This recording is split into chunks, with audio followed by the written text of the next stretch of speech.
This is a Miami Sports Music Podcast Network production. This is the #1 Miami fan morning show. Clock Blockers, let's go. I know the whole city riding. A little early, it's a bit surprising. Business moves, now we enterprising. Switch it up, now we improvising. What up, baby? Whole squad been trained to go. What's up? Singing this just to welcome bro. Two a time. Dalvin time. What's up, ladies and gentlemen? It is your boy, Stephen D. Good morning. What is going on? It's Wildin' Out Wednesday. Super excited. Good morning to my in-laws and my family with a PH. Super excited to be hanging out with y'all today. I am your host, Stephen D. You can follow me on all social media at Stephen D SKPL. Spread kindness, positivity, and love. Okay. Follow Miami Sports Music everywhere at Miami Sports Music, except on social media where we are at MIA Sports Music. Also, want to make sure you hit that like button, subscribe to the channel. Can't grow without you. Need you to subscribe. Make sure y'all do this. It's a big deal. It's a big deal. Also, hey, look, if you want to sign up to become a member today, there are plenty of seats waiting at the table for you.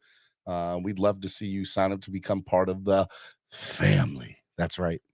Also, hey, look, you want to help the channel grow by donating? Lots of different ways you can do it. You can use the YouTube Live Super Chat, which is the $ below the bottom of the chat. You can also use Cash App in PayPal.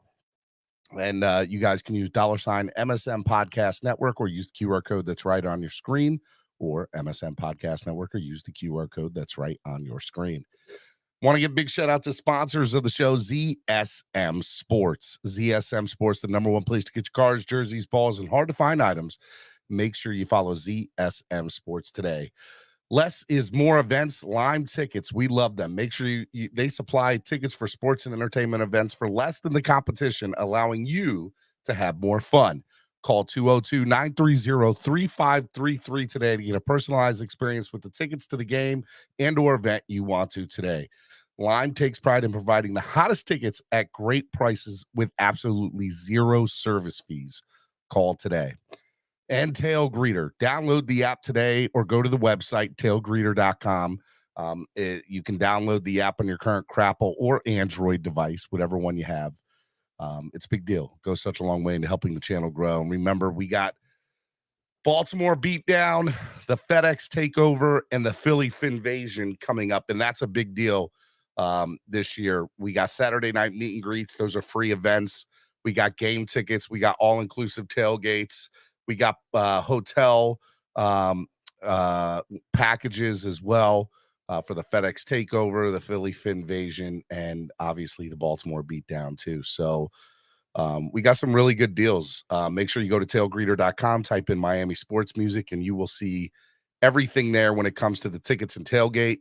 If you need questions about the hotel and bus packages back and forth to and from the game, make sure you guys go to the facebook.com event page for the Philly Finvasion, Baltimore beatdown, and FedEx takeover. All right. What's up? It's been a minute. It's been a hot minute. Hope y'all are good. I've missed y'all. Man, what have I been doing? So, look, I haven't been around lately. I know. Been off and on the last several weeks. I miss y'all. Just, some personal stuff going on and just trying to get my stuff together. And it's the off season and spending family time and doing stuff with family and, trying to put my priorities in order and figuring out how this season's going to look for the old boy, and just got a lot of stuff to do and a lot of stuff going on, and got to figure out a way to pay some bills around here, and, just been busy. And, I apologize to people that like this show every day. But understand, there's two big reasons for it. Spending some quality time with the family is one, and figuring out other ways for other sources of income as well. Because, look, I do the show every day, and it's tough, but I love it. I love what I do. But it's tough to do the show every day and not have a set income. So, I'm trying to do things to get that better and moving on up. So just understand that it's not you guys, it's me. But when the season starts kicking around, we'll and as we get going here, we'll be back to 5 days a week, Monday through Friday, right here on the Miami Sports Music Podcast Network, on the YouTube channel here on Miami Sports Music. So we're not going anywhere. Just been it's the off season. It's been a little crazy.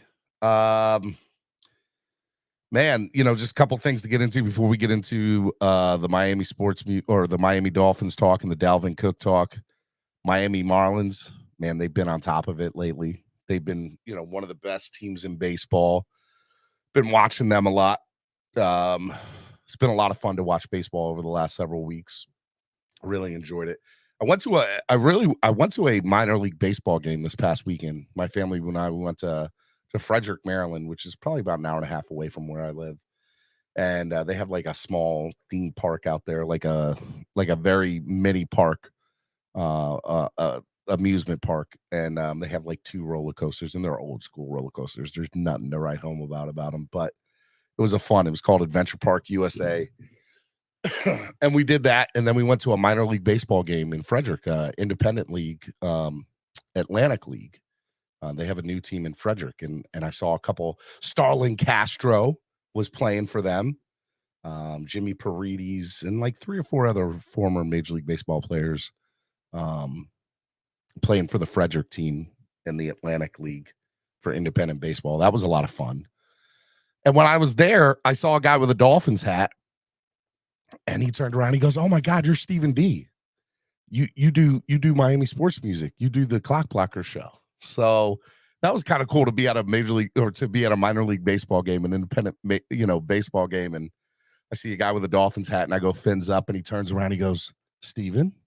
Never met the guy before. And it was, shout out to him. It was fun. It was a big deal. So, I enjoyed it, man. It's a lot of fun. It's always cool. It's weird to kind of go somewhere. My son, who's 9, goes, "Dad, do you know him?" And I was like, "No, but he knows me. He knows the show." So that's how I know the show is doing big things. And, we're just, it's one day at a time. It's a marathon. It's not a race. So what's been up with y'all? Let me say hello to people in the chat. I haven't said hello to a lot of you. It is Wildin' Out Wednesday. I'm going to be dropping the link here in a minute. Y'all can get up and hang out with me. Let's see here. Ryan AP in the building. Flipside Fishing, Dalvin Cook on the way. Flava Jave is in the building. Kenna, what's up, Kenna? How are you? Marino's Goat. Cesar Diaz, what's up, Cesar? Good morning with your dumb butt. It's Wildin' Out Wednesday. Yes, sir, it is. Most definitely is. New Breed, my boy Kurt is in the building. What's up, Kurt? Good morning to you, man. Trucker Sean, Aquavision, Mo Sauces. Look here, my sauces. Oh boy, Mo. What's up, Mo? How are you, man? Corey Walker, DWA, welcome back. We all know that Cook will be a Dolphin. Aquavision, Shake Money. Good morning, neighbors. It's another beautiful day in Zamunda. Good morning, Shake. Hope you've been good. Sean, what's up, Sean? Adam Sadowski, always a good guy. What's up, man? How are you doing, Adam? Hope everything's good with you. Manalo, what's up, my guy? How are you, man? Good morning to you. Daniel Taylor, Fins up, Fins family. B McD, is that you, Papa? Zach Turk is in the building. What's up, Zach Turk? How are you? What it do, Steven? What up, Kurt? Trucker Sean. Cap for Life is in the building. What's up, Cap? How are you, buddy? Good to hear from you. I'm going to drop the link in the chat now, and it is Wildin' Out Wednesday. It's your show. For those of you who don't know how Wildin' Out Wednesday works, it's one of some people's favorite show of the week. Stephen D, what it do, bro? Good to see you back. The family time is much needed. It always is, man. Most definitely is. Let's see here. So just so you know, if you've never listened to Wildin' Out Wednesday, this is not how our show normally goes. It is a show that is dedicated once a week for the fans, by the fans. The fans pretty much control the show. You can time out or ban people, 10-minute, $50 or $50 day ban, $100 week-long ban. You or someone on your behalf can pay to bring you back once you've been timed out or banned. Once that happens, the original person who banned or timed out at that person can no longer ban or time out at that level. They must move up to the next tier, but someone else can ban or time them out at any level. Remember, this is for fun. It supports the channel. Enjoy. Do not take it personally. It's Wildin' Out Wednesday, man. It's one of the best shows of the week, and we're gonna have a lot of fun today. We're just gonna hang out. We're gonna chill. We're gonna enjoy it, and I'm excited about it. We'll have to see what's going on. Let's see what it do, bro. Man's a chill. Welcome back. Appreciate it. the love and hip hop of sports shows, bro. Speaking of hip hop. One of the things real quick I'll get into. Listen, I'm a big Killer Mike fan. Killer Mike dropped an album, I don't know what, last week, called Michael. One of the best albums.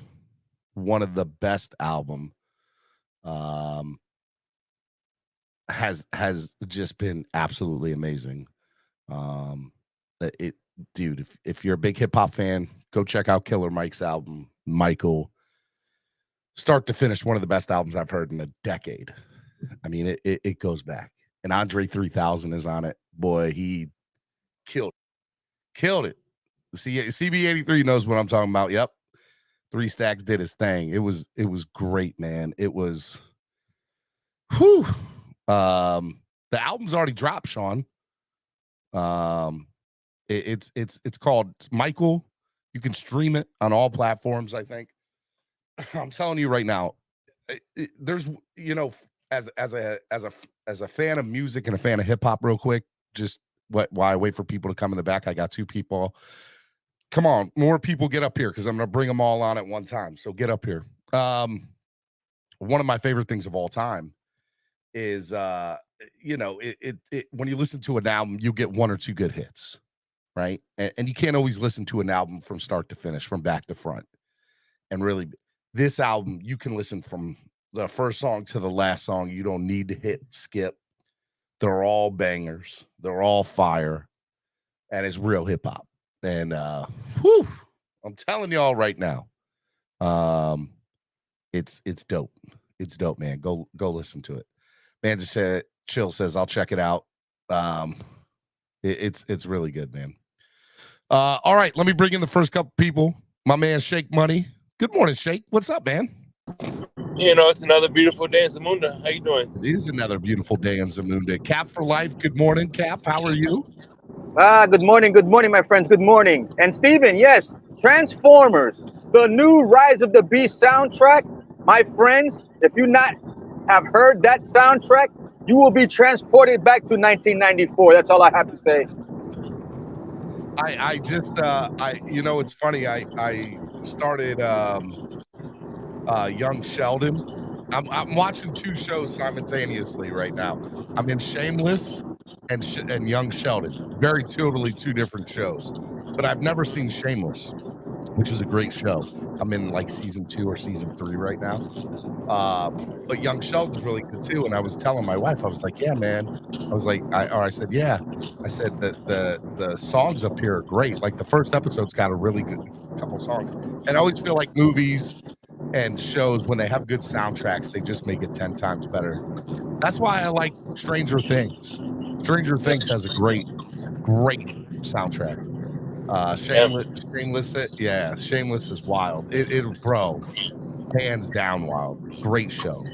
And what's crazy is I grew up watching Transformers. I have yet to see any of the Transformers movies.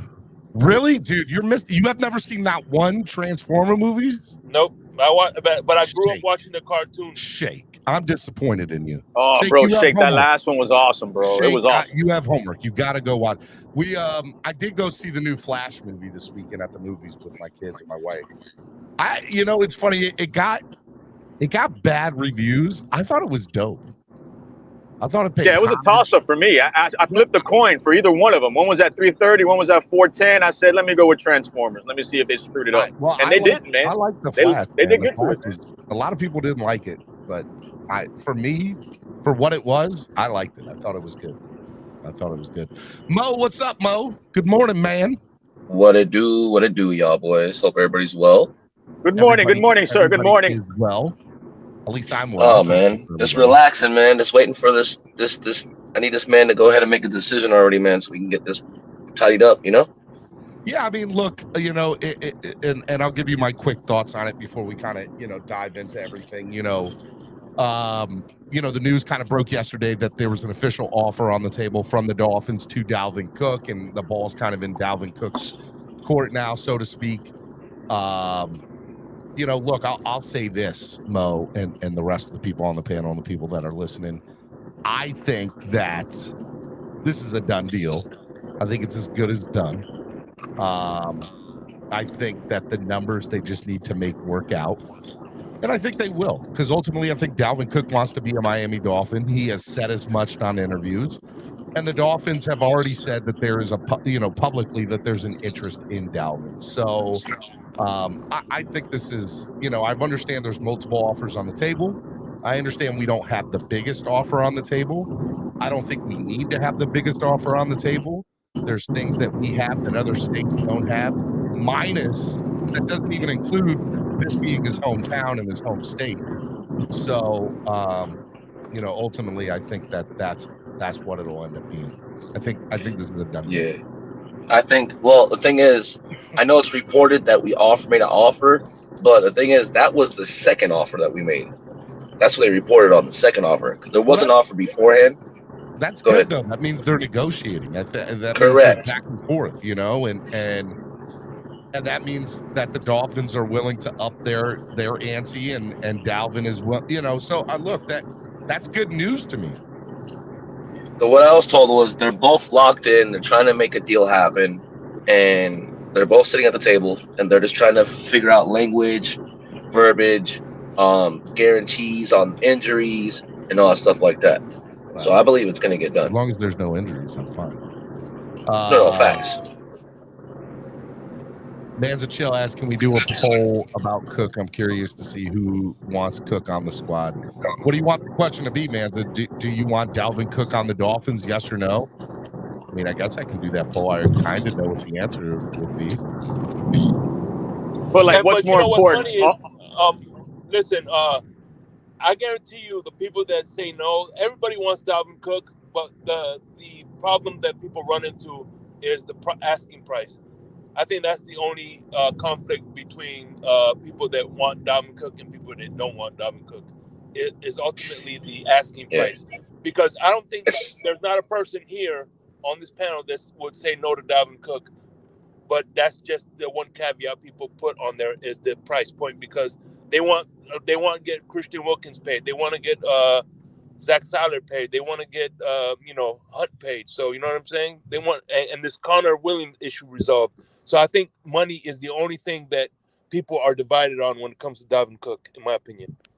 I don't necessarily think it's even a lot of everybody's like Aquavision just said Cook wants big money.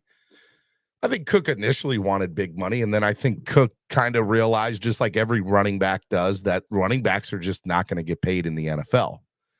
Right. And so I think that he understands the limit of what he can ask for.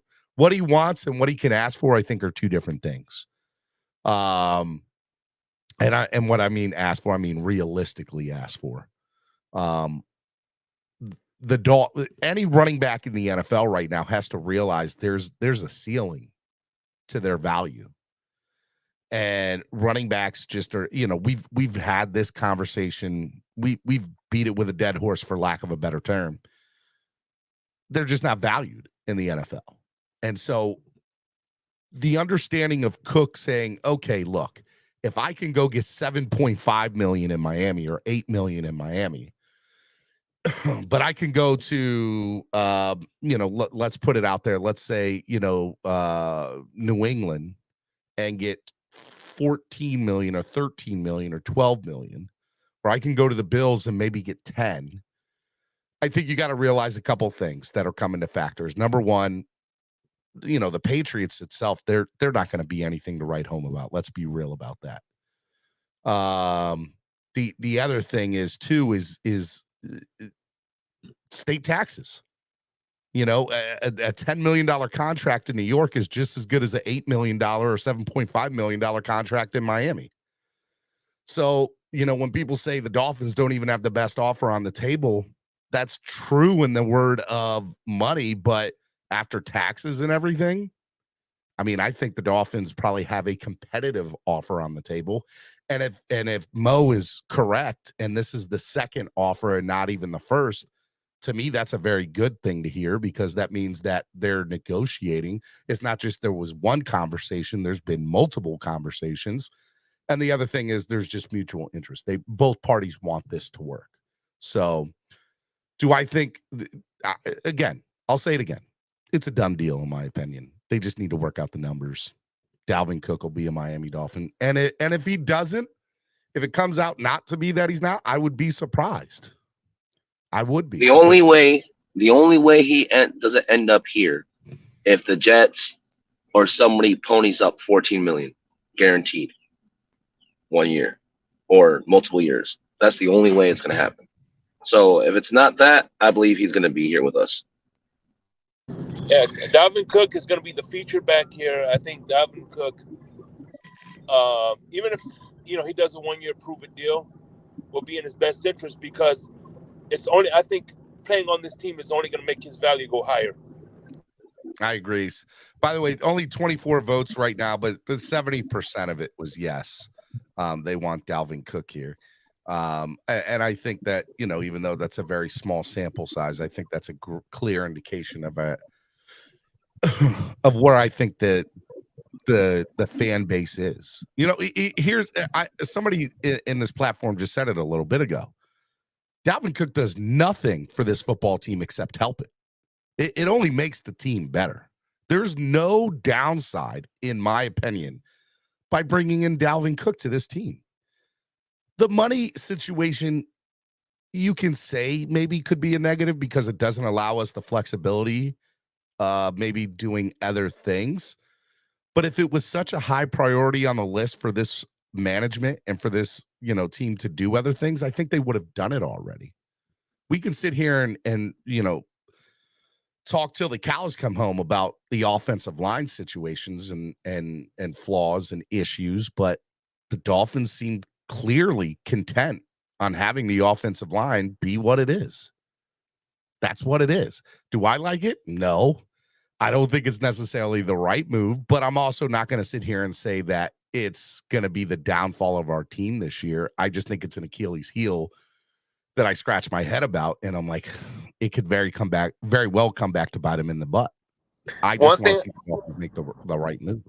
One thing I said yesterday on CBA 3 show was the fact that nothing in the NFL is guaranteed, but what I'm saying, but at the end of the day, what GM is trying to do is increase their chances of winning the Super Bowl, and adding Dalvin Cook increases our chances of being a winner, in my opinion.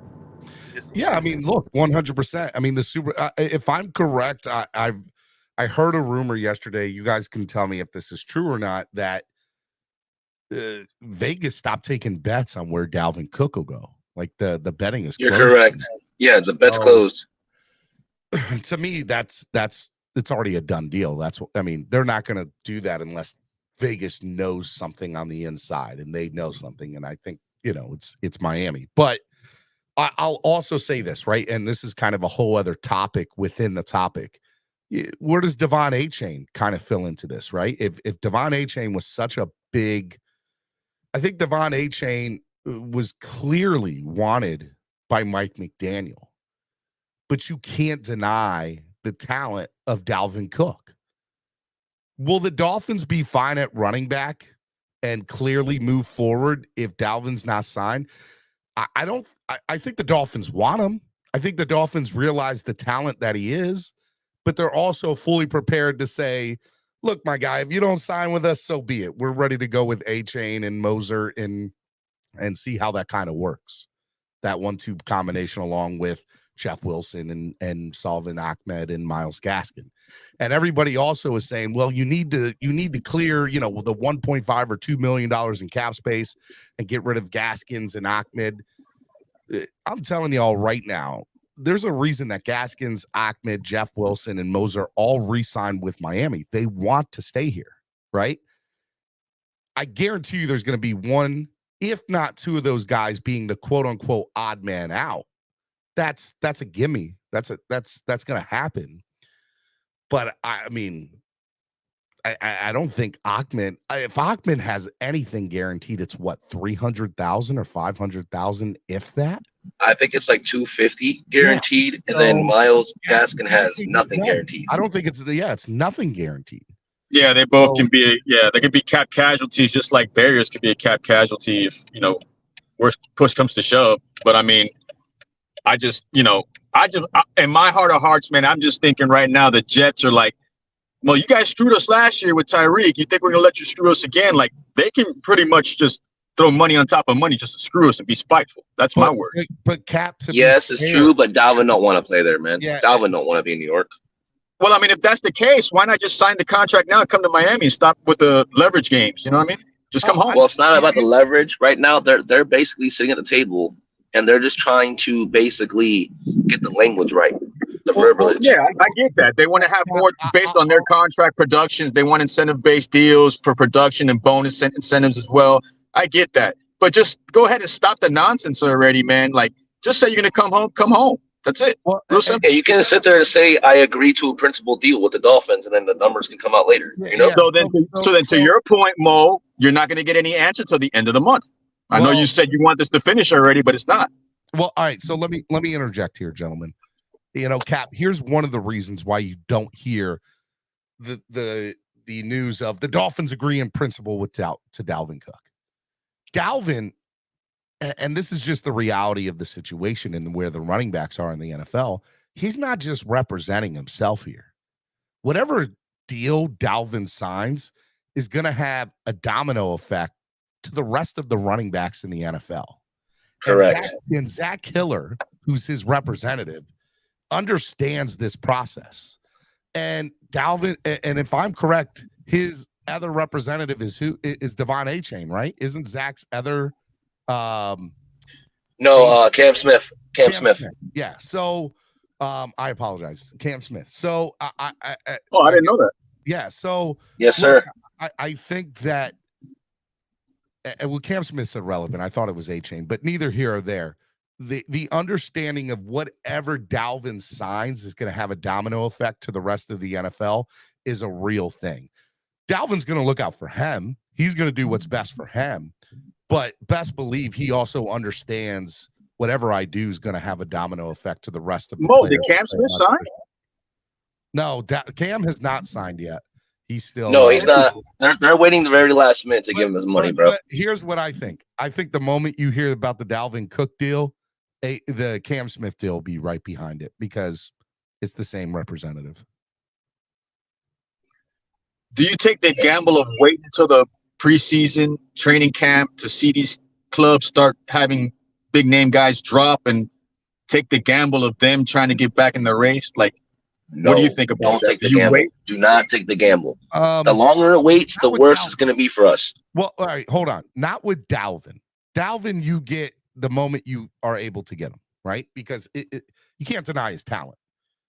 But what I will say is for other positions, O-line depth, potential, maybe another tight end, potential another linebacker, maybe another DT, defensive tackle, you're going to wait till that second or third week of training camp and be like, okay, who's getting cut?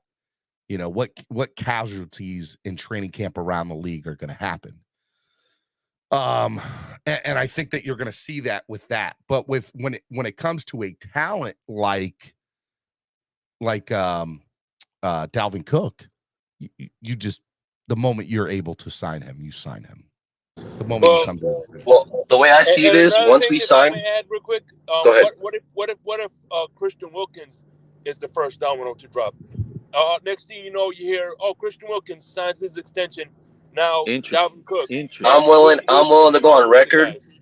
I'm willing to go on record. Wilkins is not going to get extended. I'll say this. I don't. He's not going to get extended. I don't. No, not this year. Nope. I don't have any inside sources. I don't have any inside sources. My gut feeling, though, is if Christian Wilkins was going to be restructured or extended, it would have already happened. Correct. And the fact that it hasn't, dude, he's asking for at least 22, 23, and we're not coming off of 19, bro. And to be fair, I think the Dolphins and Christian knows this, right? Christian wants to be a Dolphin, and the Dolphins want Christian to be a Dolphin. But the way that the money is, and them going after the Super Bowl right now, they also, I think, my hope is, and what I feel in my heart of heart is that there's no animosity between the two sides right now, and they understand this is just where we're at. The Dolphins are worried about 2023. Now, Zach Seiler, that's another different story. Zach Seiler, I could definitely see getting extended or restructured before week 1 of this year. The thing about Zach Seiler, he's trying to get 14 mil. I understand, about Zach Seiler. But I also think that whatever they decide to do with him is going to play in part to how they deal with Christian Wilkins in the long term. So Wilkins wants the Forrest Buckner type of money, and Seiler wants Wilkins type of money. No, Seiler wants basically Ed Oliver's money. Interesting. I don't want to put a player to it. Here's what I know Seiler wants, right? Seiler's representative is Drew Rosenhaus. And Drew Rosenhaus is pretty much said on public platforms and with Josh Moser as much as, there's mutual interest. Dolphins have said that, they want to talk about Seiler's extension and they want it. And I think that there's clearly interest from both sides. But I think, to me, it just, to kind of revert back, Christian Wilkins, I totally understand why there's been no restructure or resign or extension. Seiler, I think, will happen. And I think that Seiler, correct me if I'm wrong, the man a year and a half ago or 2 years ago was making $100,000, something like that. I think that was it was something stupid. Yeah, and then we gave him like a $2 million contract extension. Yeah. So look, be real. If he gets an $8 or $9 million contract, he'll be certainly very happy with that, and the Dolphins will get a deal with that. So my gut tells me it's going to be Cook, and then after Cook comes, we're going to see that extension for Connor. I know the Dolphins and Connor are really, really working together to try to get that done. Here's how I see it: Dalvin Cook, and then it's either going to be Cam Smith or Connor. And those two things are going to happen. And then I do think Zach Seiler will still happen this offseason or in training camp. Seiler's going to happen. The one thing is we can't keep them both. There's going to be a sacrifice somewhere. Well, and that's where it goes to, what do the Dolphins do with Christian Wilkins next year, right? So let me ask you this. The value for Wilkins, would you say the value in a trade would probably be what, a first and a third in your eyes? There's no way we're trading him. I don't even want to bring it up because I just don't. No, I feel you. To me, it's a relevant conversation. Both parties want each other to stay. Christian wants to be a Dolphin, and the Dolphins want Christian. Right? Here's what I fully expect to happen with Christian. What I fully expect to happen to Christian is he'll play out this next year. He'll get and if they can't come up with any contract next offseason, he'll be tagged, guaranteed. Christian Wilkins is a Dolphin minimum next 2 years, without a question. Oh, I feel you. Without a question. So there's no point in even talking about a trade right now because it's irrelevant and it's just never going to happen. Personal opinion. He is the team captain on defense. There's no benefit to trading him. And to even play into your scenario, Mo, what do the Dolphins get? Like what did they get for here's everybody says if we can get a Laramie Tunzel type haul for player whoever, then you pull the trigger. In the history of football, there's only been 3 or 4 trades that were Laramie Tunsil type hauls. Herschel Walker, Laramie Tunsil, Ricky Williams, and Tyreek. Dalvin Cook to the Rams was kind of a Dalvin. It was also, it was 2 first rounds and another round pick. So that's fair, right? But I mean, you can count them on 2 hands the type of trades where there have been the quote unquote Laramie Tunsil type hauls for a player. You're not getting that for Christian. I love Christian. I think he's a great I think he's a generational talent. Let's be fair to that. But he also plays a position that doesn't deserve the Laramie Tunsil type haul. And he's not Aaron Donald. He's not. So, can he be Aaron Donald? Maybe, but I don't see it happening. In this new scheme, I can see it. No, I don't see him getting that money at the moment. I'm just saying in the new scheme, I can see his pass rushing ability taking another step in the scheme. That's entirely plausible. I'm excited to see what Vic Fangio cooks up in the scheme. No pun intended. You look around and you say, okay, Vic Fangio, this is kind of, where they're headed as far as scheme, and the talent is there. The platform is there for these players to show up and get the stats that they've all been looking for, right? We want to see JP's stats go up, Jalen Phillips stats go up. Agba comes back healthy. I fully expect Agba's numbers to go up. But if they're playing a 3-4, which is what everybody's expecting them to, does that mean that Phillips is not going to be on, or he's not going to play from a line? Are these, is Agba not going to play from the line? What does that mean for some of these guys? Are they going to be standing up in the linebacking? That'll be interesting. Manza Chill says Fangio better not make me regretting let go Boyer. If that ever happens, we're in the wrong multiverse. If we are sitting back here this time next year and are regretting that we let go of Boyer, mistakes were made, problems happened, and it all went downhill. So I pray to God that never comes into. That's wild. Yeah. I'll tell you what. It's what makes me think that. Who's the guy that we let go of? Linebacker. Elandon Roberts. If we're running a 3-4 defense, I do think that Elandon Roberts would be a very good fit into this defense. So he is one that I am interested. Will that come back to bite us? Having the linebacker room that we have. So, and Phillips brushes the quarterback.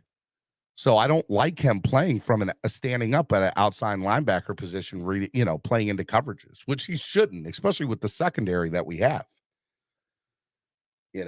I would like to see 5 people in our secondary every play. 5 or 6. Like, I don't care if we go with 2 linebacking sets. I really don't.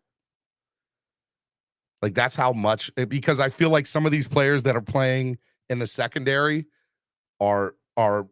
they're hitters. I'm not worried about the linebacking so much, but the linebackers that are here, they need to play.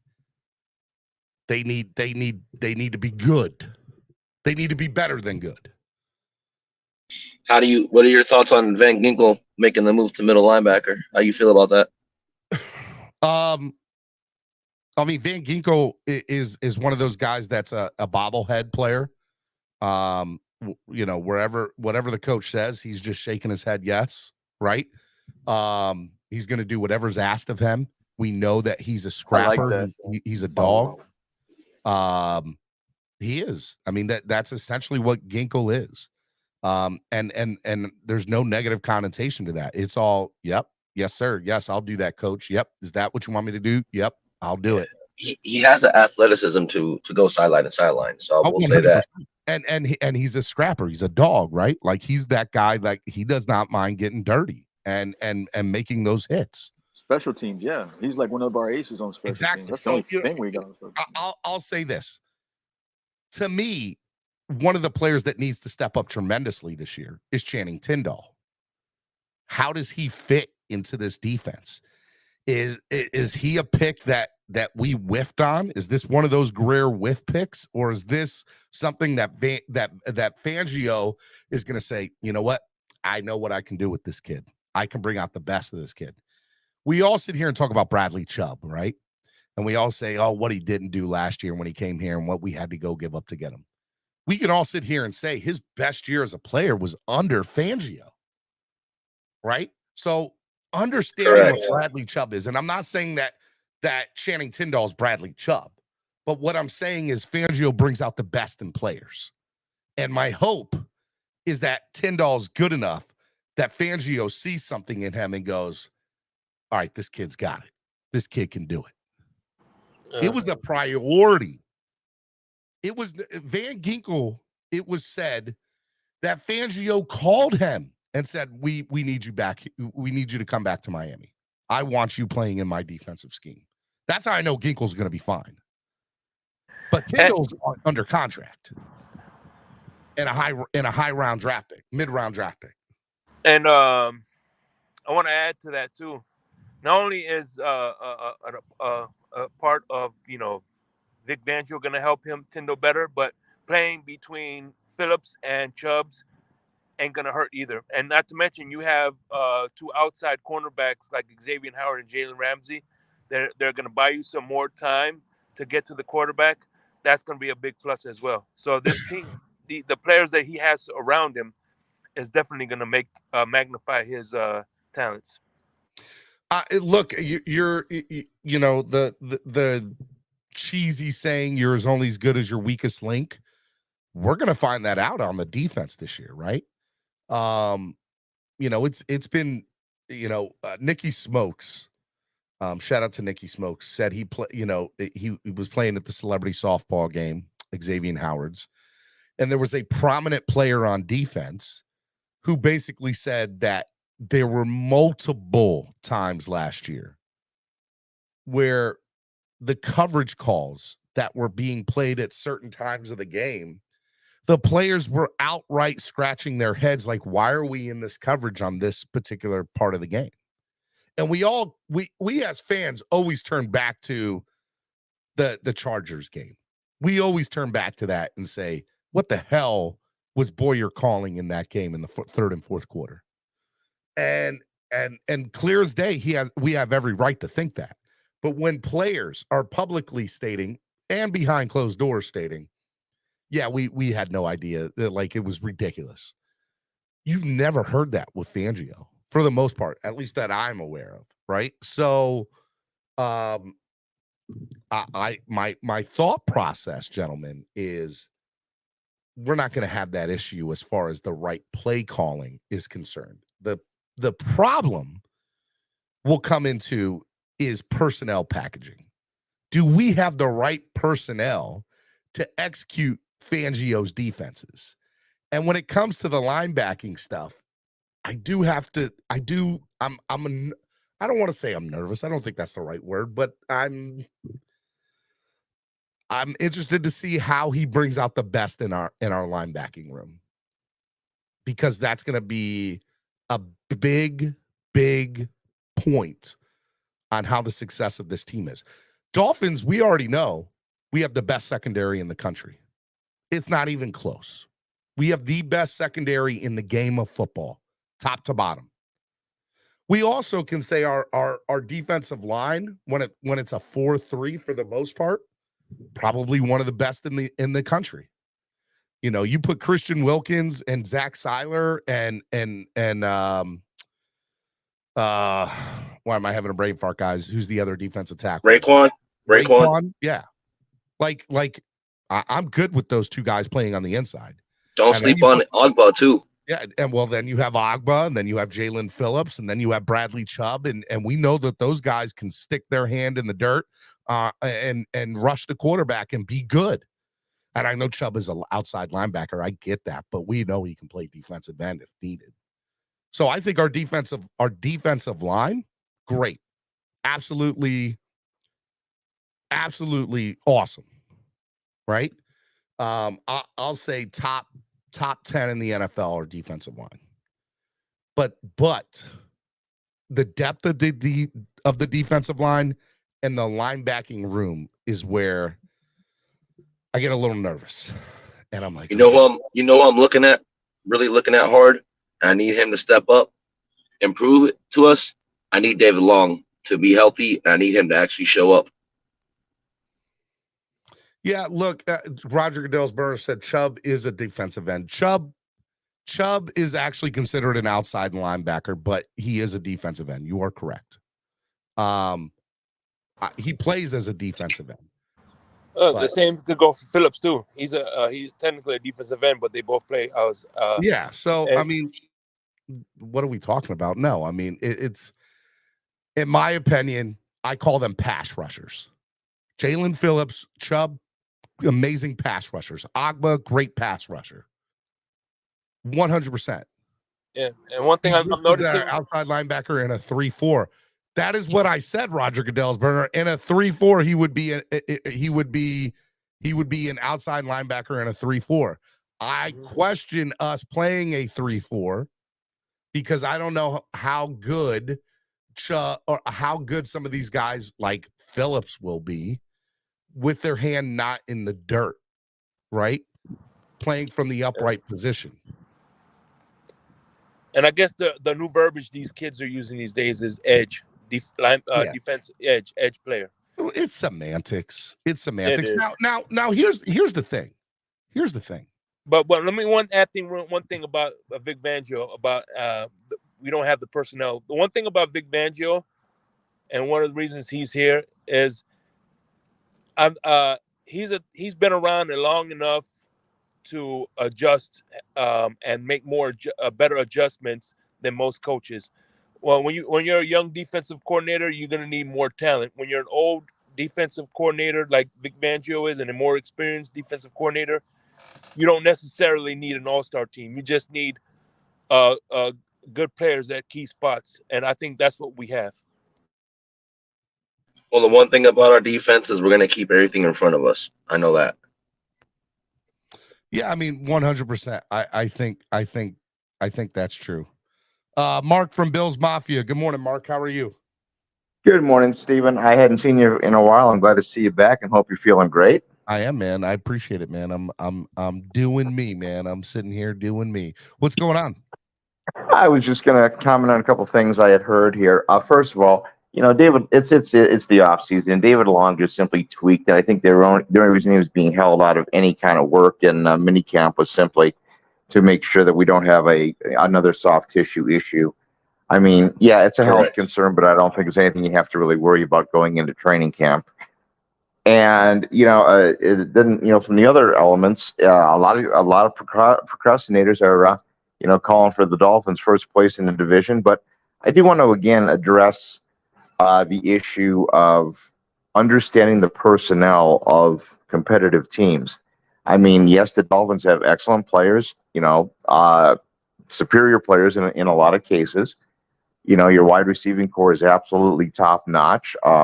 Whether you get Dalvin Cook or not, personally, I wouldn't go in that direction because I think you've got more than enough than what you need with Mostert. The only way I guess I would do Cook if I was the Dolphins is if I could move Mostert, because Cook makes Mostert superfluous. And he's also a viable option for a team like Dallas where you can get trade compensation for him. So you're getting Cook for, we're not having to give up anything other than money. You move Mostert's contract, which I think is only $2.8 million this year, to a team out of conference like Dallas. And yes, you have to play them a little bit later on, but that's a workable situation. This way you can still keep quality, low-cost depth in Gaskins and Ahmed, while at the same time being able to mix in A-Chain to go ahead along with Jeff Wilson. What do you think of that? Well, here's my problem with trading away Mostert. Mostert, when healthy, really great running back, right? Like his talent is top notch. But you notice I said something there. When he stays healthy, bringing in somebody like Dalvin Cook, you don't have to rely on somebody like Mozart to be your every down back anymore, which puts them in a position to stay healthier more and be more fresh throughout the year. Well, in one way, and that's a really good point, because if you go to a split back concept, you're going to say wear and tear on your running backs and giving more value to both guys. I mean, Mostert does have injury history, and of course, we also know that Dalvin Cook has shoulder problem history, and that's what I'm getting. So Mozart to me is an insurance policy, right? And we don't know what A-Chain will be yet. We all think that A-Chain's going to be this great running back, and my hope is that in this offense he will be. But you keep somebody like Mozart. Now, Jeff Wilson, Myles Gaskins, Ahmed, those guys are probably expendable. And there's probably one, if not two of them, that just will not make the team. Okay. You know, so look, Dalvin Cook makes your team better by every stretch of, and I know that's not what you're saying. You're saying, look, if you're gonna do it, why have the overrun of quality depth at linebackers when you can trade it and get some other value somewhere else?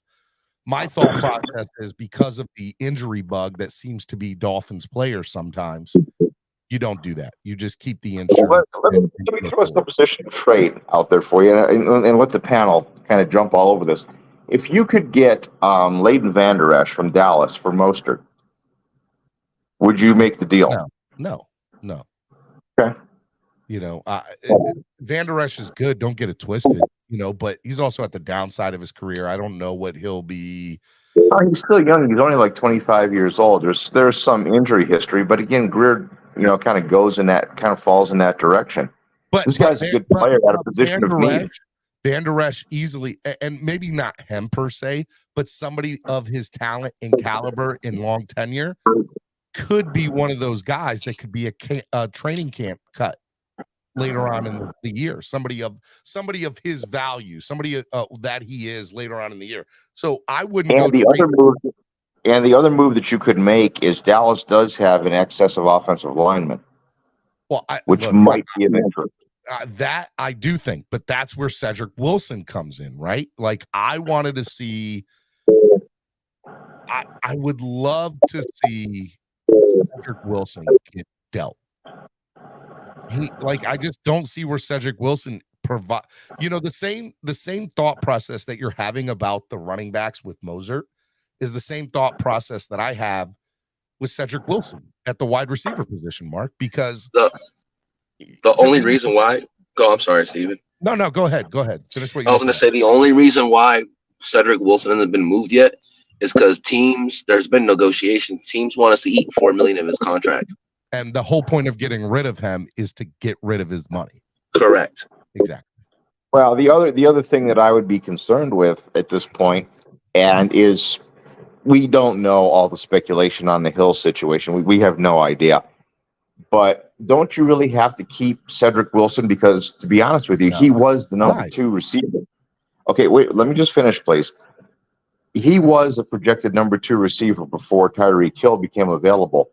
And we, at this time, don't know what the status with Tyreek Hill is. We would think that there's going to be something, if anything exists, it's going to be in 2024 based on the nature of the way the NFL works. But there is some speculation that Barry Cunningham put out as far as, what the NFL and league could do based on his past history, because they can go back on bad prior acts. So you don't know, and if you move Wilson and then all of a sudden you don't have Hill, there are some problems.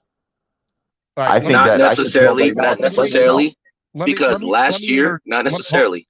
Hold on, let me interject. Let me interject here, Mo. So here's my issue with that, right? Like the Tyreek Hill situation is at worst going to be something that is going to be, in my opinion, from what I've heard, nothing more than a six game suspension, and that's the worst case scenario. I don't even think it'll get there. That's the Elliott suspension with no history. Yeah. So, in my opinion, you have Jalen Waddle, Chosen, Barrios, Azukama, and River. Yeah, River Craycraft. Like, even if Tyreek Hill doesn't play for 6 games, which I fully expect that not to be the case. Well, the thing I wanted to say is still going to be fine. Like, Cedric is the most expendable person on our roster. Correct. Because I was just going to say, last year, if you think about it, you had Cedric Wilson sitting on the bench when you had guys like Trent Sherfield, River Craycraft, even Braylon Sanders on the field more than this man.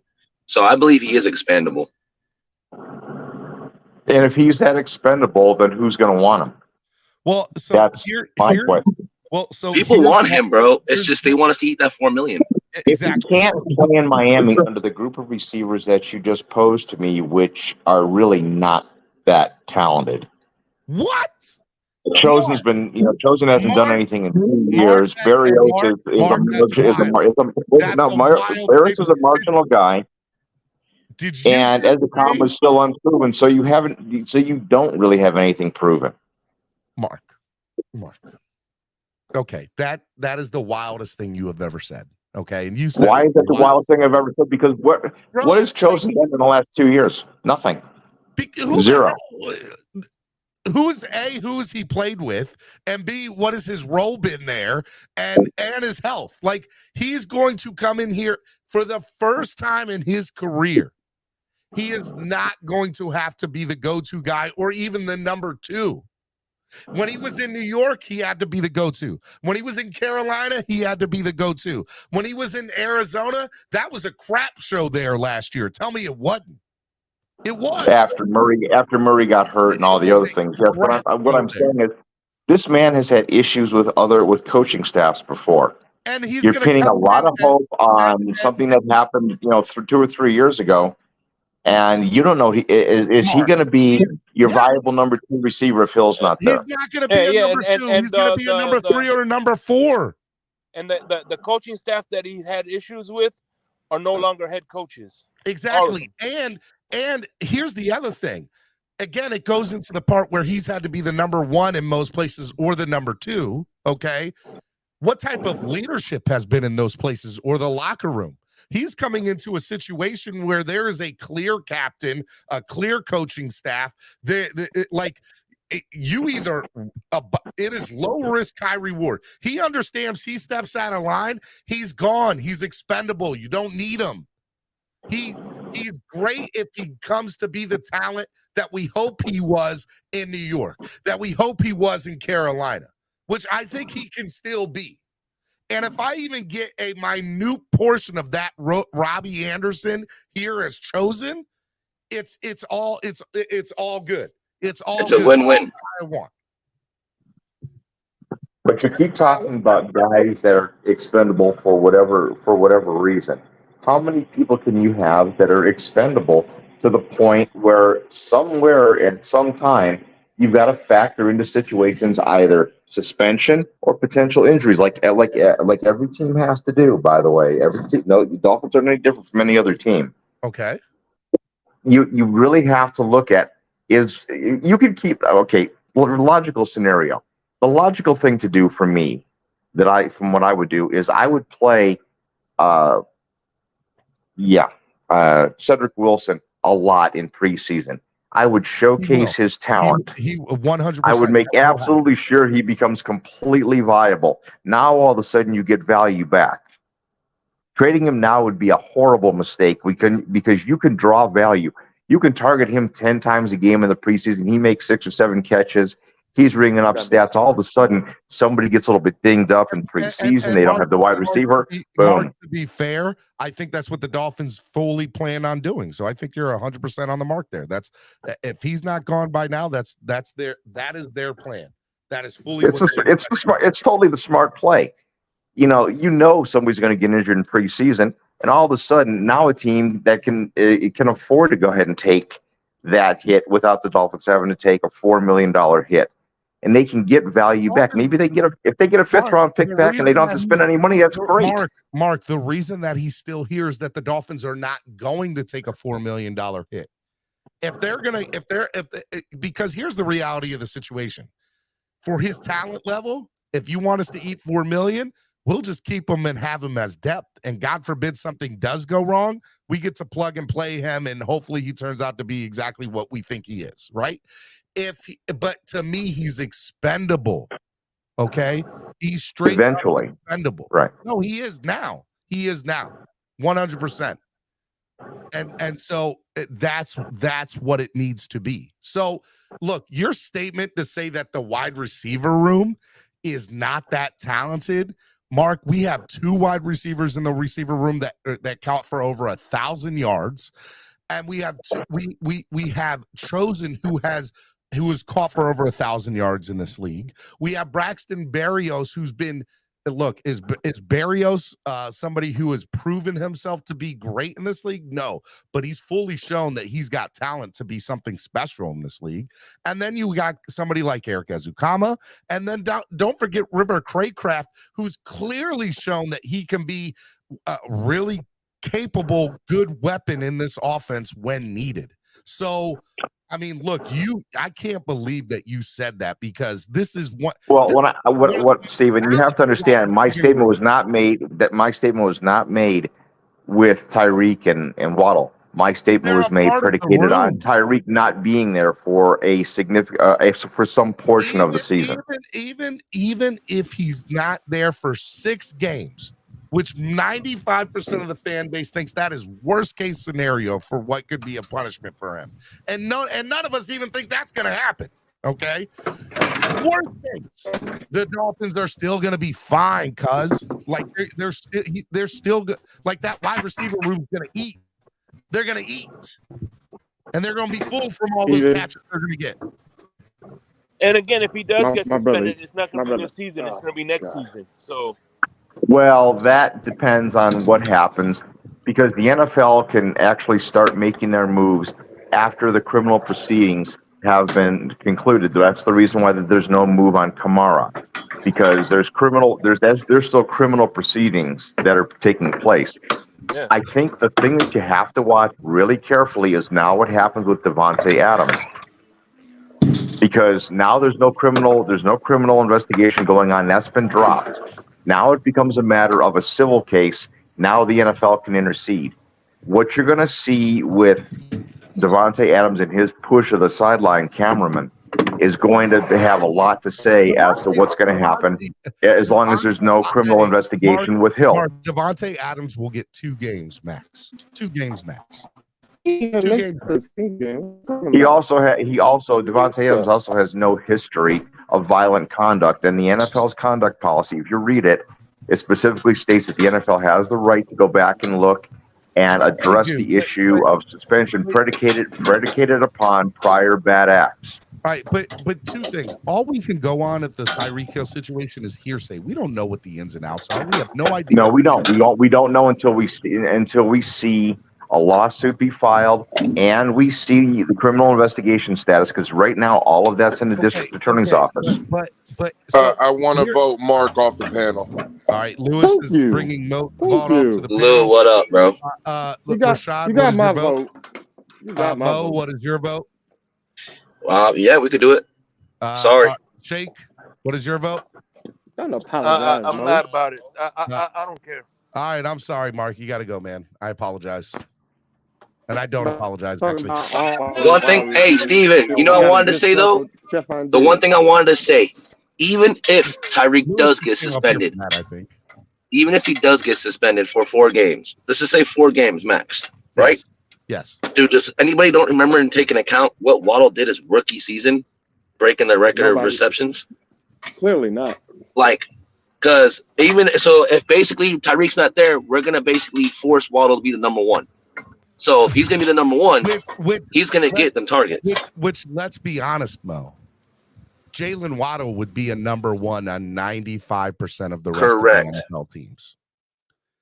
Look, what Mark said is an absolutely wild statement. I understand what he was trying to say, but I still, like, I don't even understand it. How do you understand that?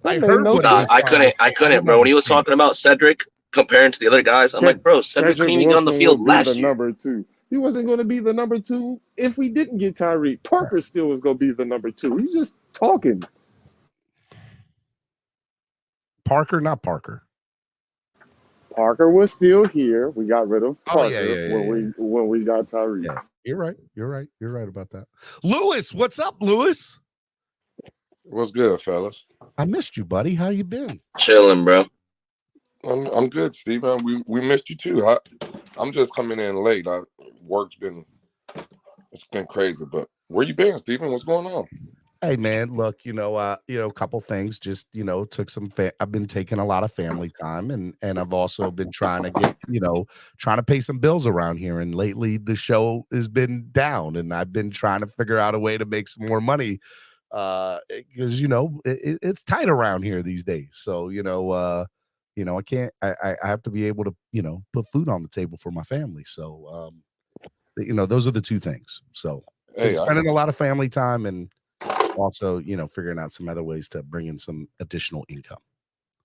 I get it, man. I get it. There's nothing wrong with it. Well, I'm glad to see you back. I'm glad to be back. So what's going on? I see. And by the way, we got to get you in one of our smoke lounge shows, man. One of these days, man. Hey, man, I look, you invite me a day and a time, and if I'm able to make it, I'm on. As far as anything else has been, Lewis, I've been really good, man. Just I've listened to some of y'all's content. I actually listened like at midnight last night towards the end of CB83 show for about 5 minutes. I've listened to some drive time shows on the Fins Tailgate. I've listened to some TD Fins talk. I've listened to a little bit of Reason. I've listened to Dougley. Who else have I listened to? Larry K, my boy Bobby over at Fins Talk. I've listened to a little bit of everybody for about 5-10 minutes here or there over the last couple of weeks. And it's kind of funny because content this time of year can be a little bit redundant because it's so tough to find something different to kind of make you stand out from the rest of the content creators. But the reality of the situation is right now as Dolphin fans, we're all kind of, hanging of what the deal is with this Dalvin Cook situation is going to be, because I think it's going to be a domino effect for not only the rest of the NFL, but also the Dolphins and how they kind of go towards, dealing with some of the quote unquote restructures or extensions that they need to deal with. The Connor Williams situation, the Zach Seiler situation, stuff like that. So that's kind of been, what it's been. Been listening to a lot of music, been watching movies, been watching TV shows, on Shameless right now. Listening to Killer Mike's new album, Michael. That's what I've been doing, Lewis. I've just been, doing it. Just chilling. And Lewis, that's what's up, Steven. Hey, I'm just listening, Steven. That's all I'm doing. I'm just listening. I'm not trying to cause no problem. You not causing no problems on Wilding Out Wednesday? That's a first. That's a first. Let me ask you, man, what are your thoughts on this, whole ordeal with Dalvin Cook and, this situation? I know I troll a little bit. I see Mo up here. Shout out to the homie. I think Mo's been on it for the most part. I think there's a lot of guys that have been on it, and I do think it gets done. I just think, the problem in our fan base, right, is that you just have selective hearing. You only want to hear what you want to hear, because now the new debate is, and at least for me, people are saying that the running back room as of right now, currently constructed, right, is just horrible. They're making it seem like if we don't get Dalvin Cook, right, and I'm not saying nobody on this panel is doing it, so don't take it as that, but they make it seem like if we don't land Dalvin Cook, the season's over. And I just trying to tell the fan base. Can I expand on why fans think like that? Okay, they're wrong. Absolutely. They're wrong. Let's just get that straight. But here's why. When you have somebody that's a talent like Dalvin Cook, no matter what type of position you're in, we know that Dalvin Cook is somebody that is one of those players that you put him on your team, he changes the dynamic of your offense. He changes the way you might call a game because he's so good. And Dalvin is one of those players that you can't deny that man's talent. To say so, is he exceptional, more exceptional than what we have currently in the running back room? Of course he is, but he's probably that way for 90%, 95% of the rest of the NFL as far as running backs are concerned, right? What I will say is, to say the fact that we have a bad running back room is false. I think that fans really wanted to see, something major from the offseason that we had before. And when fans saw that we quote unquote are running it back with the current running back room, I think we all kind of scratched our heads. But the reality of the situation, ladies and gentlemen, is we had a top 10 offense last year in the NFL with the current crop of running backs in our running back room, minus Devon Achane. And Correct. And Achane, there's a question mark to him, but it's not a question mark of who he is. Of talent. It's a question mark of, will that talent translate into the NFL? And you look at that and you say to yourself, okay, look, we got this guy out of college. He's, super fast. We know that McDaniel's offense is predicated on speed. It should be a win-win. Look, I think the running back room got better with Achane. And it wasn't horrible last year. Was it great? Was it good? No, but it wasn't bad. And we all can go back over the last 10 plus years of Super Bowl winners, and you don't need a quote unquote bell cow running back to win a Super Bowl. But that does not mean that a bell cow running back won't help you win a Super Bowl. All right. And just because it hasn't happened doesn't mean that it can't help you get better. I understand the issues that plague our team: health, offensive line depth, drafting, certain talent and certain times of the draft and where that is. People question, Greer, and rightfully so in certain aspects. But the reality of the situation is, and I know I say that statement a lot, but it's real, it's true. We had a top 10 offense in the NFL last year. Our defensive personnel, we all really like when they're healthy. And we can all agree that we took a step up last year in the NFL when we were healthy, right? As far as offensive personnel is concerned. When it comes to defensive personnel, we took a step back. And we think that Boyer was was in part directly responsible that, along with the health of the players and the secondary personnel and so on and so forth. We addressed that. We brought in Vic Fangio. The man has a history of taking good defenses and making them great defense, taking bad defenses and making great defenses. We have done, in my opinion, almost, not everything, but almost everything the way we need to do, the correct way to put a Super Bowl contending team in South Florida. And the Dolphins have that. And they're already there. And you add somebody like Dalvin Cook, it does improve. It overcomes some of the inefficiencies. Does it overcome all the inefficiencies of the O-line? No. But it does overcome a little bit of the inefficiencies. And you can't deny that. His talent is that good. So I understand people wanting to say, oh my God, if we don't get Dalvin, it's the end of the world. Because Dolphin fans in general are just over dramatic, period. But it's a false statement to say, it's 100% false statement to say that our running back room is bad without him. That's not true. Our running back room is good. And it's probably better with Achane, and it's really great with Dalvin Cook. And that's what I would say. Yeah, well, listen. I shout out Mo when I started talking. Shout out again to Mo, but I don't want to leave out Rashad. I see Rashad out here, and my brother Shay. That's my guy. But the one thing I would say, Stephen, see, again, I've been on this hypocrisy in the fan base, and you make great points. You can't come out here and tell me after the season, and Coach McDaniel for himself to come out and say, it was on me, guys. I should have ran the ball more. He didn't say that the running backs were the problem. He said he was the problem. Correct. You see what I'm saying? Yep. Like when I hear guys say, By the way, well, the guy who said that the team, or the guy who made the offense a top 10 offense said that he was the problem. Yes, I agree.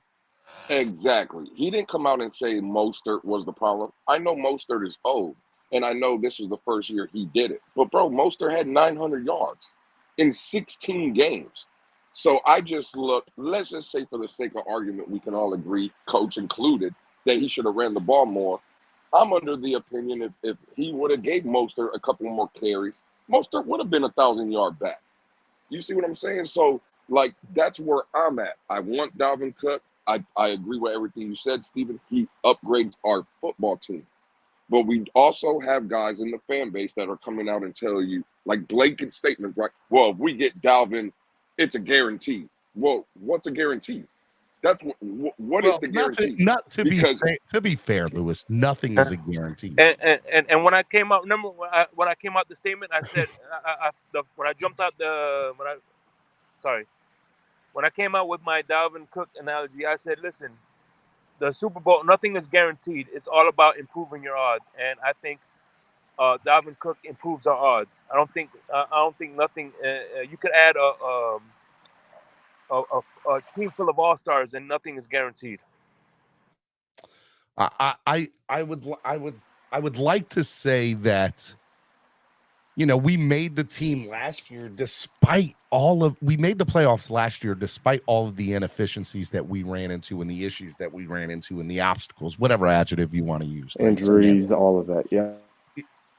We had a third string quarterback. We had a litany of injuries. And we had problems and holes on the offensive line. Let's be real about that. And we came within 3 points of beating a Super Bowl favorite in the Buffalo Bills.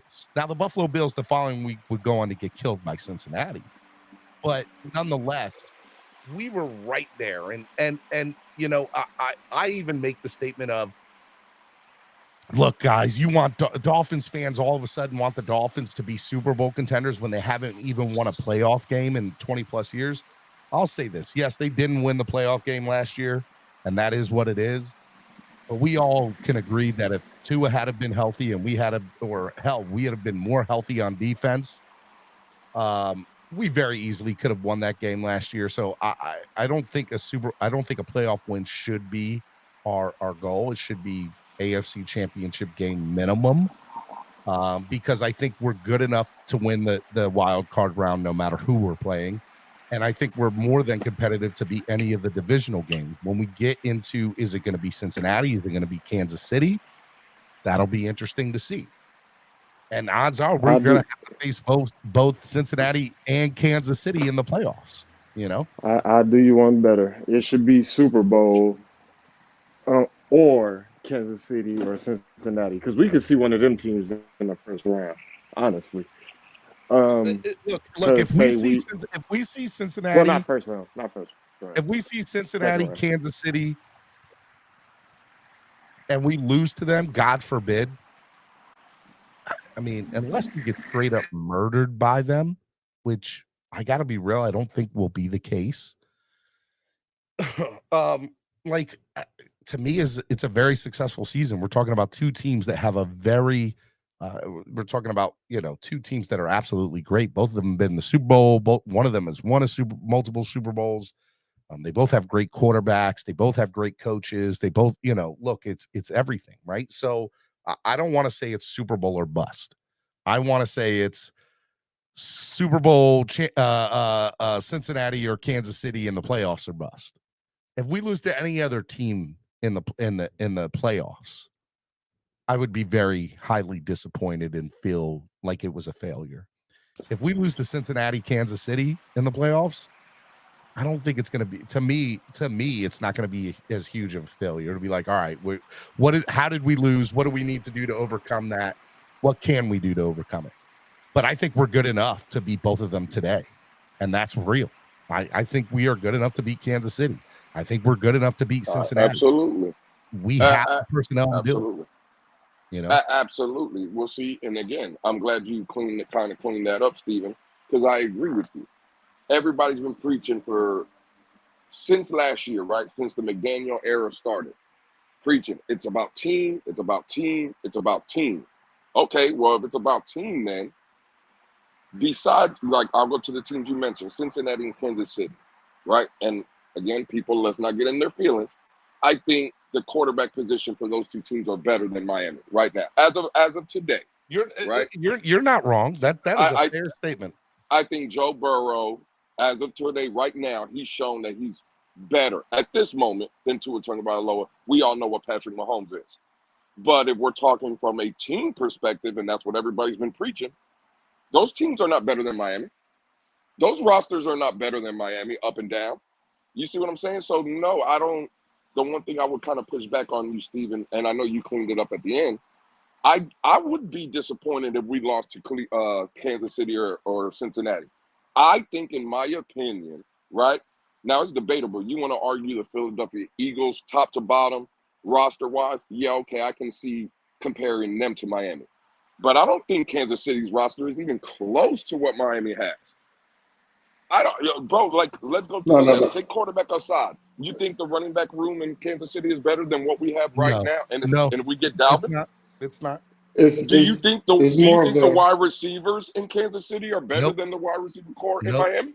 No, but to be fair, Patrick Mahomes X's it out all that. He's the greatest player in the world. Well, but again, see, this is where y'all lose me in the argument. Is it about a one player, or is it about a team? When it comes to Patrick Mahomes, yes. When it comes to a majority of the NFL, no. Because look, that's not a fair example. You put almost any other team, I can deal with that argument. But with Patrick Mahomes and the Chiefs, it's very tough for me to hear that argument. I'm sorry. My only argument is not about the better roster. We got, if not the second best roster in the league. It's matchups. How does our offensive line versus their line? How does our running back room go up against their front seven? Our corners versus their receivers. Our receivers versus their corners. And then you drop Patrick Mahomes in there. Then you drop Travis Kelce in there. Then you drop Chris Jones in there. Like, our O-line versus Chris Jones is not a good matchup. Our linebacking core versus Travis Kelce isn't a good matchup, and Patrick Mahomes is Patrick Mahomes. That's the only reason. Yeah, and their offensive line is 10 times better than our offensive line. Again, but that's fine. Their offensive line is better than our offensive line. But the problem you guys are missing, their offensive line doesn't play our offensive line. Their offensive line plays our defensive line. And if you tell me that Jalen Phillips, Bradley Chubb, Christian Wilkins, Emmanuel Ogba, Zach Siler, what are we talking about? Like, what? Like, again, this is where y'all compare, well, their offensive line is better than ours. But those two units specifically don't play against each other. So compare their offensive line to Lewis, what I feel like you're not taking into account, my friend, is that offensive line has clearly played against some of the best and top defenses in all of the NFL multiple times over the last several years, over the last couple of years. They haven't played against our defensive line. But as our let's be honest, let's not be homers. Is our defensive line best in the NFL? I don't know about best, Stephen, but I can argue, right? It's debatable. 10. I think it's top 10. You can argue that Bradley Chubb had his best season, his highest sack total with Vic Fangio. Correct? I said that. I said that 10 minutes ago. And do we believe that Jalen Phillips should be a 10 double-digit sack guy? Rashad, you're breaking up. Do we believe by the way, that guys, Jalen if you guys want to get on, the link is in the chat. Get on. The link is in the chat right now. Feel free to get on. It's Wiling Out Wednesday. Would love to hear from you. You got a full panel open. Let's go, guys. Yo, Steven, I'll be right back. I'm having connectivity issues, so I'll be right back.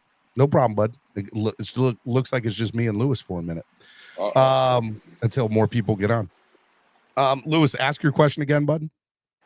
I was saying Bradley Chubb. You said it 10 minutes ago. I know I was been in meetings and stuff, so I didn't hear. But Bradley Chubb had his most productive season with Vic Fangio, yes, and Vic Fangio's here, right? Correct. We all believe Jalen Phillips in his third year should take the next step, and he should be a double-digit guy. Correct? I'm 100%. I did say that we did kind of briefly talk about a little bit ago about 3-4 or 4-3, and what players will have their hand in the ground and rushing the quarterback, or what players will be playing in coverage, or whatever. But yes, in theory, and not even in theory, I would fully expect Jalen Phillips to have a career year this year. Okay, perfect. If we assume from the previous 2 years, not last year, we know his injury concern. But let's say Emmanuel Ogbah comes back to form. The last 2 years before last season, 9.5 sacks each season. Correct? Yes. We're all talking about going and giving Christian Wilkins a bag because he's a top guy in the league. Correct? So when I hear this narrative like, oh, well, they have a great offensive line. Yeah, but we have a great defensive line. Like, what's the point? Like, I think that, I've been preaching this in the fan base, Stephen, and you know this, bro. There are no more excuses for this football team, from the general manager, from the owner down to the quarterback to the head coach to the team. Lewis, we're not getting better than this, Stephen. Lewis, are you ready to go on record and say that we're good at that we will beat the Kansas City Chiefs? Well, again, is there anything guaranteed? No. See, I'm not saying that it's a guarantee. What I'm saying is I don't want to come out already and start putting the caveats out. Well, if we I like what Kurt said. Miami has question marks at positions. Kansas City's been proven. We have open question marks, and we believe that on paper we're just as good to hang with them. But we have not proven that yet. And I agree with that statement. But see, there's, again, Kansas City is proven. That's a fact. But do they have question marks? No, they don't. Really? They won. No, they got question marks. They got question marks. Super Bowl champions. What do they have to question? They did it. Just because you win the Super Bowl, Stephen, doesn't mean you don't have question marks. Again, but they don't have a lot. Watch this, Stephen. Watch this, right? Who's their number one receiver in Kansas City, Stephen? It does not matter. They have Patrick Mahomes. Again, you're talking about a player. No, it does matter, because that's for the argument, right? Who's their number one receiver in Kansas? No, it doesn't. You want to know why? Because everybody and their brother last year, not everybody, let's be fair. There was a good portion of the YouTube community, not even just Dolphins, just football community in general, that said, oh, man, Patrick Mahomes is going to have his worst season without Tyreek Hill. Wrong. Absolutely wrong. Did not. That man. Now, to be fair, everybody also said that Tyreek wouldn't have the best year of his year without Patrick. And that was wrong too, right? But I'm telling you right now, Patrick Mahomes will use whatever personnel package is there and still win football games. Let's just be fair about that. That's not the argument. You see, people move the goalpost. That's a goalpost. I'm not moving the goalpost. I'm just saying that there's exceptions to the rule, and your argument is invalid when it comes to Patrick Mahomes. You want to use this argument for the Cincinnati Bengals or almost any other team in the NFL? I'll listen to it. But again, Stephen, see, and I'm not trying to be. You know what? It's Walling Out Wednesday. Let's talk. It's Walling Out Wednesday, right? Okay. Yes, Patrick Mahomes is the best quarterback in the NFL, but he's not God. I mean, but no, he's not perfect. Y'all make it seem like just because Patrick Mahomes is off the field, everybody don't have no chance. Patrick Mahomes is arguably right. I mean, he's top 10 all time. All time. I agree, Stephen. He could end up being the GOAT when it's all said and done. And I agree, Stephen. You see, but again, when these statements like that is moving the goalpost. I'm not moving the goalpost. Explain to me how I'm moving the goalpost. Right here. He's a top 10 quarterback, right? Of all time. No, we can all agree. He's a top 10 player of all time that's ever played in the NFL. Agreed. Ever. I agree with all that, right? Consider right now, we all hate him, but who is the GOAT right now? Consider that quarterback. Brady. Brady. Yeah. Did Brady win every Super Bowl just because he was there? No. No, sir. Exactly. So that's the point. The statement was made, right? Well, there's no question mark for Kansas City. And yes, there are. There are question marks. All right, so all right, hold on. Aaron's statement is Lewis is right on this. Any team can lose any given game. Nobody's arguing that Kansas City can't be beaten. They clearly can. Miami has the personnel to beat them. Your argument, and correct me if I'm hearing you incorrectly, Lewis. Please correct me. What I'm hearing from you, Lewis, is that you're telling me that Kansas City has question marks. Why do we automatically think that they're the best team in the NFL? Or that they're automatically going to be guaranteed a spot to be in the Super Bowl? I wouldn't say that I'm saying that they're automatically a spot, but that team has played in the AFC Championship game, 6 out of the last 8 years, 5 out of the last 7 years, something like that. Or 5 years in a row, or 6 years in a row, some BS like that. Like they're ridiculously good. So it is almost a 99% chance. There's that one, but there's a 99% chance, in my opinion, that Kansas City will go deep into the playoffs, if not be there at the AFC Championship game or Super Bowl, because they have Patty Mahomes. They just do. Your argument when it comes to comparing the Kansas City Chiefs and the Miami Dolphins is not a fair one, because Kansas City has downright proven that they are legit one of, if not the best team in the NFL over the last 5 years. They clearly can compete with anybody they play with on the field, and it almost doesn't matter who their personnel is, minus the quarterback. Because, and by the way, that's not even fair too, because even when Henny was in games, they were winning games with Henny. Henny was in for a drive. Okay, that's not for games. But he was in there for a drive. Okay, that's fine. I'll deal with that. I'll take that statement. But the reality of the situation is, you want to argue with me about comparing another team. That's fine. We can have that argument. We can have that debate. But Kansas City's not a fair one. That team is proven everything they need to prove. Even if they don't win another Super Bowl, you can still say, hey, look, they still got a shot every year. They can go. I'm just telling you, they are there every year. What does them proving for the past 5 years that they're either AFC championship game team or Super Bowl team, what does that have to do with anything coming into this season? Everything. It does not. It does. No, it doesn't. All right. Hold on real quick. Hurt says Miami has to win the division and beat whoever comes up in the playoffs, Cincy, Ravens, Kansas City, or the Bolts. Okay, that I appreciate the $5 donation. I want to see them win the division. All right, to your argument. We all part of being a consistent winner, or having a dynasty, or winning, or being or I'll just say what I said again, being a consistent winner, is knowing how to win close games. There's somebody who told me a statement that good teams find a way to win.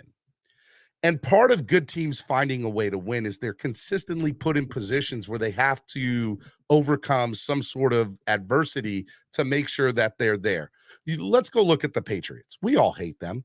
We hate them. But let's go look at their last 20 years.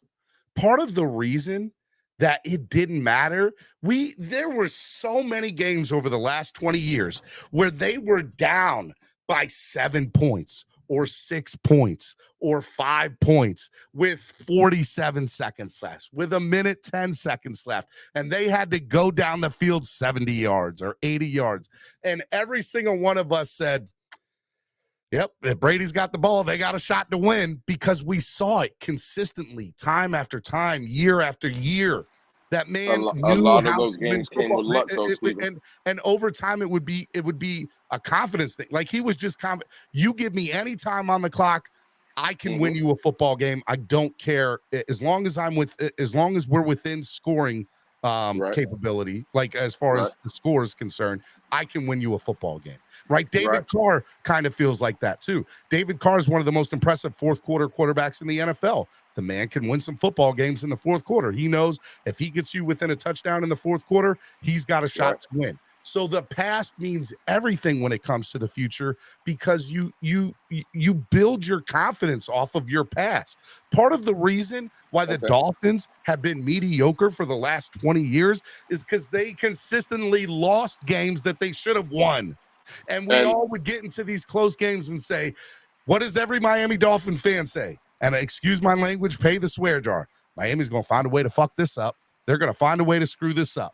Miami's going to screw this up. I know they are. We have all said that. We have all sat on that couch or been in the stadium or whatever and clearly said or thought those words. Miami will find a way to screw this up. I know them. They will.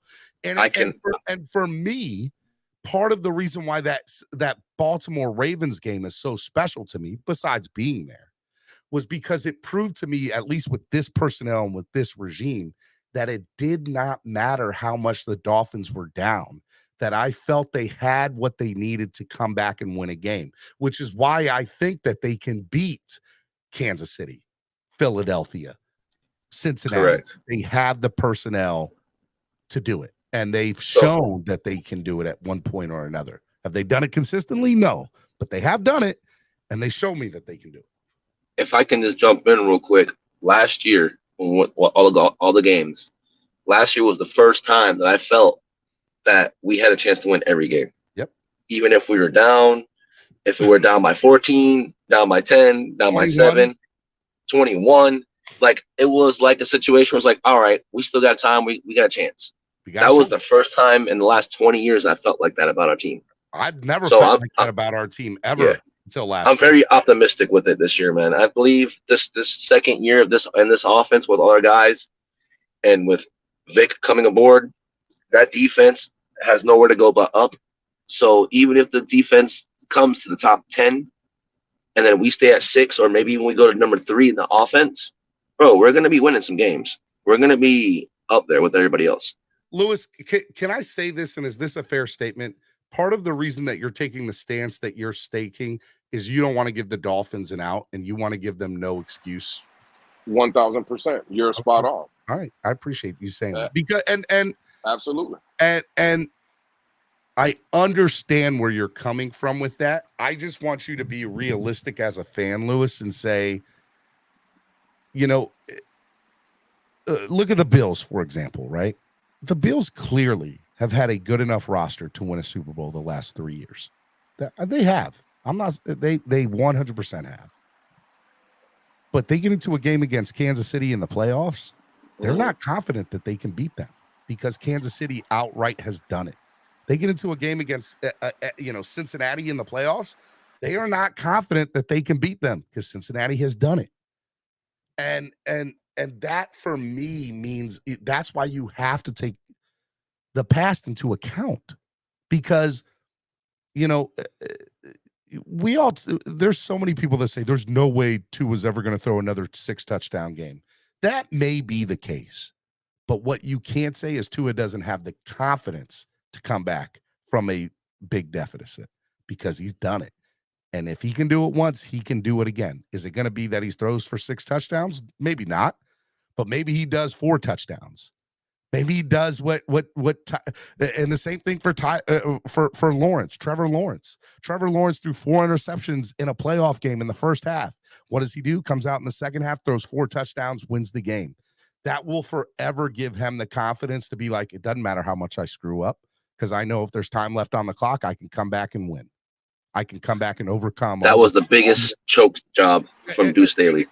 But it shows. You want to know part of the reason why Matt Ryan has choked away so many games and the Atlanta Falcons choked away so many games?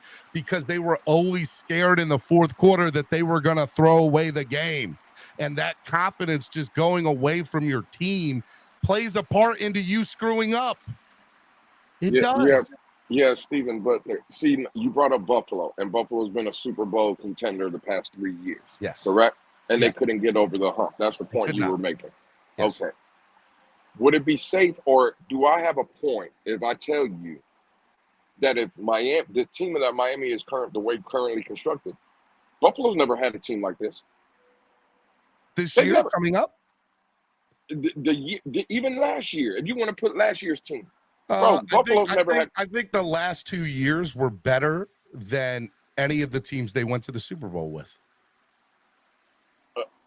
For what are you talking about, Buffalo? Yep, I think the last 2 years Buffalo teams were the best 2 years no. Buffalo teams they've ever had. No. See, this is where I'm trying to tell you, right? You come out and you're saying that Buffalo's had a window and they couldn't get over the hump over Cincinnati and Kansas City, right? Bro, they only had one receiver in Stephon Diggs. Do you realize that Color broke down the top, I think it was 42 wide receivers in the league, and Buffalo only had one?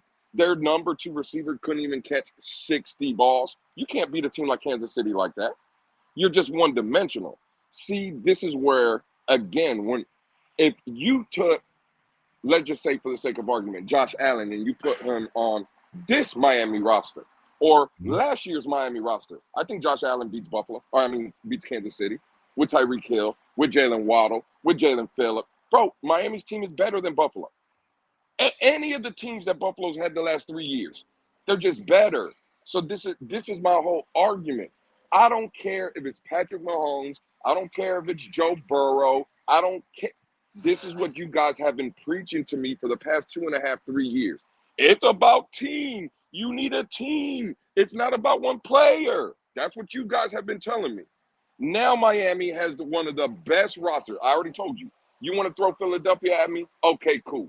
Other than that, there's not a better roster in the NFL than the Miami Dolphins. I 100% agree. Why should we be putting caveats? Oh, well, we meet up Kansas City or we meet up Cincinnati. No, there is no excuse. The time is now because, again, I've said it in the past and I'll say it here again. Bro, there's no Alabamas here. This is not where you can go in college and recruit the best players and bring them to your university. In the NFL, I'm sorry to tell people, this is the closest that Miami's going to get to ever being perfect. This is it. So if we're going to come out here and start, again, there's people in the family. Well, all we need to do is win a playoff win and it's a success. I'll be real with you. I'll be real with you. I haven't heard any fans say that. Oh, there's a lot of people. There's a lot of people that say I don't agree with that. I think the Dolphins need to make at minimum the AFC Championship game. Me too. I'm at AFC Championship or bust. That's where I'm at. AFC Championship or bust. Now, I will say if they go into the AFC divisional round and they play against Kansas City or Cincinnati and they lose 36-33, it's going to suck. But, I'm going to be like, shit. But that's the same feeling I had against Buffalo last year.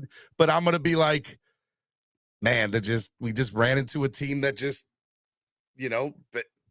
was able to do it, right? Like it will hurt. I will hate it, but I'm not going to say that this team was a failure per se. I'm just going to be like, we ran into a better team. We ran into a better squad that day. And it goes to any given Sunday, right? So I have such a huge issue with the blanket statement that this team has no excuse. Football is not, there's only been one perfect team in the history of the NFL, the 1972 Miami Dolphins. And they are considered NFL's greatest team ever. And why is that? Because they were perfect. If the 1972 Dolphins lost one game, they would not be considered the best team in the history of the NFL. They wouldn't be. They would not be. But they were perfect that year.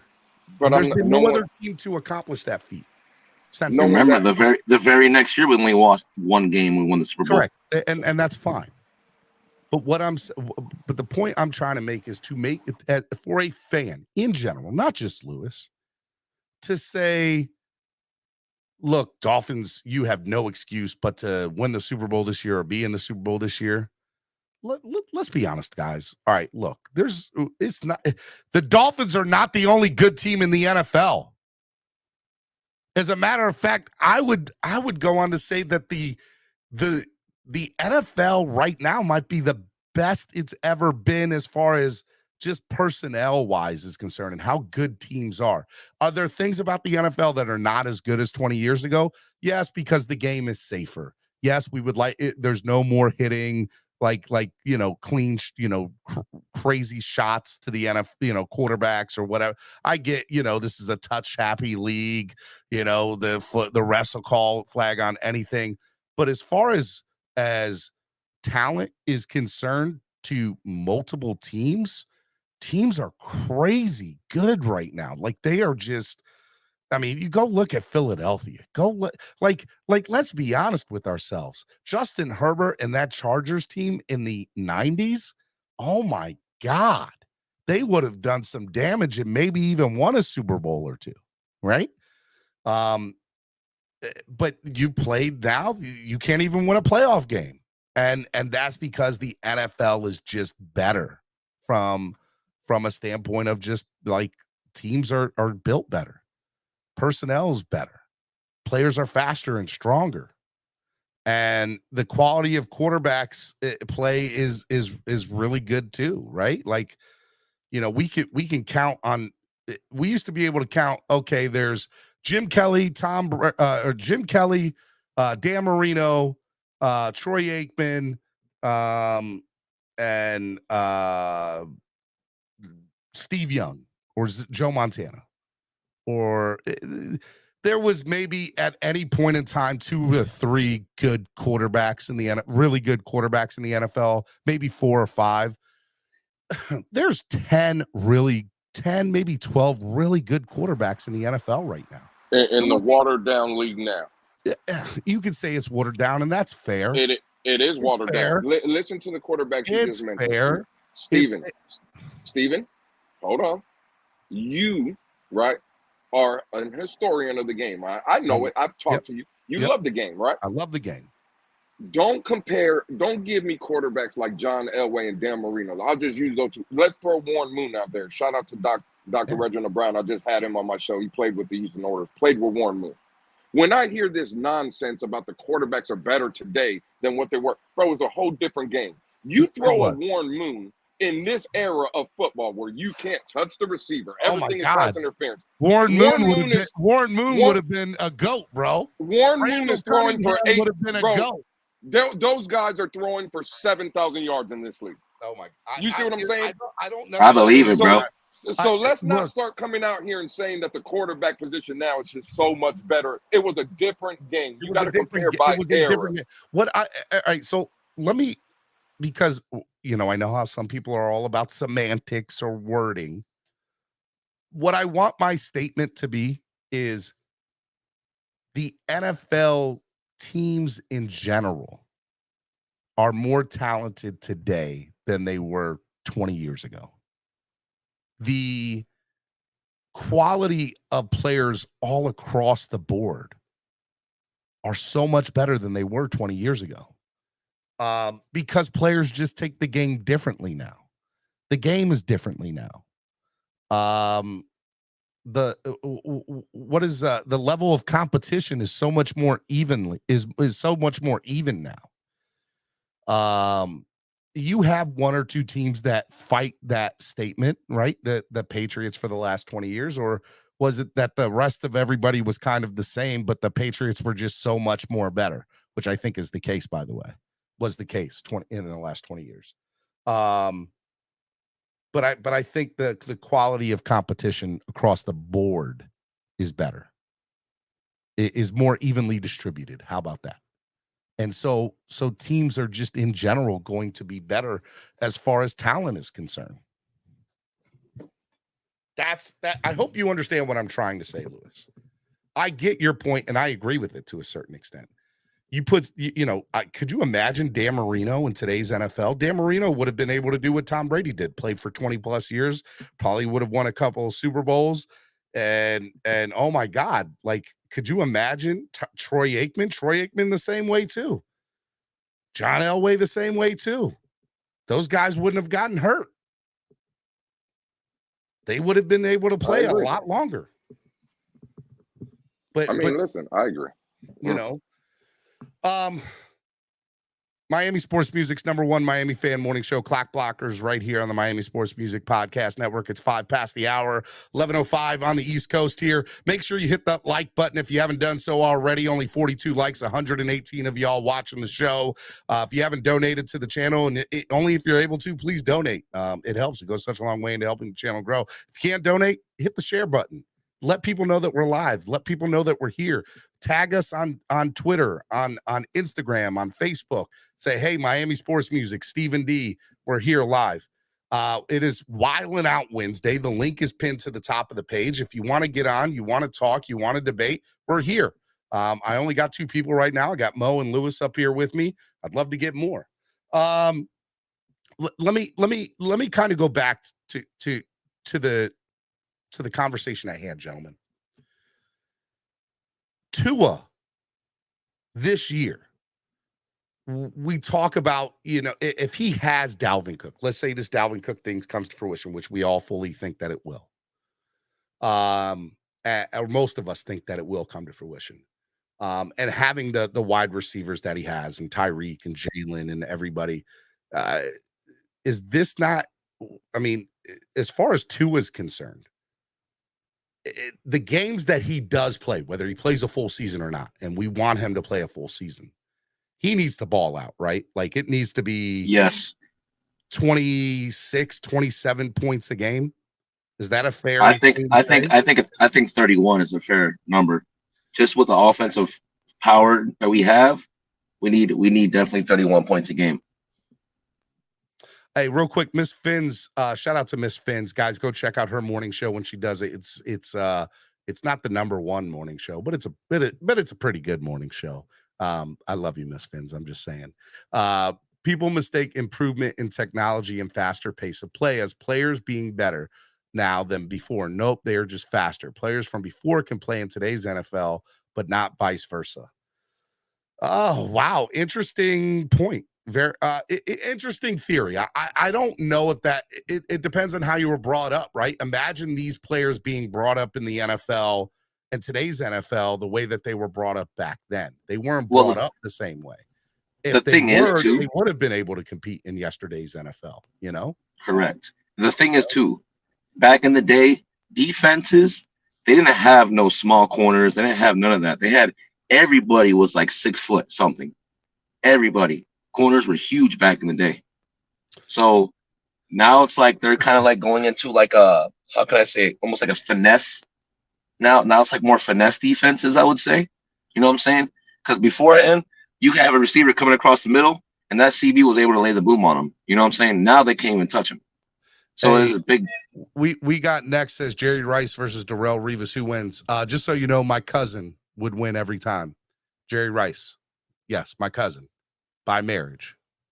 My kids got Jerry Rice. I'm just saying. My kids could be. They got their blood. They got some of the same DNA. It could happen. I'm not saying it will, but it could. They got some of the same DNA. My cousin. Batman was up here and then he left. What happened, Batman? Where you at? Michael Irvin versus Richard Sherman. Irvin. Yeah, it's not even close. There's Michael Irvin. And Rice is cooking Darrelle Revis, too. Like, what are we talking about? Like, what is going on here?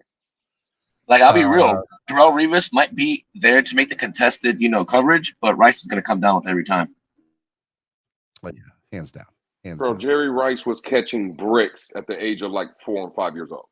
Like, what are we? The man had the softest in Mississippi. hand. In the heat. You know what I'm saying? Like, come on, bro. In Mississippi. What's up, Batman? Take yourself off mute. Good morning, Batman. You're on mute. You're on mute. What up, dude? Hey, good morning, guys. What's up, everybody? What's going on, Steven? Who's up here? Let me see. We got Lewis. We got Mo. What's going on, Steven? What's going on, guys? What's up, cuz? How are you? Just vibing, bro. You're at work, man. You're at work. Like Mo said, we're waiting on this Dalvin Cook news. We're waiting on that. Yeah, man. Look, I mean, to me, it's a done deal already. We just need, it's semantics, as some people like to say. That's what I think. It's semantics. Well, the thing is, the thing is, there's some things I can't really talk on the air like that, but like I told Lewis in the back channels in the chat, like how things are setting up and how it was or how it's going. So I just believe, like I said, it's just more a contract verbiage and language right now, and the guarantees for injury settlement. That's what's going on, I believe. Look, and part of what I also believe, Mo, is whatever contract he signs will have a domino effect on the rest of the NFL running back contracts amongst the league. And so they're being very careful about with the contract that he signs. I heard that Cater Kohu is holding up the contract because Cater doesn't want to give up the number. So I heard that's what's holding everything up. So you can blame Cater Kohu. That's what I heard. Nah, man, he gonna give up the number. If Dalvin Cook says, "Yo, here's $250K," he's gonna get his number, bro. Stop. Come on, dog. Because Cater's only made, what has he got? Like, what was it, a 3-year contract, 150 guaranteed we signed him for or something like that? He has like he's making 880 for the season. Well, I know his money went up last year because didn't it like go over like $1 million for the playing time, if I'm not mistaken? Maybe for incentives, yeah. But like his contract, his base salary is at 880,000 for like the next 2-3 years. Gotcha. Because I know he hired X's reps. He hired X's reps, and that's so what scares me. He's gonna try to ask for the bag. Because X learned from Rashad Jones, and you look what Rashad Jones did to us money wise, and X, and now Cater's falling in the same footsteps. They like their monies, and they cry about their money. Well, if you think about it, Rashad Jones hustled us for 3 contracts, and X has hustled us for what, 2 now? So, yeah, it's this wait and see thing. Hey, somebody sent me a tweet of the fastest players in the NFL.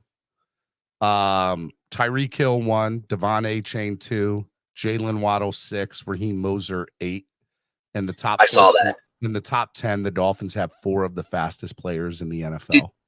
Did you see that, Steven? Did you see that interview when they were in Houston with Tyreek, Waddle, and Achane? And the reporter was like, "Hey guys, what's the fastest recorded miles per hour you guys have in practice?" And then Tyreek was like, "Oh, 23 miles per hour."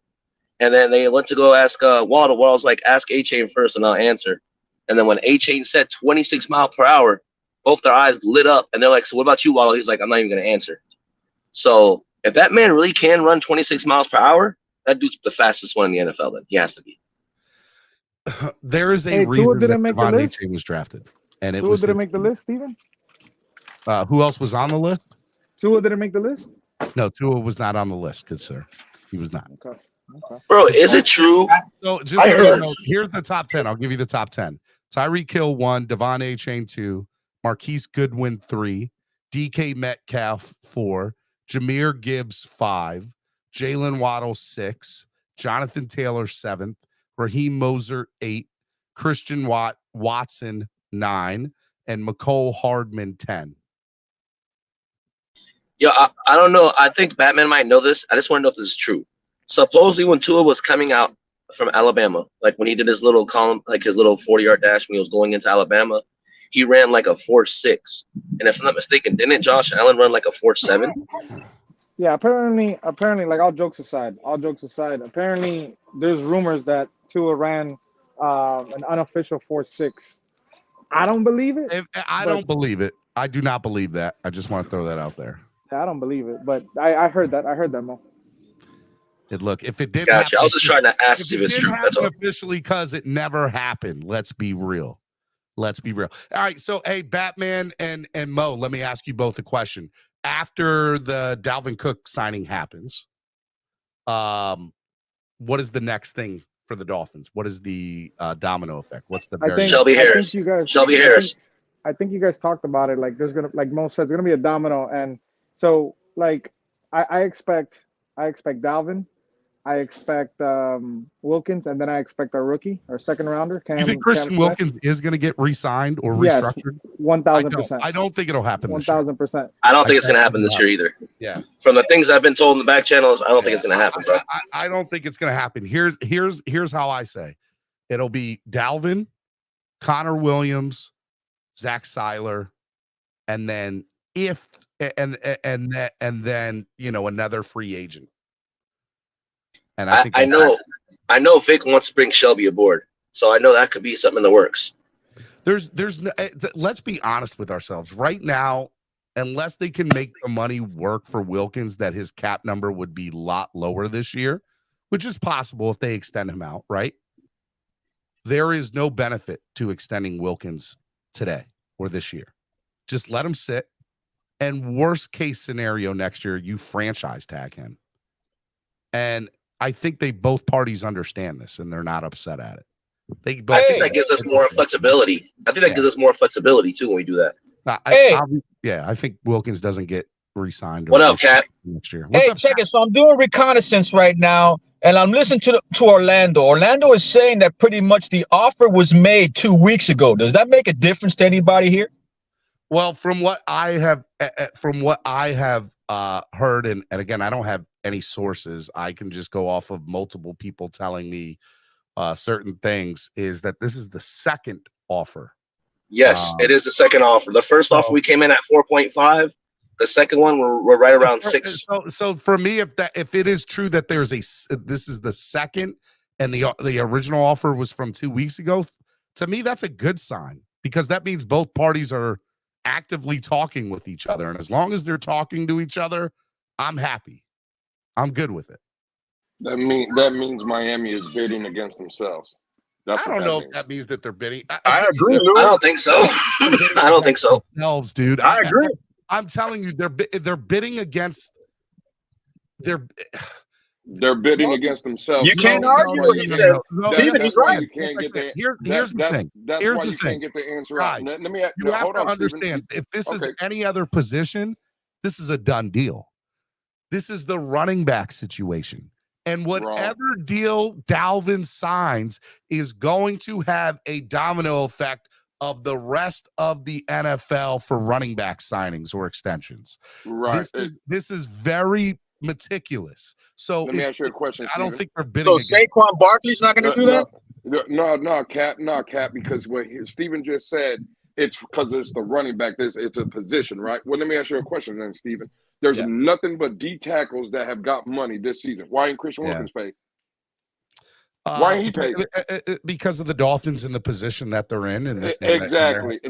Right. It has nothing to do with that. Miami's bidding against themselves with Dalvin Cook because I don't know how many times Dalvin Cook has to come out and say we already heard it out of his own mouth. Miami would be a perfect fit. He's telling you he wants to be in Miami. Lewis, he doesn't want to go to the Jets. He doesn't want to go to anywhere. Right? Hold on. Especially if the offer was made 2 weeks ago. That's like, come on, 2 weeks ago. You really got to think about it. We don't. Hey, let's be fair, Cap. We don't know if that is all hearsay.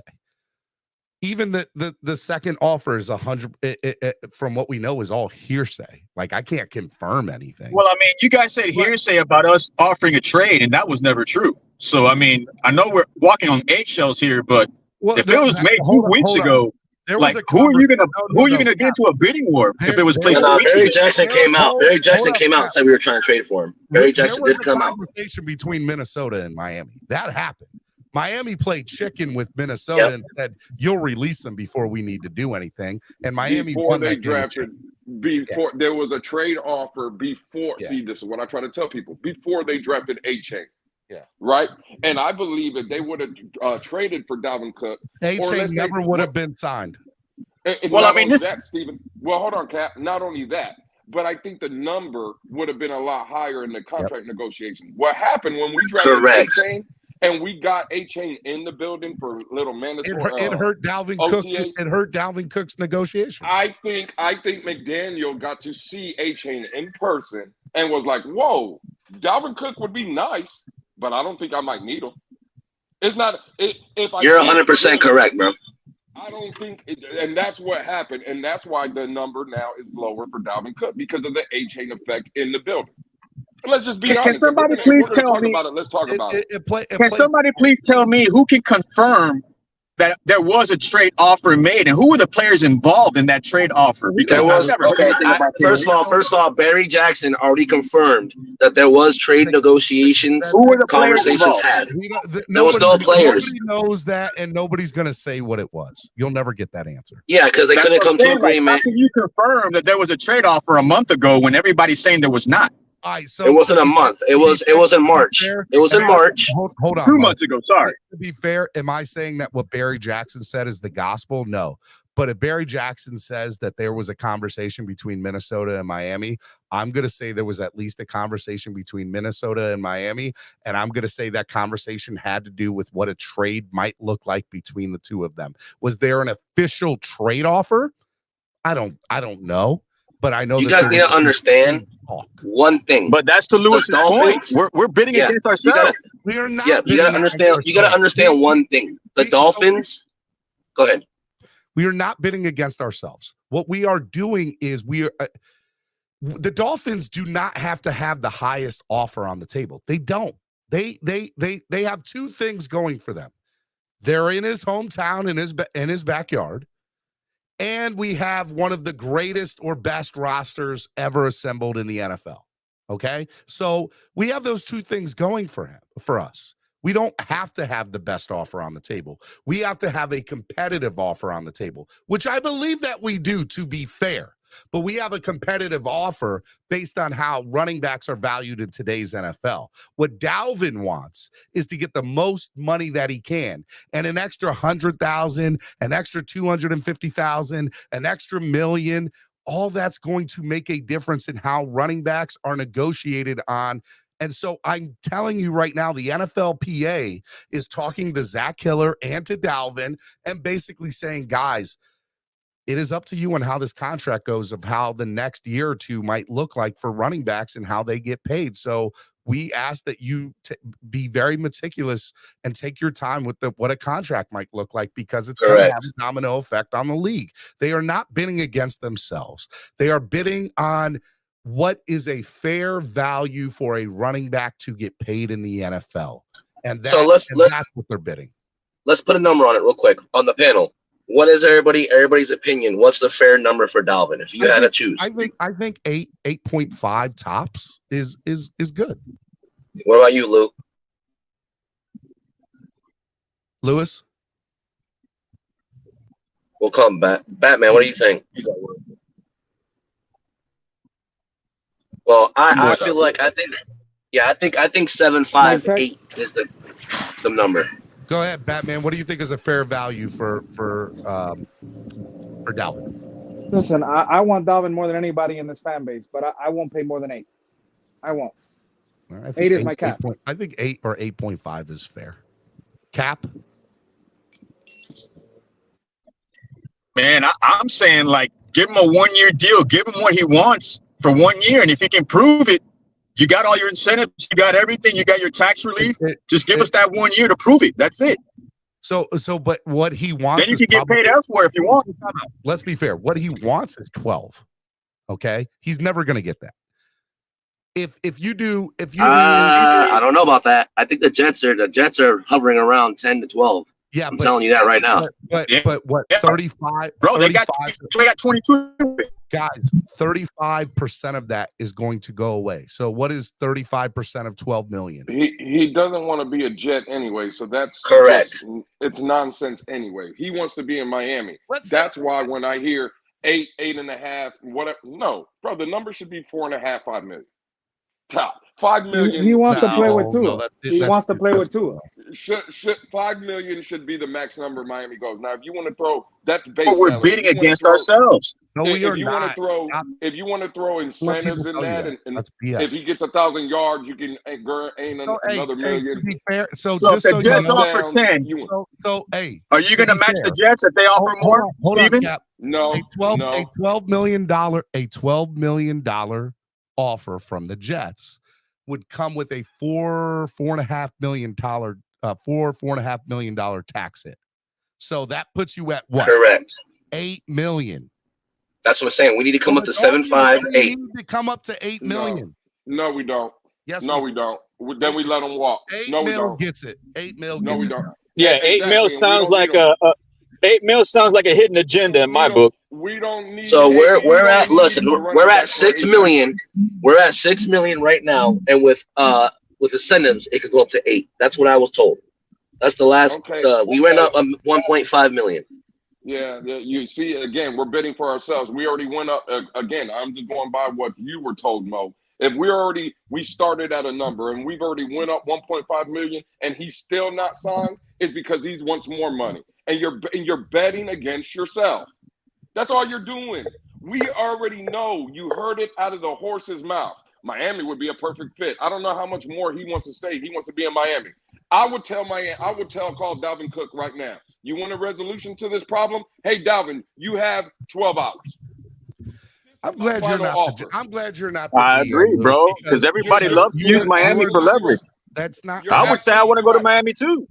What are we waiting for? Again, this is the problem. What is the rush? I ask you, Lewis, what's the rush? And I was just getting ready to tell you, Steven, see, this is the game that we play as Miami Dolphins. What is the rush? Because we're all in love. We want this player. The rush is nothing's happening. What's the rush? We just told you what happens in another month if people start getting hurt. No, it's not. I don't even care about that. You know what the rush is? In 3 weeks, training camp starts. That's what I'm saying. People get hurt. This man don't even know. He don't even know the playbook. He's never been in the playbook or whatever. And yeah, you can come out here and say, oh, well, this is the scheme that he's used to. Let's be honest. We said that last year when we hired McDaniel. We're going to be the 49ers of the South. Did our offense look anything like what the 49ers ran? No, sir. No, it did not. So Dalvin Cook has to get in the building. He has to get in the playbook. So this narrative, oh, well, there's time because, bro, training camp is right around the corner. What are we doing? We'll be playing preseason games before we know it. And y'all want to sit around and get, Dalvin Cook has time. No, he doesn't. Y'all need to wake up. Here's the thing that I don't get. Is ridiculous. He either needs to sign or we need to move on. Period. No, I feel you. Now, here's the thing. You know, right now, since everybody's on break, you know, Tua's getting his normal workouts with Perform. You know, they're doing their daily workouts and stuff like that. You know, Dalvin Cook is working out Perform. You don't think there's some way somehow they cross paths sometime this week or last week or whatnot? I'm sure there's been conversations with the players. So is it true too that Raheem Mostert is also? Is it true that Raheem Mostert is also training with Perform? Yes. Isn't that a conflict of interest? No, why? You got two guys that are going to pretty much battle for the same spot on the same team. Raheem knows what's up, bro. Raheem knows if Cook comes here, he knows what's up. Competition breeds competition. That's one. Iron sharpens iron.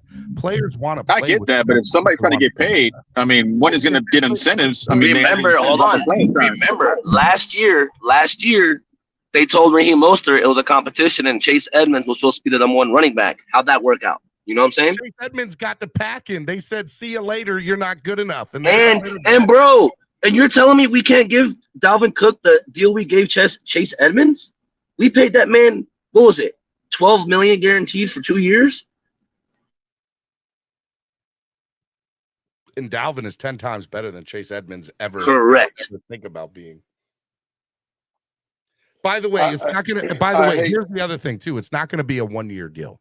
It's going to be at minimum a 2 year. It's going to be a 3-year deal, 2-year with a 2-year, guarantees, and third year's an option.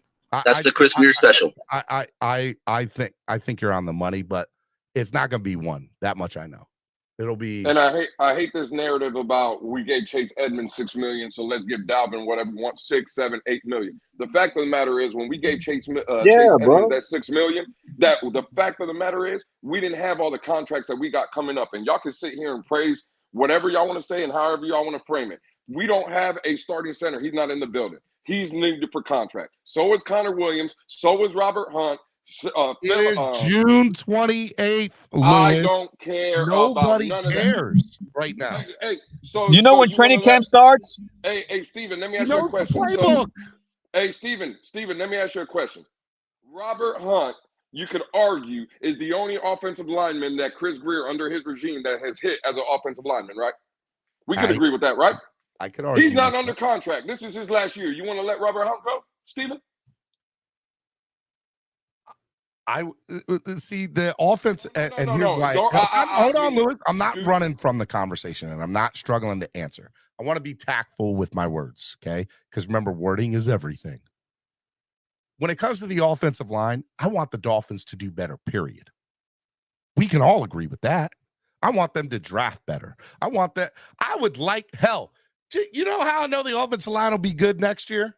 Not this coming up year, the year after. They retain their offensive line coach for more than a year. Let me know. That's how I'll know that they're in the right direction. Yeah, I don't know about none of that. The question was, We've had 9 offensive line coaches in 10 years. Oh, okay, that's fine. I didn't ask you about that. I asked you, do you want Robert Hunt in the building, yes or no? Yes, I do want Robert Hunt in the building. And he's not signed. This is his last year, right? So he needs a deal. Javon Holland will be coming into his 3rd year this year, right? He was a 2nd-round pick. That means the next year, he is gone without a deal. You want Javon Holland here, correct? Yes, I want Javon Holland here. You want Christian Wilkins here, correct? Yes, I want Christian Wilkins here. You're going to want Jalen Phillips here and Jalen Waddle here, correct? Yes.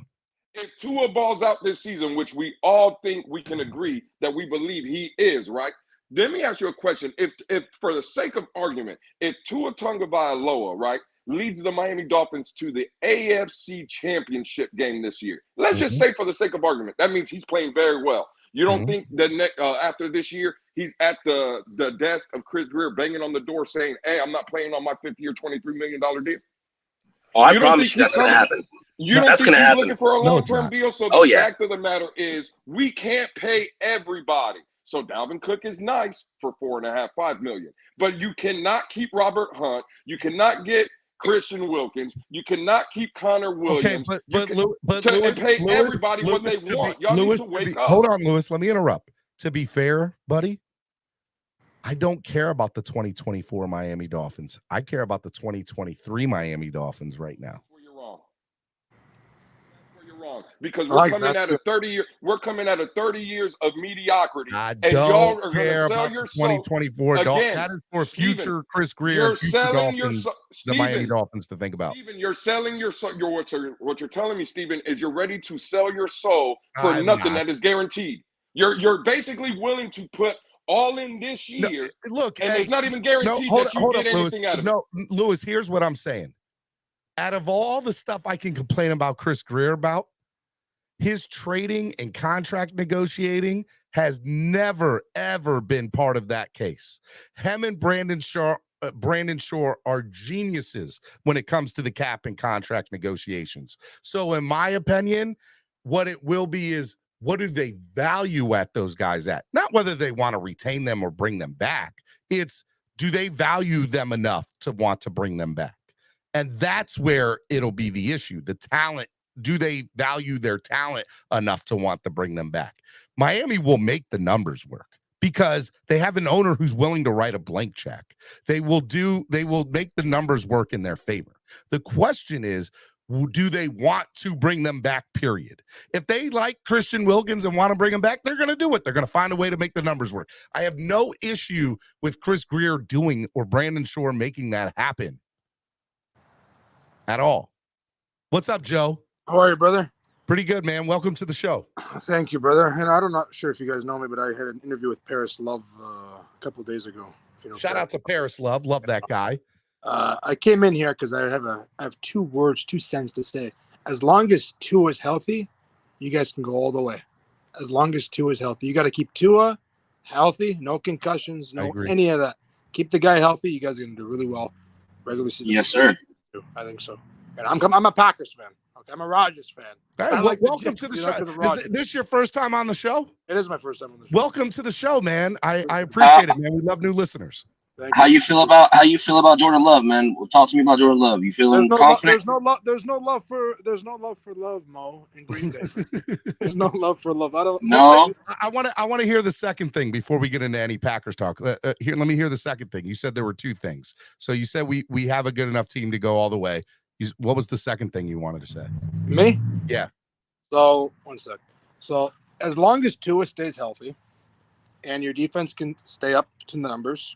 Yep. And don't give up 30 points per game, you guys will go all the way to the Super Bowl, and you guys will win the Super Bowl.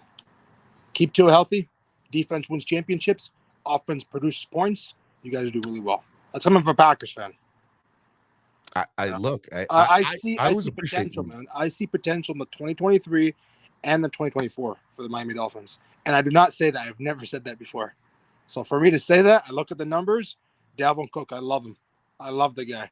Unbelievable. You're a Numbers Packers unbelievable. fan, and you like Because I'm Dalvin. not I appreciate biased. I tell you how it is.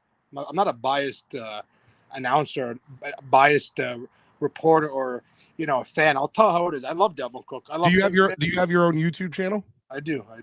And it's Packers Talk? No, I do all sports. I do everything. All right, what's your channel called? Joe Sports Channel. Joe Sports Channel, guys. Go check it out. I like it. Hey, Joe, let me ask you a question. What was the contract extension? What were the numbers looking like for Aaron Jones in Green Bay? When? Last year or the year before? Yeah, whenever he got his new deal, when y'all signed him, re-signed him. It was okay. It was okay. His first couple of years were good, and then when we signed that big contract, it was kind of. What were the numbers for it? Was his question? I don't have a piece of paper. I'm not sure. I can tell you. Give me a sec while you guys are talking. Because I'm going. Well, the only reason I brought that up, Steven, you got Aaron Rodgers, a future Hall of Fame quarterback, a great roster over there. They had Devontae Adams. They had a good defense. They had an offensive-minded coach, great offensive line. Right? Whose fault's that? Whose fault is getting rid of Rodgers and all those players? It's a stupid GM. So Aaron Jones' cap hit this year is going to be $8 million, and next year his cap hit will be $17.7 million. You think Green Bay's looking to get off that Green deal? Bay, You think they want that? This is Aaron Rodgers' last year, unless he renegotiates. Or Aaron Jones' last year with Green Bay, unless he renegotiates. Exactly. And what did it get him to give him $8-9 million? What did it get him? And so that's by the way, Rodgers.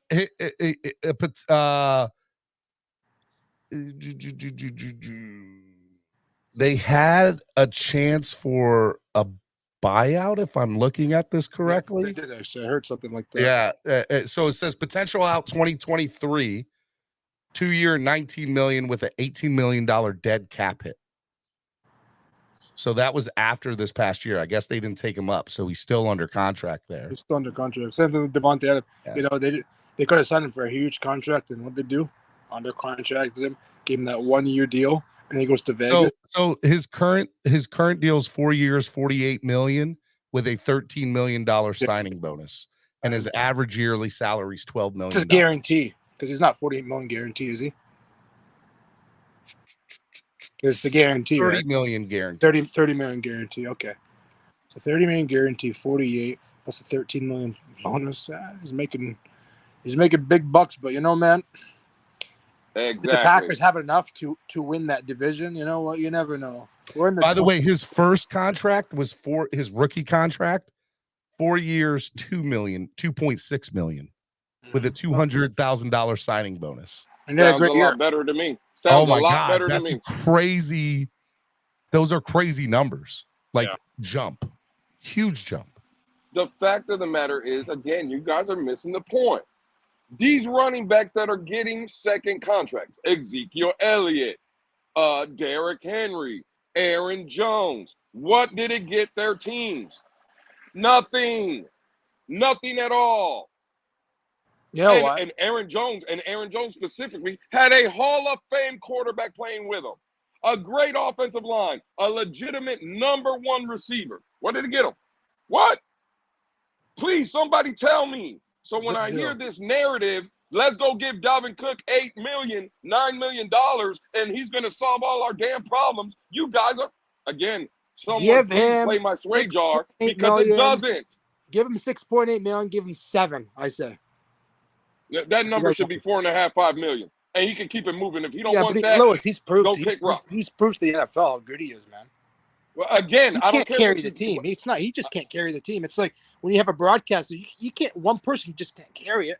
The whole team has to carry as well. Well, Joe, let me ask you a question, just real quick, to kind of go back to an earlier debate that Lewis and I were having. I agree with that statement, blanket wise, like that as a blanket statement is correct, right? But there are exceptions to that statement. For example, Patrick Mahomes is the exception to that statement, correct? Oh yeah. Yeah. Right. Okay. I just wanted to make sure you're on the page. For sure. Mahomes is a different. It doesn't matter who's playing anywhere else. As long as they're remotely decent, Patrick Mahomes and the Chiefs are going to win football games. But do you think if Patrick Mahomes had a regular line like the Packers or like just a regular base team, he would be where he is today?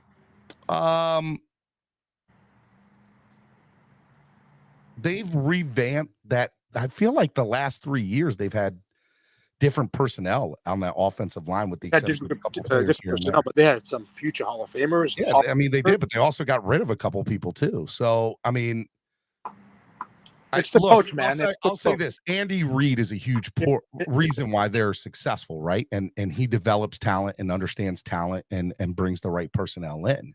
But that goes without saying. Of they do things the correct way, right? And so when you're consistently bringing in good talent, making people replace the players that move on because, you know, bigger contracts, whatever, and next man up situations, not because of injuries, but because all of a sudden now they're asking for an ungodly amount of money. And they're like, all right, well, we're just going to move on and bring the next player that we brought in behind you to because they're ready to go now.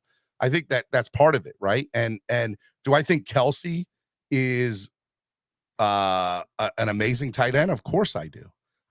But I also think that Kelsey were to go somewhere else, he'd still put up really good numbers. I think George Kittle, if George Kittle was healthy, he'd be better. Great. I mean, and I agree with that. But imagine if he played with somebody besides Jimmy Garoppolo the last few years. Right? You know, imagine George Kittle with somebody like, you know, Joe Burrow or Herbert or hell, I don't want to say Tua because of the way we utilize tight ends, but you know Rodgers would have worked good with Kelsey.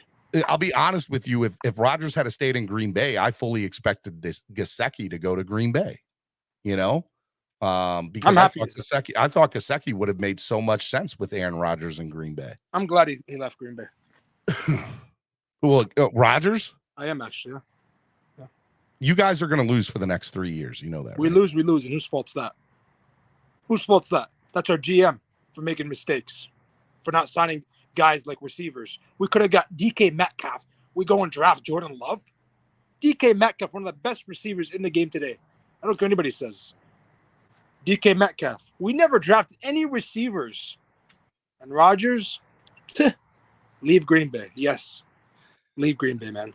Let me ask you. So you guys, when did you guys win a Super Bowl? 2011. So you guys won a Super Bowl in 2011.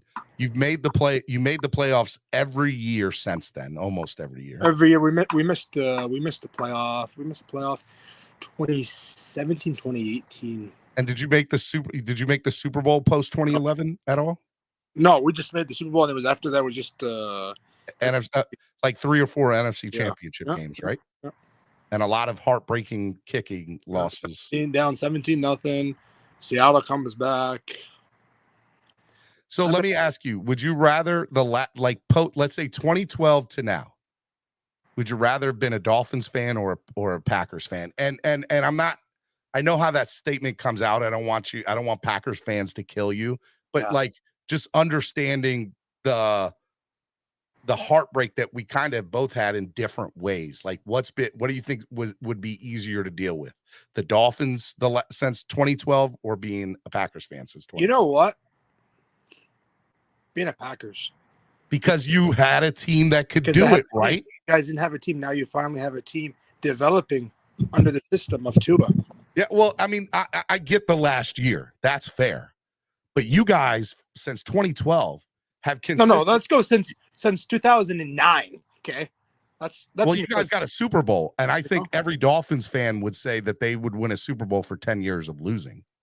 Bro, we should at least have won 3-4 more with Rodgers. With Aaron Rodgers, of course. I totally agree. With that. But I don't know. Huh? I said, what do they do at the end? They go and throw him out like they don't want him in Green Bay. The reason I say 2012 is because, you know, I think you look at the Dolphins for the last, you know, since 2012 with us, and there's just been consistent inconsistency, heartbreak, a lot of losing, rotation, a revolving door of players, coaches, you know, personnel, everything, off the field scandals, all this BS, right? You since 2012 have had 7 or 8 13-win seasons. You've had a quarterback for an MVP. You haven't won a Super Bowl, but the question is, do you consider those years a failure or are you like, I agree. I don't think it's They're not sucks you guys failures. didn't win a Super Bowl, but They're not failures because if we're failures, we wouldn't be where we are today. Take all the NFC championships out. If let's say we win a wild card game, lose a division, okay, but we went to the NFC championship. You know, we were always there. We had the opportunity to go to the Super Bowls. It wasn't a failure. It was a misunderstanding. so Lewis, who's on our panel, I like you. who's one of my best friends, who I I want you love, to my show. I appreciate it. says, quote, that if the Dolphins don't win this year, it's a failure. Point blank. It's a failure if we don't win it all. And let me throw the caveat out there because Steven, I don't like what's going on here. Let me address You don't Joe. have to like it. Oh, hey, Joe. Let me be the first one to welcome you to Miami Sports Music. We love all the Lunas listeners. Thank you for coming through. You guys are awesome. But just let me give you my opinion. If you're hosting NFC Championship games 3 out of 4 years at home in Green Bay, we all know the kind of place it is to play. Lambeau Field, a Hall of Fame quarterback. There's no way, bro. That's a failure. You not reaching the Super Bowl, I don't care how you want to slice it and dice it. That is a failure. They failed. Okay, to a certain extent, the biggest failure is we had a 13-plus win season, and we're at home against the 49ers a couple years ago.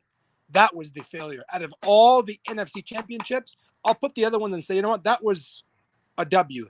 The biggest failure was a couple years ago when we were supposed to go to the Super Bowl because Rodgers had the MVP year that year. When we were going all the way to Super Bowl, we were going to win that Super Bowl that year. I think it was against Kansas City. It was going to be. We would have beat Kansas City easily. That's how good we had. You know, we had Aaron Jones, we had Devontae Adams. We had a team that was the Mostert game, right? Where he ran wild on y'all.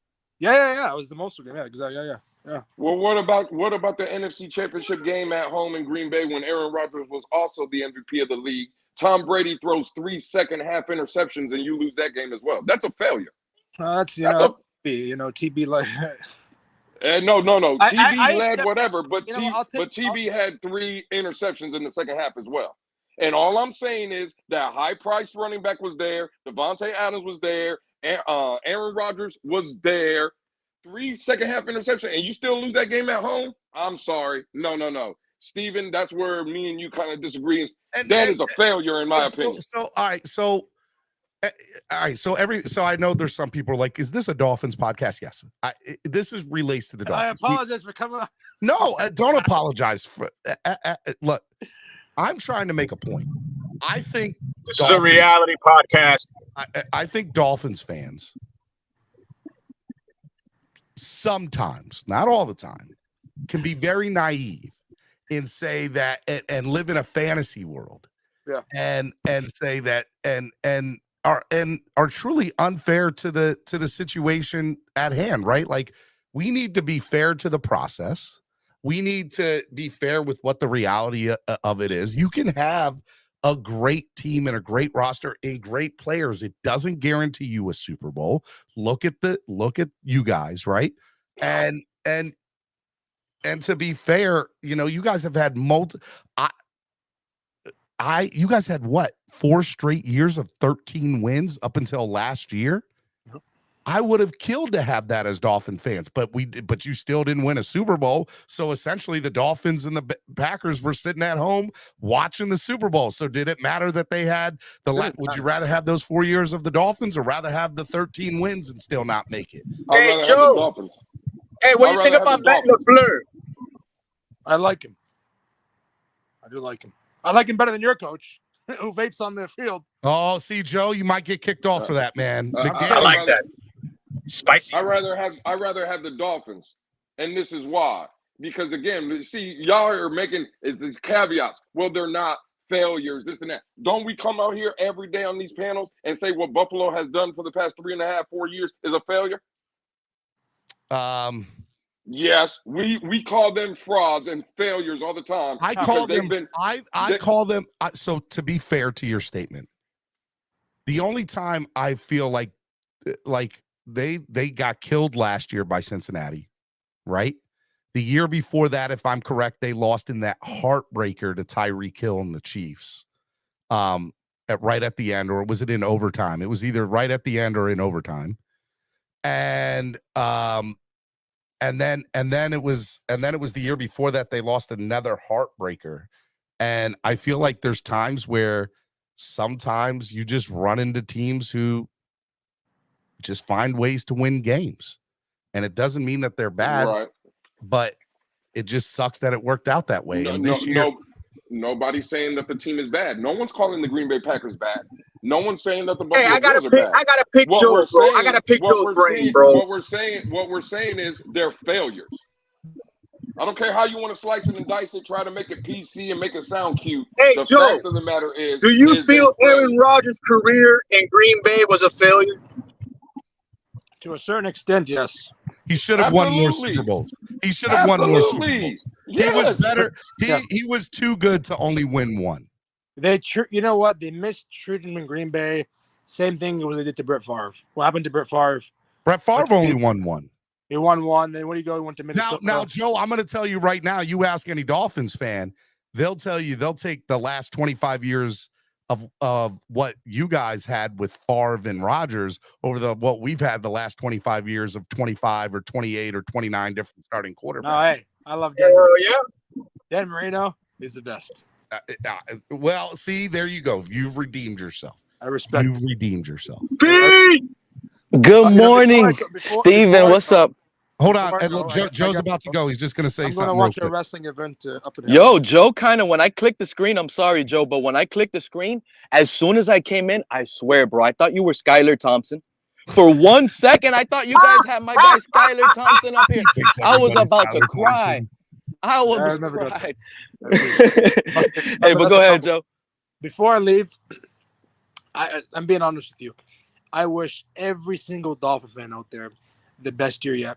I hope you guys win the Super Bowl because trust me, it hurts to year after year after year after year missing the postseason, finally making to that division, that championship and losing. I would rather not make the playoffs and lose a championship game or a Super Bowl. You guys will do well. I love you guys. I want you on the show sometime. That's the worst thing he could have said right now, but good for the No, I Tua near appreciate it, doubters. man. Hey, DM me at Stephen I DSKPL. will. We'll talk, man. I will. Yeah, I Go appreciate Eagles. you, Joe, bro. You know, if we don't make playoffs, we're like, Be easy, Joe. a lot of you Hey, Tua Joe, nears are in going the to be chat, mad. Put your YouTube, Joe. If you're still listening, put your YouTube in the chat, man, and I'll get people to go subscribe to your channel. Good cheesehead, man. I like that cheesehead. What's up, Pete? What's up, my guy? Steven, I missed last week's episode. I'm glad I had some time today to catch up with you. How are But you? Buddy? man, oh man, I'm good, man. You know me. I'm chilling out here, roaming the streets, letting these Tua-nears know what it is. But man, there's a new Tua doubter in the Tua doubting community. Who is that? There's a new one. An NFL Dolphin legend, bro. A Who? legend. He goes by the name OG. Do you guys remember Oronde Gadsden? Aronde? Yes, I remember. Oronde. I remember Aronde. Oronde came out and called our Tua paper mache. I call him a Lego. He calls him a paper mache, glue and Oh, paper you heard put him on back 560. together. Yeah, Dude, that he was I on mean, Crowder. if you, Channing and Crowder. I'm telling, yeah, he put Channing Crowder's face to put like a toaster strudel in the toaster. I mean, I couldn't believe it. Oronde Gaston coming out. A lot of you guys gonna come out here, come up this off season, flip flop, give praise to Tua over 4 good games, but you guys are gonna be regretting it. You guys are gonna be wishing we didn't even deal with this Tua stuff pretty soon. To be quite honest with you guys, when we have legends in the building calling our QB paper mache, I don't know what you guys can say about that. I mean, you can say what you want to say, and like Did he he said, say paper mache? Did he say paper mache or origami? I would He love said to have both. Aronde. He I would said love both. to have Aronde on the show. Shout out to Yeah. Aronde. He was always a favorite player of mine. But Hell yeah. everybody's entitled to their opinion. And Exactly. and what I will say is, what I need to go hear it. I saw that you just retweeted it. Oh But yeah, everything- you know me. But I think everything is also said in certain context, and sometimes things can be taken out of context. So I don't know if that. Look, he said the statement, so be it. But I mean, I He just pretty much said, and he But- also said but to be that but to be fair, Pete, I have also said as a Tua supporter and a Tua fan that he needs to be healthy and he can't get hurt. And That's the thing. That's the thing they point out on that episode. A more tactful way of saying it. That's all. This is the other thing that's embarrassing for like the Tua supporters that they don't look at. That is an embarrassment. They clearly say that there's a hashtag out for Tua on that same episode. Tua's hashtag is what if. This is from Real Dope. What if? That's his hashtag. People are tired of it, bro. We don't need to be sitting here, because you want to hope for the guy. Okay, hope for Skyler. Y'all didn't hope for Teddy when he got in some of these 2-and-ears. They didn't hope for that. So why they're getting mad that some people don't hope for an injury-prone quarterback? Why they get in their feelings, Steven? Appreciate it, Joe. Thank you, brother. Wow. Look, man, I'll say this, man. I'm to a point, Steven. It's not what if, it's when Tua's down. To be honest with you, like when. Hey, bro, I'm also hearing, bro, that there was. I mean, bro, I'm hopping from stream to stream, bro. This So is forgive some of me. the dumbest shit I've ever heard in my life. That's where I'm at. Look, I'm jumping from stream to stream right now, so forgive me. But from what I'm gathering, there's a new development with the People Marina in their Gate. feelings will be saying that. I'm hearing rumors of money transactions as well. So this story is getting bigger and bigger by the week. We don't want the story to get bigger. Every time I call that out, you're part of that. That's fine. And haven't you flip-flopped of every other quarterback in the league that we bring in that is supposed to be the guy and you're wrong and then you flip-flop to the next one? But I don't say you're a flip-flopper. So you can keep up. But hold on. So you take it, hey, Lewis. Getting in your damn feelings if you want to. You can keep Hey, getting in Lewis. your feelings if you want to. So you get in your wasn't this home of the flip-floppers? You were out here. See, that's his problem with some of these guys. They like to throw stones, but they can't take it. Didn't you call Steven flip-flopper? Okay. This is the home of cat blockers. Yeah, okay. They be in their feelings. That's what it is. That's what it is. Again, you could be considered a flip-flopper. It don't matter. From the intel I'm gathering, this story is starting to grow legs, and we don't want it to grow something else, bro. We got 3 weeks of nothing but dead airtime, and I'm telling you right now, bro, the madness we're getting instilled throughout the offseason is not right. But if there's rumors about money transactions being made with this Marina Gate story, this thing is not going to be good for us the first 2 weeks of the season, bro. Let's just paper mache. This is like the stuff with Tyreek Hill will play itself out. Like, I'm not worried about it. I'm just not worried about it. It's what's going on with Marino now? Marino Gate? What's up with that? He said Marina. Oh, Gate. the Marina Gate. Oh. Yeah. Which I didn't know that's what it was being called, but yeah, they didn't like when I was telling them about the old guy situation. They said, I want facts. Give me video. Bro, they said that the guy got slapped in the back of the head. Then they tried to pay him off. He said, no, this is not They good. don't even want to talk about that. They didn't even want to talk about that, Cap. It's like the Dolphin community. They didn't want to talk about the Tyreek Hill situation. It's not that we don't want to talk about it. It's we don't know anything. We all have hearsay. What are we going to talk about? So that he slapped an old guy in back of the neck and then he ran at him again? We don't even really know if that's exactly what happened. That's hearsay as well. It's allegedly, bro. Allegedly. They didn't deny all the reports say allegedly. Yes, I guess you guys haven't been keeping up with it. So yeah, you guys didn't catch my fingers. Pete, have you seen the video? Pete, have you seen the video? I was doing air quotes, but nobody could see it. Pete, here's the thing.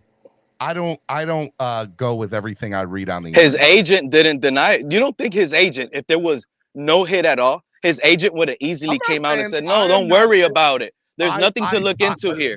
Pete, exactly. He didn't deny it either. You guys can live in a bubble if you want. The reality is reality. Pete, I believe that there was an altercation there. I'm not saying that there was not. I'm just saying we don't know the details of it. So why have a conversation about it? And even if and I will also say, if it was egregious and it was straight up like the guy needed to go to a hospital and was so bad, Tyreek would have been arrested and it would have been a major deal. There have been no criminal charges pressed against him because they saw. So, Steven, if you don't believe it, why did Tyreek Hill offer the guy $200? To shut it up. Who cares?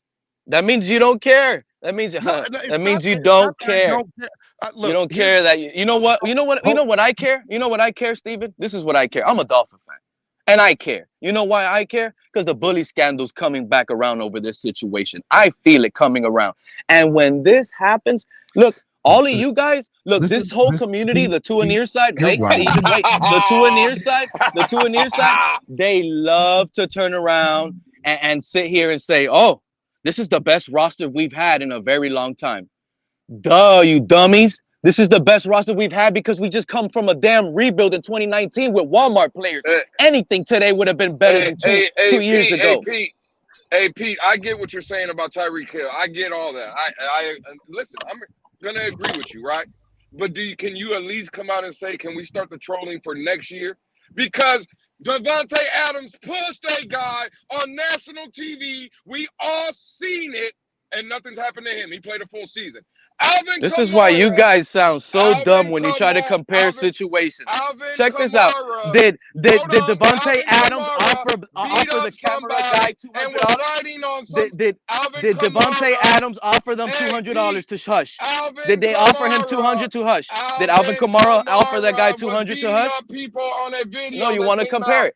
Let's try to compare it. Where are you getting this information from, Pete? One at a time. Look, Lewis, you're trying to compare it. Did Alvin Kamara? Did Alvin Kamara offer that guy $200 to hush? No. So why y'all comparing it? Did Davante Adams offer that guy $200 to hush? Check out the Big O show. He's talking about why y'all comparing non-issues? And then do those other guys, do they have more than one infraction in these situations prior? No. A lot of you guys need to stop comparing those situations. A lot of it. I understand. I understand you guys got to dig deep with a triple head shovel, right, to defend the logo. But man, there's guys out here like Barry. There's guys out here like Barry that will actually speak the truth, bro. Sometimes you got to get out the feelings, and just speak the reality of certain situations. And this is why some guys are just looked at differently than others. You can call me a troll, but the real people know who's trolling. That's just the reality. I'm speaking facts. Hey, Pete, when you came out and said, I speak facts. I speak the real. I didn't say nothing. I don't sugarcoat to be a part of a cult. Never forget that. Hey, Pete, I didn't say Alex Jones has very good quality. Hey, let Lewis talk, Pete. I didn't say nothing when you were talking, Pete. Lewis, you're kind of breaking up, Lewis. No, he's not. Yo. Go ahead, Lewis. Now you can't hear me, Pete. I hear you just fine, Lewis. You're good. I hear you now. When you came out and said, because you say it's tough situations and you like to talk facts. When you came out and said, what happens if this guy identifies as a woman? Were those facts, or were you just trolling? Were those facts? That was telling you guys that knew so much to stop, because were those facts? When you guys said he was a young Marine worker, and I was telling you, what if he's an old guy? You guys don't switch it. You guys brushed it off. You guys were brushing it off. Oh, I mean, you could act like you know. Now you guys know. I'm telling you what's going on based on other reports, and you still go read it. Go read it. Go read it. I've been saying for weeks since this came out, let's not talk about it because we don't know what the facts are. That's what I was just trying to say, but it's Wildin' Out Wednesday. What are we talking about? It's a troll. What you're doing is trolling. That's what you're trolling. Yeah, we know the troll. Trolling. Okay, yeah, trolling. Talking about a situation is not trolling. Talking, Pete. Steven. Who's the trolls? Yes. Flip-floppers. Flip-floppers are the trolls that defend Tua. Those are the trolls. Because I think you guys are on the point of defending Tua. To Skylar Thompson, that's a troll? Was that a troll move? Yeah. Yeah, that was awesome. Oh, okay. That was awesome. Yeah, exactly. That was awesome. Exactly. Right. Some NFL peers around the league will tell you Teddy Bridgewater is still better than Tua today. Hey, Steven, can you play that Arondé Gatson clip? No, because I don't have any clearance to. I don't want to get flagged. Let me ask you a question. These new you don't YouTube get flagged for playing hours of other things? Yeah, these new YouTube policies. What's going on here, bro? We can't play. Y'all be doing the most. Yeah, they be doing the most. And as soon as they don't want to do a situation, they'll say that. That's what they'll say. They take 30%. We can't get clips from other YouTubers. A whole hour of another show. They'll play a whole hour of this, and they'll do that, and they'll copy this. But when it comes to this argument, what don't favor them, I'll get flagged. They'll I time tell me you what, out. That's what I'm hearing that, bro. They should let us play all these. We're helping everybody, I will bro. do you the favor of after the show. You don't got to do me anything. Don't blame me if you get flagged. I don't know the rules. I'm just saying. All I'm saying is you guys will show 100 videos, but if I'm requesting one, I'm gonna get flagged. Yeah, okay. Yeah, it's too many rules, bro. I didn't know that I did that, but okay. All right. Well, go. You show video. Don't you show the interviews? Don't you show the interviews? I do. Don't you show every but interview of the Dolphins? That's the Dolphins. That's I'm Dolphins content. I'm not just going to show something until I go look at it to make sure I don't. Don't you have a channel, Pete? Why don't you go put it on your channel? Can you play some of the Alex Jones and the Russian mutiny going on? Lewis, that was stupid. This is an open Dolphin content platform. This is for Dolphin fans to click the link and come up. I'm requesting a Dolphins topic. I'm not requesting anything else. So again, that's a feeling type take. And I'm sure if you tell the Dolphins that you're going to go play that video, Dolphin fans would go and watch it. That's Dolphin content. Don't you have a channel? If you tell, I guarantee you, I'll be the first one in there, Pete. If you're going to play it on your channel, I'll go over there. I'm not interested in doing stuff like that. I like talking money. On my channel, no, don't do it, bro. Hey, that program director for 560 is an a-hole, bro. Don't do it. Nobody want to hear that. I personally know that program director from 560. Don't do it, bro. He's an a-hole. But where? He will flag Steven. Bye, Pete. Let's go. Till Dog says, I don't care about racists getting hit. Bye, Pete. I don't care about racists getting hit. Oh, you talking about the guy who Tyreek Hill hit? Hey, I don't care. My dog said, "Yo, Pete, get off the panel." He's talking about the guy Tyreek Hill hit. Allegedly. Yeah, supposedly it was racial slurs going on. Supposedly. That's what I'm saying. Mo, I'm hearing illegal fishing. I'm hearing boat hopping. I'm hearing that guy was pretty much telling him, "Hey, you're on the wrong boat." I'm hearing I've heard. Bro, the thing is, hold on. The thing was, I have heard 10 different stories. Me too. So you know what I'm going to do? I'm going to wait till something happens, and until because supposedly, it was supposedly Tyreek's girl and her friend that got into a buddy, and that's when Tyreek stepped in. Supposedly, so we'll see when it comes out. That sounds more believable.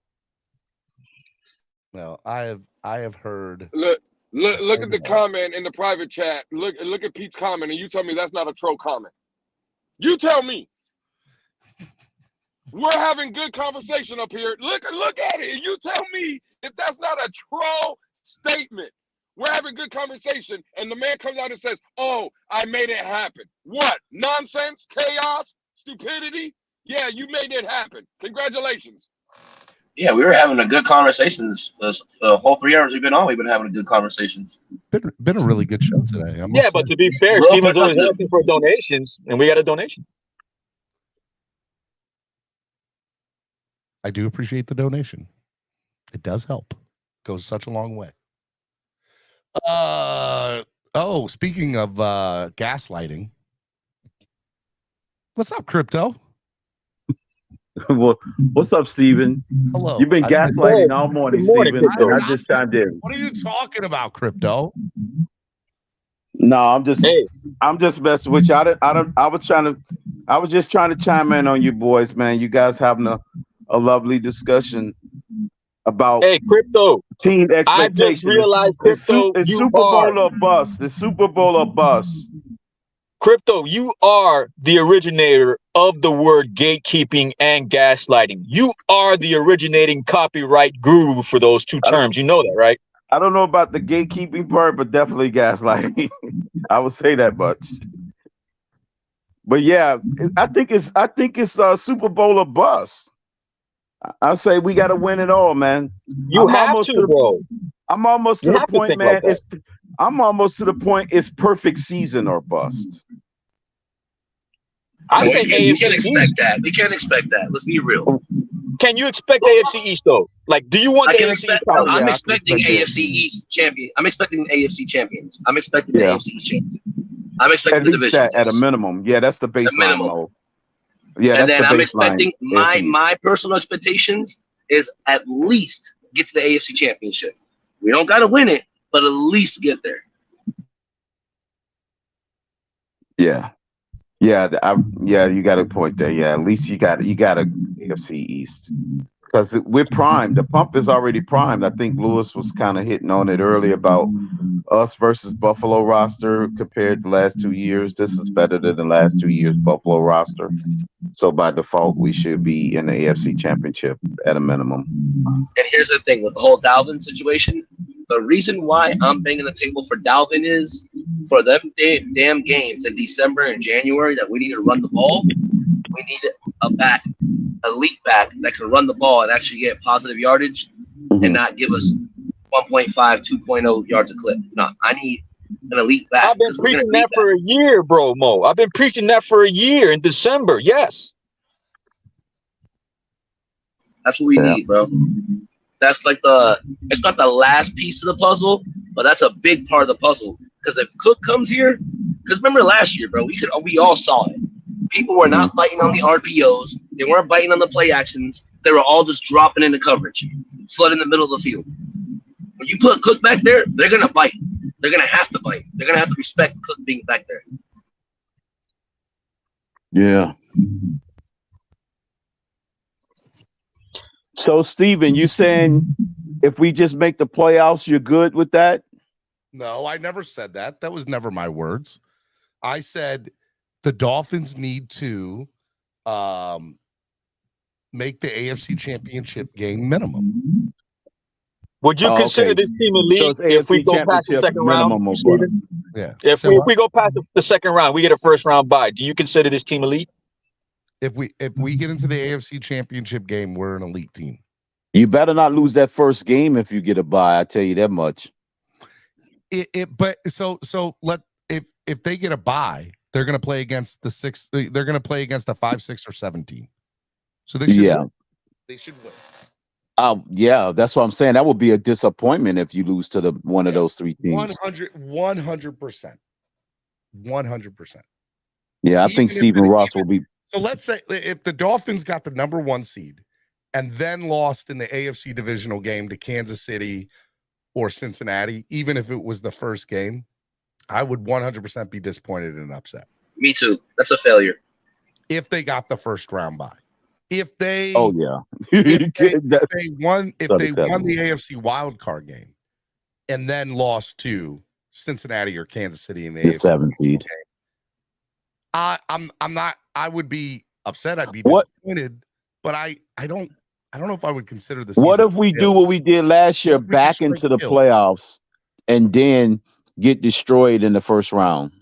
What do you mean?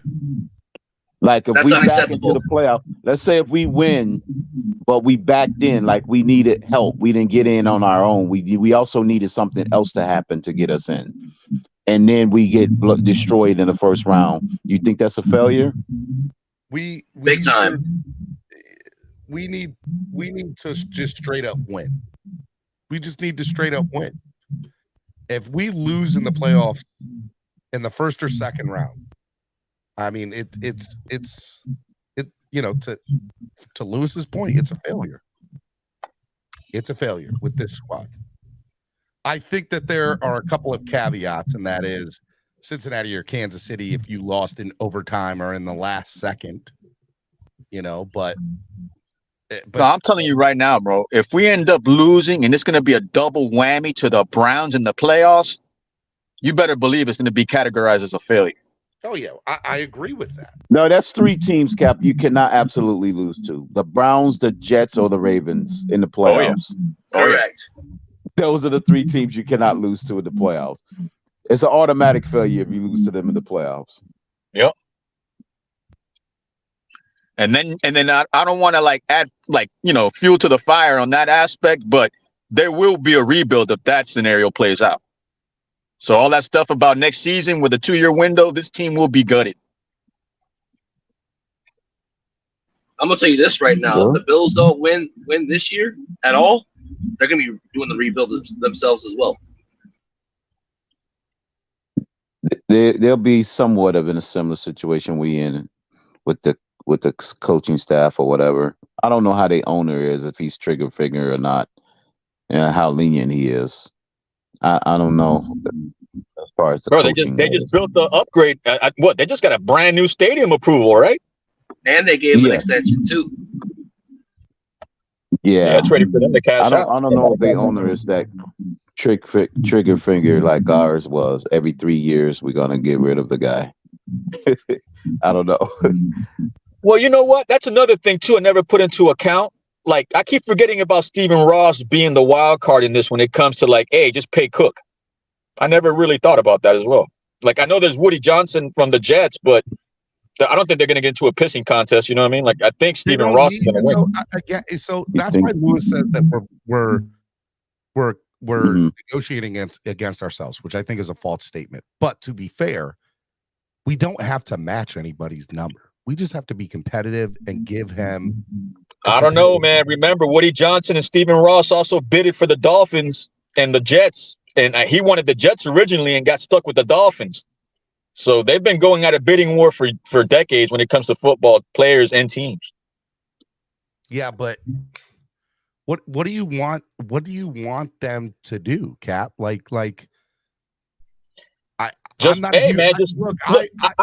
with the social media, like, you know, adding, you know, all this propaganda stuff and this is gonna happen. This is gonna just kill the noise, man. Pay the guys if you really want them. Yeah, but you can't just go. So if a player comes in and says, I want $14 million, and the Dolphins say, you know what, we're going to go ahead and give it to you because we want you. Meanwhile, the second highest paid running back is making $8 million. That makes no sense. We've overpaid the market. We've overpaid. Well, I mean, if you're in a win now mode, does that really matter? Yes, it does. It'd be stupid to do that. You've set yourself up for failure. So then when I say don't overpay, why am I getting pushback? I don't think you should. I agree that we shouldn't overpay. Now the question comes into play of where is it overpaid? I think 8.5 million is tops. Lewis says that's way too much. Yo, Ian, get your ass up here.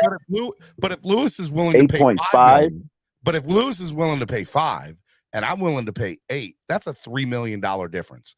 Am I going to get mad over $3 million to win a Super Bowl? No. Give him $3 million signing bonus. Yes. There you go. Give it to him. Exactly. Yeah, that's what I'm saying. Make the numbers work, bro. Get all the drama out the way already. We go through the season every summer, off season with drama.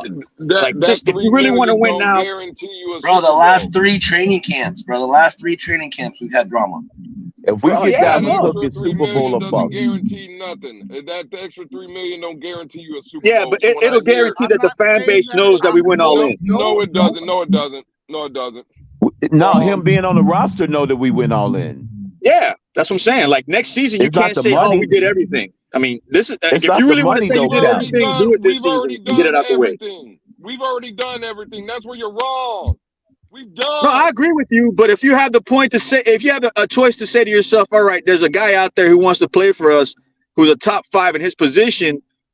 I mean, look, as much as I don't want to overpay, just do what you got to do to prove to the fan base you're going to win now. Yeah, get it done. That's it. That want to come down here and play for us. Yeah, but Cap, sign everybody. Bring them too. Bring all of them too. Hold on, Cap. You see what I'm saying? This is not. It's pointless what we're talking about here. No, it's not pointless, bro. Because when I said bring all of them, like I said, you can manipulate the cap. You can restructure contracts. We haven't done none of that yet. Can't. We're gonna be. What do you mean we've restructured all kind of people, Cap? We have. Who have we restructured so far? Jerome Baker. We restructured Tyreek. We restructured Chubb. We restructured Armstead. Exactly. We restructured like 4 people this year. What are you talking about? We've restructured all kind of stuff. And we can't just keep pushing money back and money back and money back. Bro, this is what y'all got it. Never mind. No, hey, Lewis, no, I had to do that reverse psychology on you, bro, because that's the exact same thing I told Ennis 2 days ago. I think that y'all need to understand a couple of things. The NFL has a salary cap. You all know this, okay? This is nothing new. In baseball and in football, it's a lot easier to say, you know what, or maybe not in basketball, but in baseball, you can say, we'll pay. They have what they call a salary tax. So if you spend, meanwhile, the Orioles or the Marlins have a $70 million payroll or an 80 or 90, and the Angels or the Padres have a $350 million payroll, which is stupid. That is unfair. Okay. In football, they all kind of have the same level. They all work within the same parameters. Now, some of them might have $50 million or $20 or $30 million available, and when the start of the season starts, and some of them might have 2 or 3 million. Okay, it all depends on how they utilize it. And so so some teams think, okay, hey, look, I can take this money, it can roll over into next year, and I know I'm not going to be competitive this year, so why not take $30 million, roll it into next year, and then I can have an extra $30 million on top of the salary cap that I'm already currently playing with next year, right? The Dolphins are in a position where the salary cap, which, by the way, is increasing on a year in, year out basis lately, especially with the new TV deals, especially with the new marketing deals, it's within their favor to say, you know what is in our best interest right now?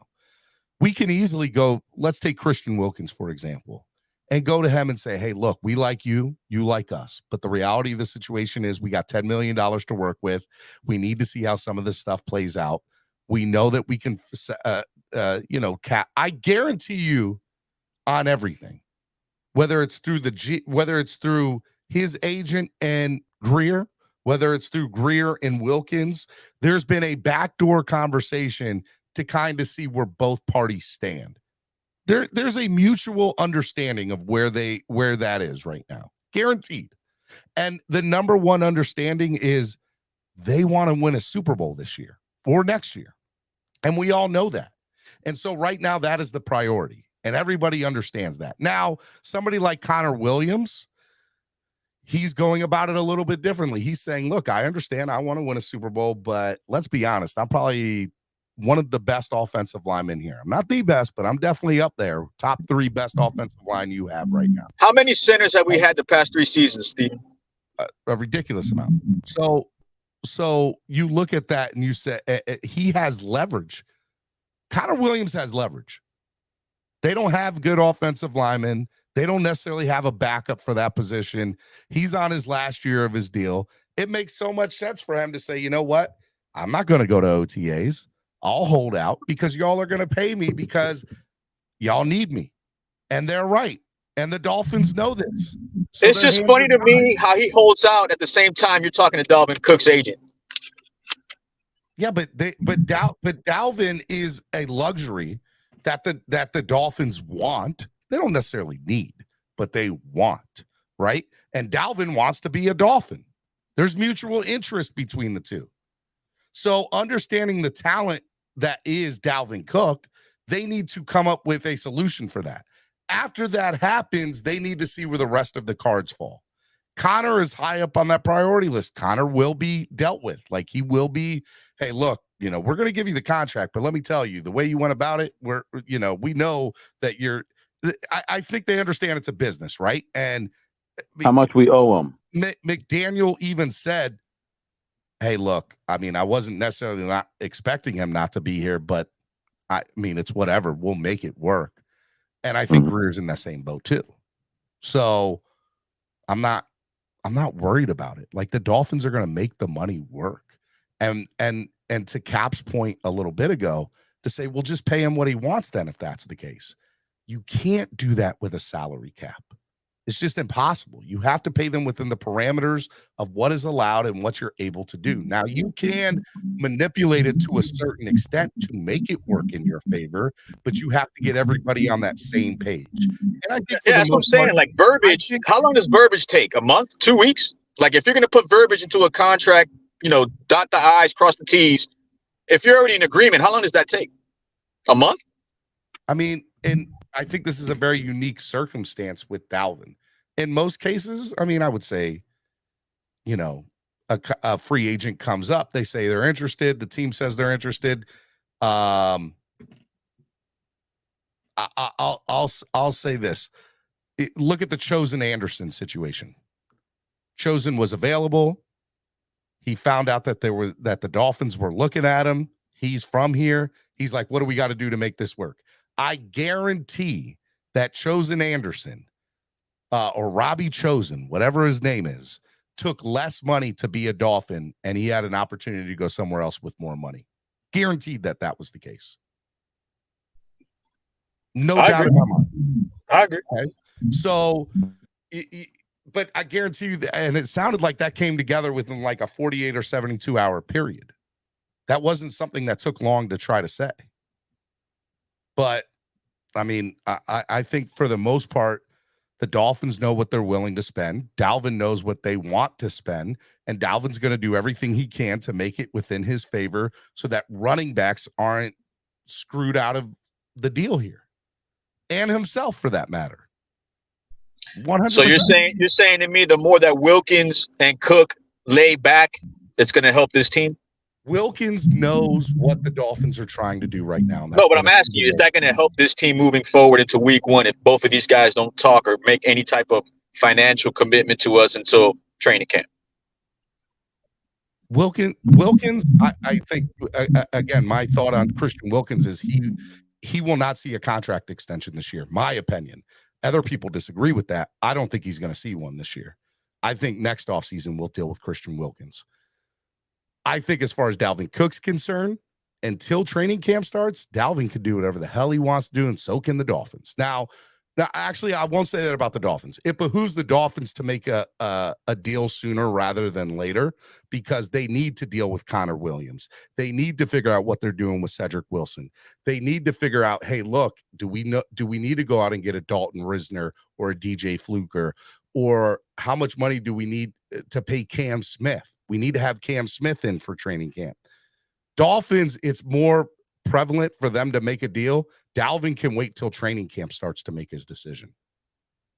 But Dalvin, and so Von Joe said, Stephen, please correct your statement. Dalvin Cook wants to be a Dolphin at the right price. That is correct. Exactly. But eventually, the Dolphins are going to go to Dalvin and say, look, man, this is it. We can't go no higher. This is what it is. And Dalvin can come back and probably said, well, I need it to be here. And they probably came back and said, well, this is as high as we can go. And this is like, they're playing a game of chicken right now. This is the second time this offseason Dalvin has done it. I think what Lewis is telling you in the beginning of the show was dead on, bro. Like, we're bidding against ourselves and we just don't want to admit it. We're not. How are we bidding against ourselves? Can somebody explain that to me? Are the Dolphins, so time out. Let's say the Dolphins come in and said, hey, Dalvin, we're willing to give you $6 million. And Dalvin says, well, I'm getting 12 million, or let's say 10 million from New York. Okay. Well, the Dolphins can go and say, well, look, we know for a fact if they give you 12 million, all we need to come out is with 8, and we beat their numbers because of taxes and the way that everything works.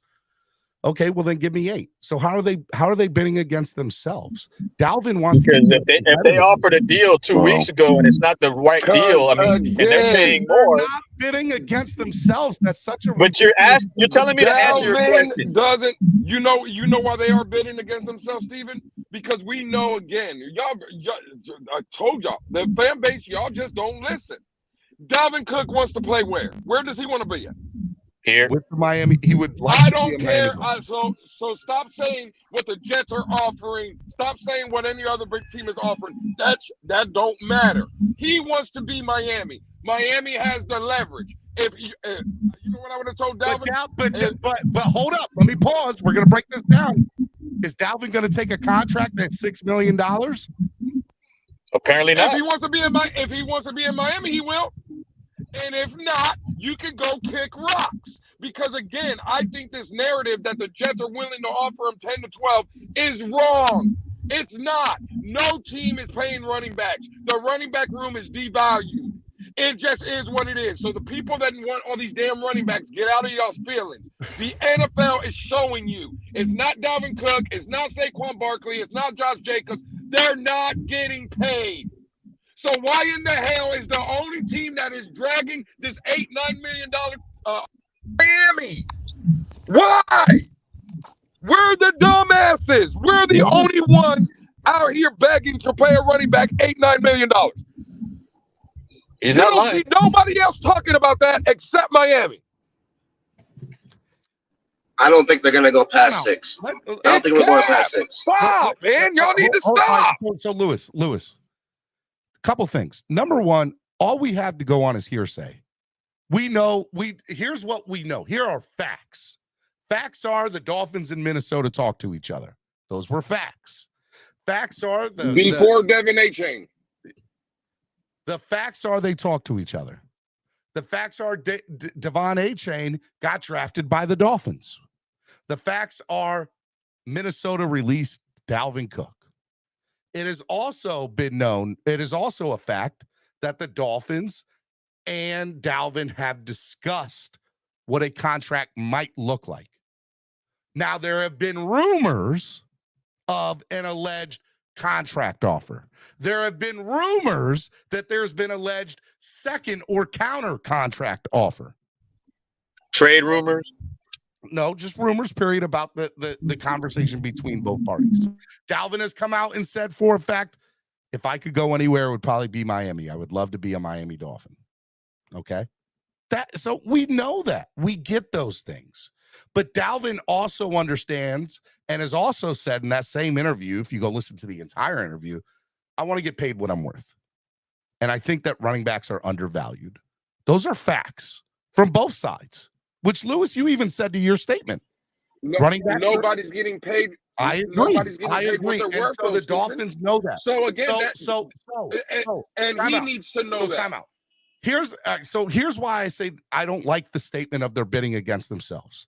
Let's take Aaron Rodgers, for example, right? Aaron Rodgers, let's say it came down between Vegas and New York with the Jets, which is what it did. Vegas says, we'll give you X number of dollars, but it doesn't come anywhere close to New York. But he went to Oakland, or he went to Vegas and had a conversation with them. That was known after he got an offer from New York, or what that would be. That just to play the system, Steve. Again, you see, what I'm saying? But time out, Lewis, I'm trying to make a statement. That, to me, was the Jets bidding against themselves because he was never going to Vegas. That was never exactly. That was and that's never why Miami. No. Miami Hold is up. bidding against themselves because Dalvin Cook is not going to the Jets. And by the way, it was also alleged that they never even met the initial offer of the Jets. So the Jets made a second offer that was higher than the first one they made, and they didn't even have to do it. So that goes back to my point. We're being used for leverage. Just like Miami is doing. Oh, no, that is not the case. It is alleged. It is alleged. We can't confirm this. It is alleged that he has an offer on the table from the Jet. It is alleged he has multiple contract offers. We can safely assume, and we all know what assumptions are, but we can safely assume that he probably has bigger offers on the table from teams, i.e., like probably the Jets, maybe the Patriots, maybe even the Cowboys. Those things are probably there. But in Texas, as is in New York, as in New England, they have all those state taxes. So Miami can say, hey, look, we're at $6 million. We're good at $6 million. We feel comfortable at $6 million. He's saying, well, I'm getting 10 or 12 or whatever from somewhere else. And the Dolphins are saying, well, hey, look, with no taxes, we're going to be very close to that. And he's going to say, well, look, running backs are already getting devalued. If I take a contract for 6, I'm screwing up not only me, but I'm screwing up the rest of the running back room, and I don't feel comfortable or want to do that. The Dolphins are respecting that and saying, you know what? I hear you. Here are some options that we can do. Okay. So now the Dolphins have to worry about other running backs or across the league? Is that what I'm hearing? And Jamie said that Texas doesn't have an income tax, bro. Okay, that's fine. You done lost your mind. But Dallas doesn't have the same roster that the Dolphins have either. That's true too. Now, what I will say is they can go then and say they have a couple different options. They can say, we'll say a $6 million, but we'll make it incentive based, where if you play 60% of the time, we'll give you an extra $1 million. If you score 10 plus touchdowns, we'll give you an extra $1 million. If we make the AFC championship game and you're on the active roster, we'll give you an extra $1 million. If we win the Super Bowl, we'll give you an extra $1 million. Okay. All these things, I think, are within the Dolphins' benefit to make it incentive-based. Now, they could easily go and say, hey, look, we'll give you $8.5 million guaranteed, but there's no incentive, or there might be 1 extra or 2 extra incentives. But it behooves so right now, I think he's deciding on 2 different offers, is what I think he's doing. I think he's deciding between on a straight up offer with maybe one or two small incentives, or he's on a smaller offer with much more incentive based. And he's deciding and talking with his agent, his family, probably some other running backs around the NFL, and saying, if I take this deal, is it going to screw up? I'm telling you, there are other things with this. But I ultimately think he's going to sign with Miami. I think he's going to be a Dolphin. I just think the semantics, the contract details are what are holding this up. And at the moment, there's really not a lot of pressure on both sides to do it. Now, the Dolphins might say, hey, look, man, it's Wednesday, the 28th. We want to have a deal done no later than Friday because we have other things that we have to address. So we can't necessarily wait till the start of training camp to deal with this. And he can say, hey, look, I respect that. So we're going to have to say no for now. Or you can, which is why I can't say 100% that he's going to be a Dolphin. Or there's been no report that said, hey, look, there's an agreement in place. They're just waiting to put up numbers. But I ultimately think the Dolphins and Dalvin both want each other. There's probably a couple of different options on the table of how they can work this out. And they will work it out, is what I ultimately think. Yeah, Miami's going to overpay for him. They're not going to overpay. They are going to overpay for him. Yes, they are. Yes, they are. You're talking about $8.5-9 million. You said a whole bunch of nothing right there. This better not be Mike Wallace. This better not be freaking Brandon Marshall. This better not be. Stop. Man, please. The league is telling you, and the league is telling you across the league, so none of the other 31 teams are worried about the market of the running back. But now Miami has to sit there with Dalvin and be like, oh, well, we understand, Dalvin. You're trying to reset the market. What are we talking about? Don't it sound like he's Miami's not getting resetting the market? played? He knows that. But he also knows that if he takes $6 million and that's it, he is screwing the running backs in the NFL. And that's not Miami's problem. That's not Miami's problem to say. That's not our politics to deal with. Yeah, Lewis is right. That's not our politics to deal with. What does that matter? So you got to go to Dalvin Cook and say, this is your offer right here. Take it or leave it. Period. There is no negotiating. And by the way, maybe that's where they're at now, Lewis. They could easily be in that statement. They could be in that statement of saying, well, hey, look, this is there might be a deadline on this offer. We don't know that. We don't have all the details. I think the offer on the table right now is 6 with incentives, very incentive laden. And I think ultimately that's what it'll be. And I think look, I think Reason's been preaching 7, like that sweet spot is 7, and I agree with him. Like, I'm not going to push and shove and say, oh, well, we offered you 4 point something a month ago, then we moved to 7. I said 4 weeks ago, Cap. I said they won't pay anything over 8.5. Yeah. And if you do, there's no incentives. There's no bonuses. There's no nothing. By the way, Lewis, we're talking about $2.5 million, which is the difference with going out. Too much. Period. 8.5 is too much. It's not even. Why are we getting up to that number? I'll be honest. When Reason said 4.5 to 5 million, that's the sweet spot right there. So there is no higher than that. Not even 6 million. From what? I thought he said 7. He said 7 Lewis, was. Lewis, let's throw this into an example. I think 7 is a little high too. But Cap, I'm getting feedback from you. Lewis, let's say they come out and say, hey, look, we're going to do a 2-year, $15 million deal. 9 of it is guaranteed. We're going to give him a $6 or $7 million bonus, which turns out to be 2 years. So let's say 3.5, right? And his base this year will be another 3. So that's 6.5 million guaranteed for this year as a cap hit. And, and then we got to give him another 6 mil next year.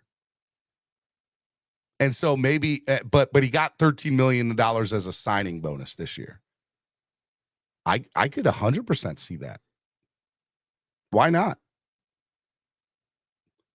Hey man, y'all do. Hey, again, we do what the fans of Dolphin, the fans run this team, and again, give him whatever he wants, and that's fine. And it is what it is. No one's overpaying, and nobody. Let me ask you this: if we make the playoffs, $8.5, $9 million. If we make the playoffs, doesn't the salaries increase also?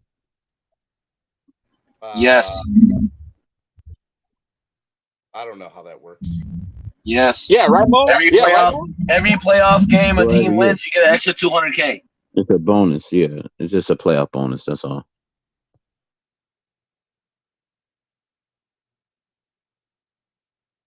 It'll be a 2 or 3 year deal. It'll be guaranteed 13 mil. His cap hit this year won't be anything above 8.5. My personal opinion, it'll be about 6 or 7. That's what I think. And I think that's good. And I think Lewis is arguing over nothing. Yeah, ever since yesterday, and when the like official word came out that they did offer him a deal, the local consensus with all the media down here is just not a matter of if, it's when. That's it. So it's just a waiting game right now. Breaking news, Colts corner and kick returner Isaiah Rodgers will be suspended for a year for allegedly gambling on games. Wow, that's So crazy. more gambling suspensions More coming out. gambling problems. Man. I'm just holding my breath and oh wow. You think they will learn their lesson? Hold on. Adam Schefter is stating a handful of NFL players will be receiving season-long suspensions this week, including Colts cornerback and kick returner Isaiah Rodgers. What do you say? Multiple? Yep. Oh, hell no. I don't like that. I mean, this is the problem with putting gambling within the game, and we all kind of knew this. I think there needs to be, some clear-cut rules of what teams are allowed or not allowed to do. I just don't understand how the NFL and the NBA, they have halftime shows based upon DraftKings and FanDuel. I mean, it's very hypocritical.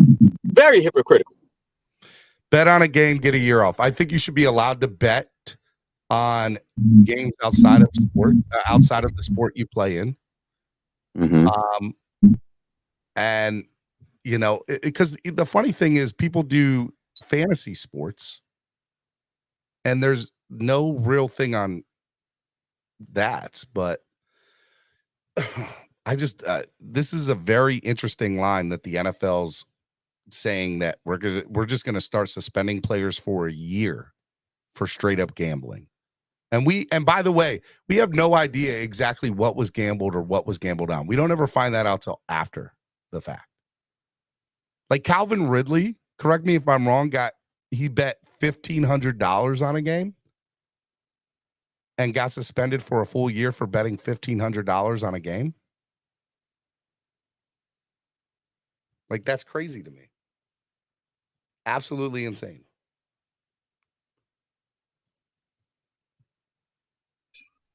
Yeah, bro. I mean, yesterday we were on CB's channel, and I'm sorry if I got feedback, man, so bear with me real quick. But yeah, man, I mean, at this point in time, I don't like the Tyreek drama, and I hope it goes away. But I really don't want to talk about that compared to the situation with Cook. I'd rather talk about Cook because at this point in time, we really don't want to talk about Tyreek, in my opinion. I guess the real question is, Miami fans, is who's going to get signed first, Dalvin Cook or is Damian Lillard coming here first? Who will be in Miami first? Oh, that's happening. Damian Lillard or Dalvin Cook? It'll be Dalvin before Dame. Dame's dragging his feet, bro. You could say bye to like a quarter of that Heat roster if Dame comes here.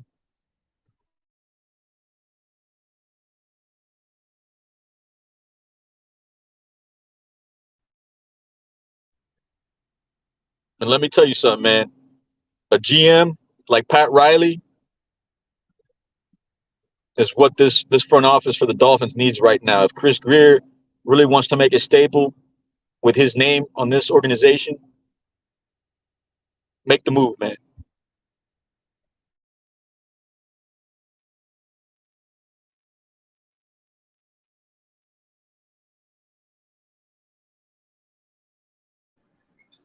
It's gonna be interesting to see what happens. I personally think Cook's gonna be signed. He's gonna make a decision soon. I think in the next week or two. Yeah, because I think the majority of the argument that the fans are having are semantics. That's the key word these past 2 weeks. And yeah, bro. I mean, it's just minute, but we have nothing to hold on to right now. So the fan base right now is it's a numbers game, man. And if he really wants to come home, man, and from what I'm hearing now, he's Opalaka homegrown, went to Central. I can't hate on that, man. All I can do is embrace for that man. If he wants to come home, come home. Help us. Yeah, he wants to come home at his number, so he doesn't want to come home. That's that bullshit that fucking these fans feed you. That's what it is.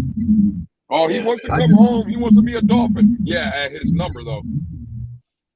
That's the political part. We're gonna give in, just like we always do. Bro, we're a clown show, and I'm sorry to say it, but I see the people in the chat too. This has to be some of the dumbest fan base I've ever seen in my life. I'm just gonna say it. Weak, man. I'm sorry. This is weak and it's sad. It's pathetic when I actually sit here and look at it. It's weak. But what bothers you the most, Luke? Bro, I got this guy BMCD or whatever. He's been for the last 45 minutes in the chat. Just say you don't like Dalvin Cook, Lewis. No, that's what your simple mind hears. I want Dalvin Cook, but there has to be a realistic number for him to come. I'm just not going to sit here and pay all these damn players because y'all think every player that has a name wants to come here, and we just got to pay them because, oh, my God, I don't care. I don't care what Dalvin Cook did in Minnesota. I'm paying Dalvin Cook for what I think he's going to do here in Miami. And there's a number. Let me ask you a question. Everybody on the panel.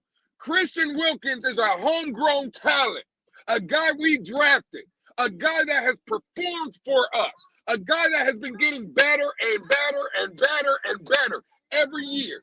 It's funny to me how Christian Wilkins can't get a damn deal, right? But we can bring in a $30 million from another player from another team and give him $30 million in Tyreek Hill. It's funny to me that we can go get Bradley Chubb and give him $20+ million a deal, and he came from another team. Now we're waiting, and Christian Wilkins can't get his money because we're waiting for Dalvin Cook. But homegrown talent that has produced, we can't give him his money, though, right? Not necessarily, Lou. Not necessarily, because we talked about it a million times, me and you, bro.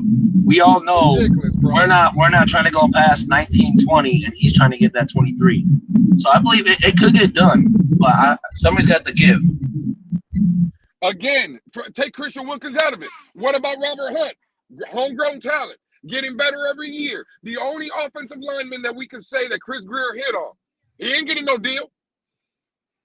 But a homegrown talent that we've helped develop, right? We have to wait. He has to wait to get his money because we're waiting on Dalvin fucking Cook. Facts. It's bullshit. And you guys want to be, and I'm not saying you guys, but I'm just saying in general. Like this fan base, go get Dalvin Cook, but what about everybody else? Because if you go get Dalvin Cook and you sign all these other players, like, again, let's say Christian Wilkins, you're losing 2 to 3 starters. So what are we doing? You guys want to sell your soul for a 1 or 2 year window that's not guaranteed to win a Super Bowl. And all I'm saying is what I'm looking to do is have long-term success. Lewis, I think you're complaining over $2 million. I'm You're not. making a big deal over $2 million. You guys are talking about let's give him $8 million a year plus a signing bonus plus incentives. So then if you give him $8 million base salary, his cap hit will not be any more than 8.5 tops this year. Right. And then next year, what would it be, Steven? I'm worried about this year, Lewis. Exactly. But what I'm saying is I'm worried for next year and the year after that and the year after that because I want a sustained winner. And not this year to go all in and it's not guaranteed to win us nothing. What has given you the one thing you could say about Chris Greer is he signs people really well. We've never had an issue. We've never had an issue with it. It's never been an issue. So why do you all of a sudden think that that's going to be an issue for him? Hey, you're right. We've never had no issues in the Dolphins fan base. You're right. No, in the organization, we've never had issues. Lewis. Everything is peaches and cream, Stephen. You're right. But Lewis, if you could say Chris Greer does one thing great, it's him and Brandon Shore together doing signings and the numbers. And one thing I can argue that Chris Greer doesn't do great is draft. And how you win that in has this league, nothing to do with the numbers. If you keep playing players, Steven, from other teams, and you got to keep giving them money, and you're not hitting on draft picks, it's not sustainable. Steven, what are you talking about? Right now, you think you're going to keep being able to bring in players like Tyreek Hill at $30 million? You think you're going to be able to keep bringing in players like Dalvin Cook at $10 million? And you have to re-sign players like Jalen Phillips and Waddle and all that. No, it's not. It's sustainable. I don't care. Bro, there's a cap. This is not baseball, like you said, Steven, where the Yankees can go spend $9 billion if they want to. So just so you know, we're like, what, 30 million over the cap next year? But the year after that, we're 61 or 63 million under the cap. And that's with this year's numbers. That's beautiful. We are we are fine, dude. We are fine. Right, and in 2 years down the line, and in 2 years down the line, you're going to have to pay a quarterback's contract, Jalen Phillips, Jalen Waddle, Javon Holland. If you sign Christian Wilkins, where's that $60 million? We will be fine. Again, no. Don't tell me we'll be fine. Don't tell me we'll be fine. Where's that money? If you're signing all those players, where's that $60 million over the cap? Where they at? Where's it at? They're 30 million over the cap next year. There's 60+ million under the cap the following year. With the TV deals, will make the numbers work. We will be fine. And by the way, that 60 million to 2 years from now is with the salary cap being what it is this year.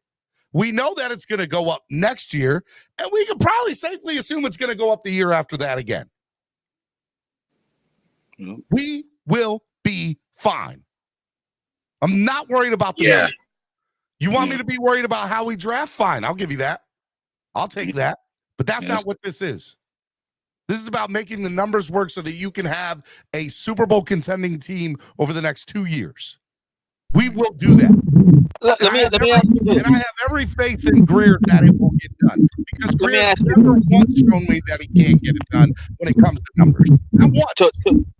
To Steven's point with Greer being flexible, I think it's true because they've used Jerome Baker as a guinea pig when it comes to restructuring.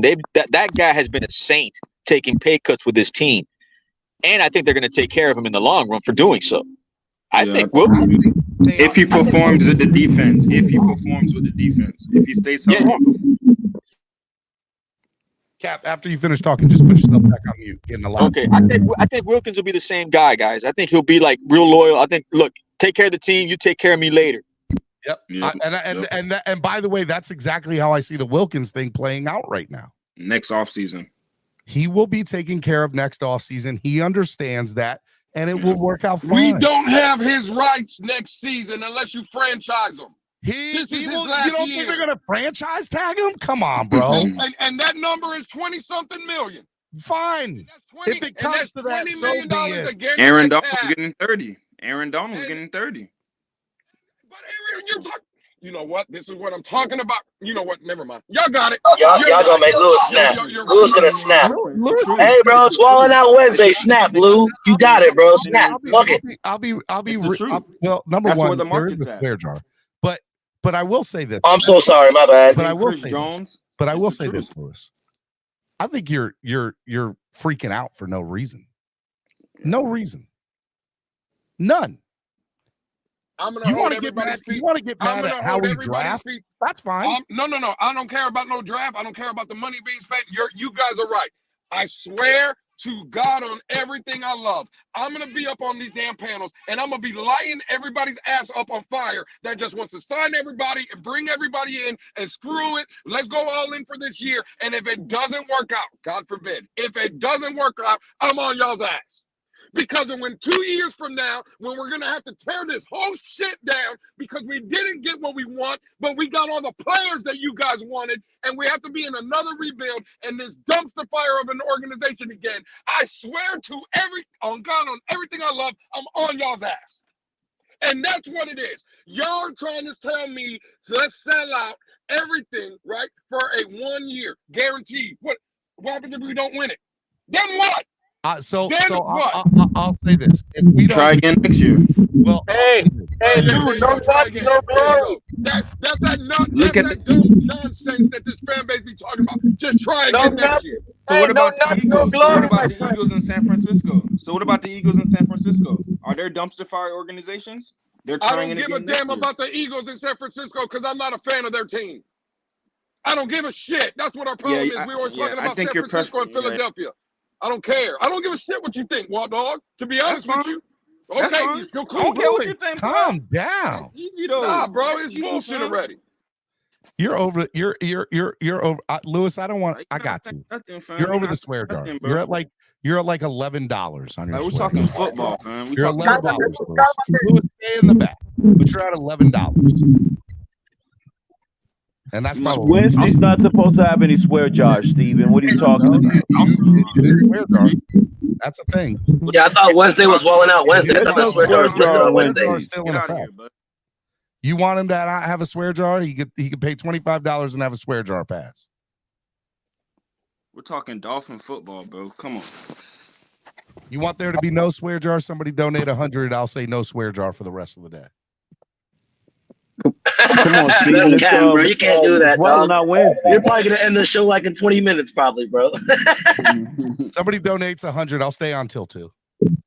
Oh wow! Come on, y'all. Hey, Steven, in the last hour of the day in the afternoon, man, you can't have a swear jar, man. Yes. Lewis says this is 4 for Lewis. So all right, well that puts Lewis at No, this is for Lewis. That's abbreviation. For Lewis, $6. All right, well that puts him at 5, right? So he owes 5. So Lewis isn't in the back anymore. I pledge 20. I got you Friday. Pledge? No, we can't pledge. We don't take pledges. We take actual donations here. Okay. No pledges. Isn't this Wild Out Wednesday free? Our boy Lewis. Yo, question. You can't do it when you're on the StreamYard. When you're on the StreamYard, you can't do a donation, right? And there's no way to do it through StreamYard, right? No way to do. You can do Cash App or PayPal, or you can do through thing. EM says I'm being Fugazi. I'm not being Fugazi. I'm being real. Man, tell Ian to bring his butt up here, bro. I need to see what Ian's got to say. Ian's back. Guess who's back? Back again. Now the Dolphins are in a good spot, man. Like Dalvin will come. It's just it's a waiting game. It's business, man. Dolphins are going to be fine. The fact that Lewis was freaking out over it is beyond me because there's no reason to freak out. Yeah, like we have a top 8 roster and we have a very come on, bro. Vic Fangio is a top 5 defensive mind in the NFL. Like that still got to play out on the field. You guys do a great job. You guys do a great job of playing football on paper, but when it plays on the field, you guys disappear. And to be fair, that is correct. All right, Lewis, you have a 0. You guys are so good at playing football on paper. Lewis, you can come back. You're good, Lewis. So are you free my dog Lou? Free my dog Lou. Lewis is in the back. He can come back. They paid his balance off, bro. They paid his balance. Like, what's your concern? What's your concern? My concern is putting it on the field, man. You can't play football on paper. Yeah, but I mean, homeboy got everybody has a good team until they play on paper, except only a few teams have been proven to take what they have on paper and play or overplay or underplay.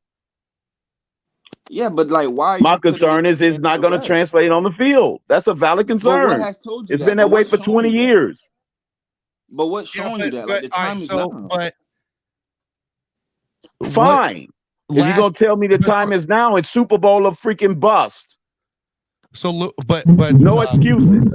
Everybody's fighting for a Super Bowl. If they win 12 or 13 games this year and go to the AFC Championship. Don't tell me that this is the greatest team in the history of sports, and then try to tell me in No one's another saying fourth that. I'm tongue not saying and that. say this. I'm not saying that. I'm not saying I mean, you can't have the people trying to have it both ways. I'm not. So all right, we have a top 8 roster. Hold on. All right, look, hey, gun to Well, head how real does that quick. stack up against Super Bowl champions? All that tells me is that we have a top 10 roster in relation to who and to what. Crypto, real quick, gun to head on all 5 of you guys, all 4 of you guys, and panel. If Tua goes down, are we going to the playoff game? Are we going to the championship game? Are we going should, to the? If we have a top 5 roster in the history of the NFL, we should. It shouldn't matter. But the Dolphins don't have a top 5 roster in the history of the NFL. What I'm saying is this That's team what ready. everybody's preaching. Anyone who's preaching that I got to hear this all the time. In every space and every YouTube channel that we got the top 5 roster in the history of sports. I don't know about that one, man. It's not. It is not. That's why I'm not giving them no excuse, because I bought into the propaganda. This is the top 5 roster in the history of the universe. Then I'm not freaking accepting anything less than that. You need to unsubscribe to those. You need to unsubscribe to whoever told you that.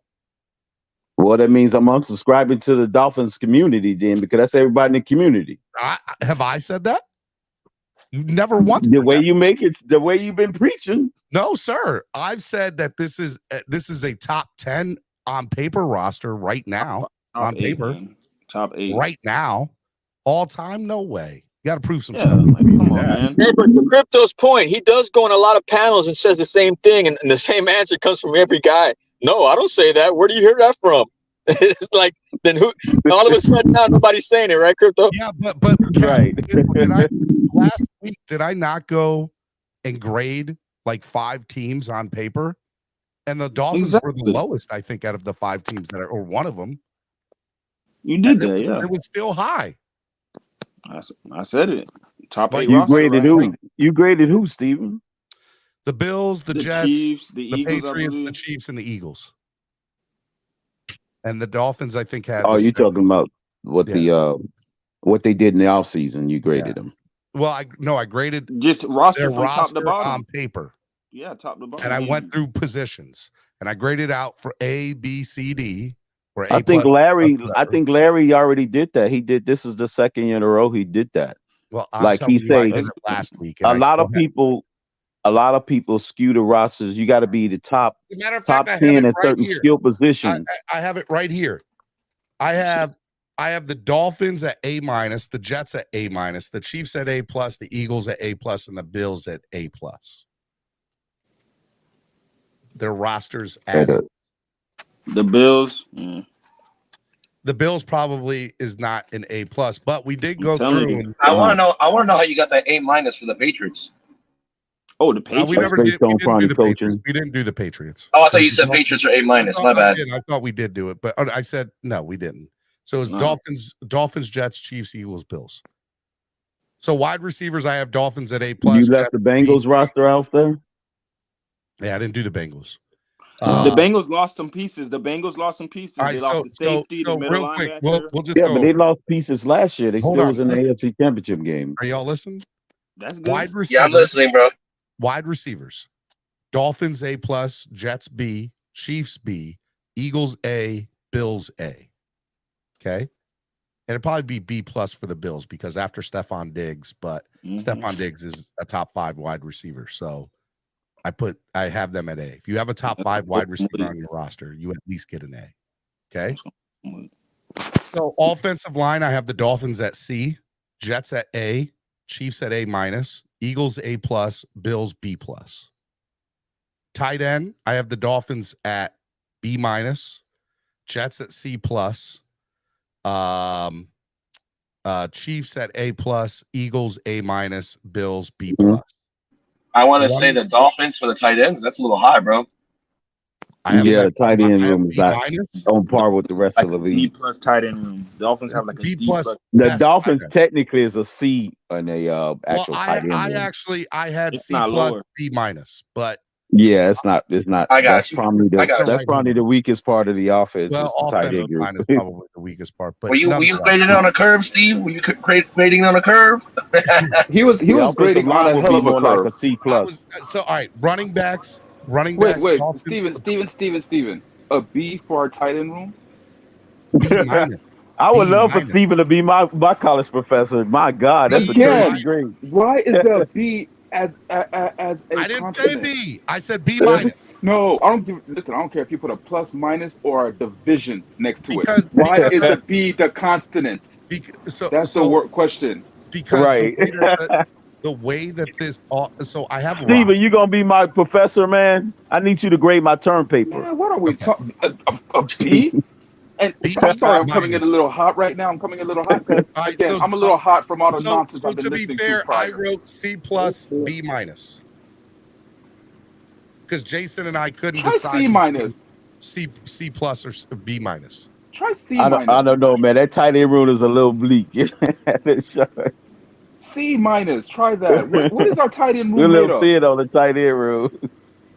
Now, if Gesicki was here, I could see that grade. But my God, come on, Steven. Yeah, what is our tight end rule made of? Gesicki would be, nothing. B plus.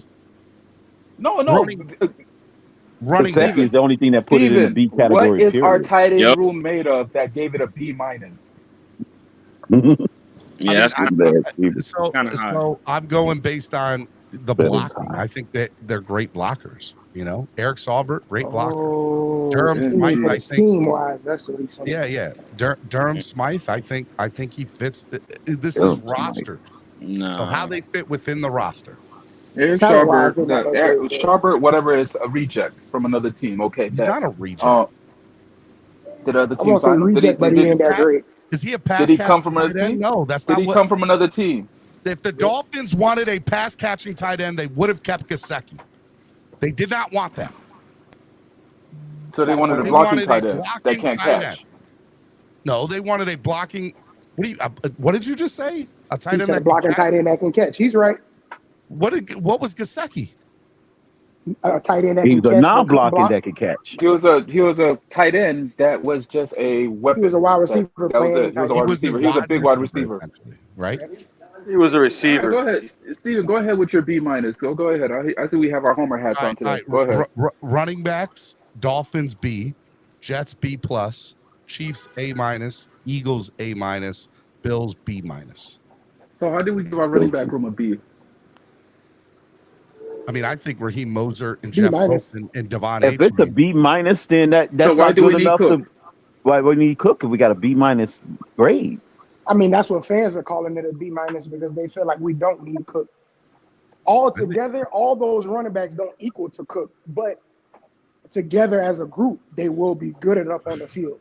That's the thing Dolphins fans if Dalvin comes here, our running back room goes to an A. Yep. Exactly. I agree. A minus. Yep. No, A. Straight A. Would you but sacrifice an A grade? You're one running back away from a Super Bowl. No. Would you sacrifice an A grade in the running back room to have a C in the offensive line? Nah, but ain't no other players out there. I have our offensive line at Yeah, that is true. There's no players out there in the offensive line. There's nobody good out there, y'all. There's nobody good. We missed that window. Lewis, because we was up there pissing in the wind. All right, quarterback. I have us at B plus. Jets A minus. Chiefs A. Backups. Chiefs A plus plus. Okay, because you can't get better than Patrick Mahomes. Eagles A, Bills A minus. Yep. And what room? Quarterback room. Quarterback room. And what is the Jets? I mean, what is the Patriots? Oh, B plus. Wait, B plus. B plus, kind of high for the Patriots. No. He will be a C plus. Coaching for the Dolphins B plus. Jets B minus. B plus. Chiefs A plus. Eagles B plus. Bills A minus. Ooh, too high for the Bills. Yeah. They lost their DC. Their head coach is a DC. I can't. Yeah, I can't. Let's see Yeah, if Mike. yeah. Let's The see head if None of coaches. their That's head what I say. coaches He can gonna make up the uphold that difference. It's team. tough for me to say they're anything exactly. less than an A minus. Yeah, because hold on, their head coach is a DC. He's a defensive minded He coach. wasn't the one calling the plays though last season. It was But that's he the can if he wanted to. That's what But Vonjo he trying to can. say. He's a proven defensive minded coach. That's what I'm Let's saying. see if he can keep the team together. Let's see if he keeps the That team part. together. All right. Interior Calling the defense. defense and All keep right, the so team I together took is two different things. going to the defense. I took You the don't have a team to defense. call. Hold on, guys. I took the defensive line and I split it up. I have interior defensive line and then outside, and then I have pass rushers, right? So interior defensive line, the Dolphins are B plus, Jets are A, Chiefs are A minus, Eagles are A, Bills are A. Besides Chris Jones, who else is on the Chiefs that's balling like that? I mean, look, I Got that. have my A minus. Like we're right there with them. We're at B plus. It's not a big difference. I see other teams better than the Chiefs when it comes to D line. But okay. Interior defense. Interior defense. Interior. Okay. I didn't say it. I said They interior. got a stout defensive line tackle. Yeah. Yeah. You got a Hall of Fame Kansas City? tackle right there. Yeah, yeah. That's gonna hold some weight. All right, pass rushers. Miami and A, Jets B, Chiefs B plus, Eagles A minus, Bills B plus. Eagles should be ahead of the Chiefs, but that's okay. Eagles should be an A plus. They had almost 90 sacks combined on their D line alone. I have my A minus, but yeah. I mean that's bro. fair. They set a record. They got 10. They got 4 guys with double digit sacks. Come on, Steven. All right, so I mean I have them as the highest graded deep pass rushers here. Okay. Linebacking room. Dolphins B minus. Oh Jets, no, that's too high. Yeah, that's high, boy. B minus. Yeah, This is the Oh, you Homer being voting. generous, Let boy. Steven do his thing. Okay, All right, this is Homer voting. Jets. All right, we'll let him do his thing, Bob. Jets. Can I finish? Remember, it was him and Jason Sarney doing this. Jets C. Yeah. Chiefs B plus, Eagles A, Bills A minus. How did Jets a C? They have CJ Mosley. Do they have anybody else? He might bring up the rest of their grades. Guys, again, this was Steven and Jason Sarney doing this. Okay. Second. I have Mark on this picking. Vonjo. So you take a sniff of hopium. And I am your local hopium. Hey, where's Richie at Jets Media? Where's Richie at? Did you consult with him on this?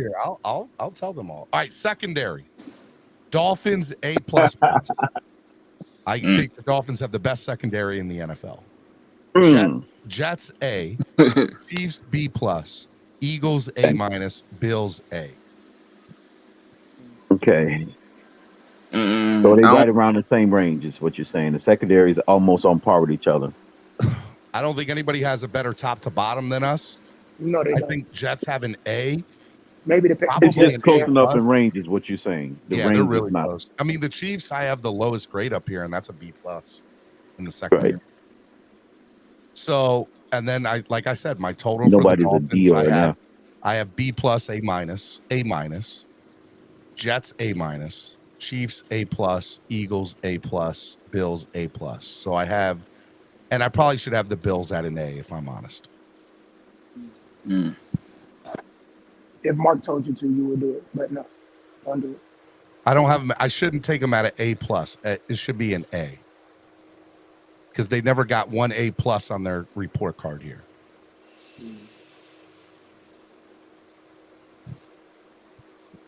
I guess it's fair to say one of those teams on that list will be winning the Super Bowl. Dolphins, Jets, Chiefs, Eagles, or Bills are like one of those 5 teams will win the Super Bowl this year.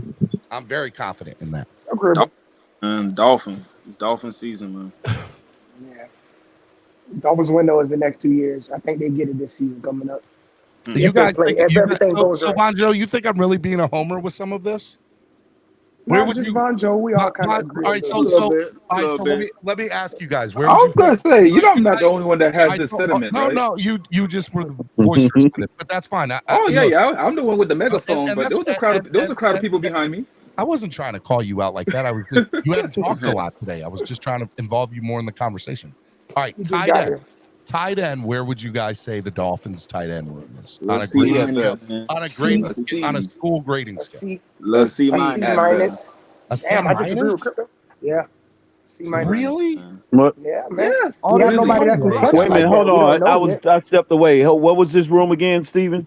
Tight The end tight room end for the room. Dolphins. We say C minus. D plus. C.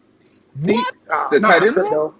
To block? Nah, Crypto come on. funny, Crypto. bro. Hold on, real That's quick. a little bit too low. I'm a harsh grader. I'm not. Hold on, I don't Wayne. give a Hold curve on, like real Steven quick. do. Real quick. Wayne D, are you Yes, sir. Destin? Destin? Yeah. Nah, I'm just Wayne. Yeah. Okay. It's All right. You already. kind of sound like a dude that we talked to on the Twitter side On called Destin. spaces, yeah. I talking about Yeah, I thought spaces, you yeah. said Wayne. Lewis, where do you put the tight ends Right. at for the Dolphins, Lewis? C minus. Yeah. There you go. So everybody thinks I was really high with a C plus. You was on. Yes, you were really high on Hopium. Okay. All right. Next one I have was that I think you guys questioned a lot was Linebacker. linebackers. Yeah, Yeah. linebackers. That's Where weird. do You you gave have us our a B. linebacking room, guys? Bot C. C C minus. for now until C training minus. camp starts. Yeah. Fangio don't even like our linebacking room. Exactly. Oh, I won't say that, So just so Pancho. you know, I have us at a B No, he minus. said it. Fangio wants more pieces in. He's saying Yeah, that he he's said not he need to satisfied with find the pieces. those secondary pieces. We need to find No, the secondary is fine. He's starter talking about that quality. linebacker room. No. You talking about the I'm saying the linebacker? secondary pieces of the linebackers. Like the That number D line ones, might be a lot they're high okay, still. but the What you got number the D twos, line we at? need to find some Our players. number one is not okay because So Long is up here having hamstring injuries So and for the T-shirts. It's all season. the I don't Dolphins think it's that bad. interior defensive line, I have B plus, but our pass rushers, I have at A. I don't know That's about fine. that A, man. That A is pretty high. For I pass say rushers? B plus. Yeah, I For think B we're plus about for a pass B, rush. B plus. I think we're about a B, B Yeah. plus right now. Come on, If man. we still Dude, have Melvin Jalen Ingram, Phillips, I'll give you that A. I Manuel love Jalen Agba, Phillips. Bradley Chubb. Come on, man. That is So, an A room. so Bradley here's the Chubb. thing. We don't You're know what giving an Agba's gonna A. do. You're giving an A based on projection and what you're hoping is going to take place with Yeah, Fangio I agree and with Bradley Chubb BJ. reuniting. You know I agree with You know BJ. what, Bonjo? You're 100% correct. I will agree to that. I will say that you're correct. That's how I'm viewing it. But I would give it a B based off what he did once he got here, still being injured, and no, I'm gonna give it a B.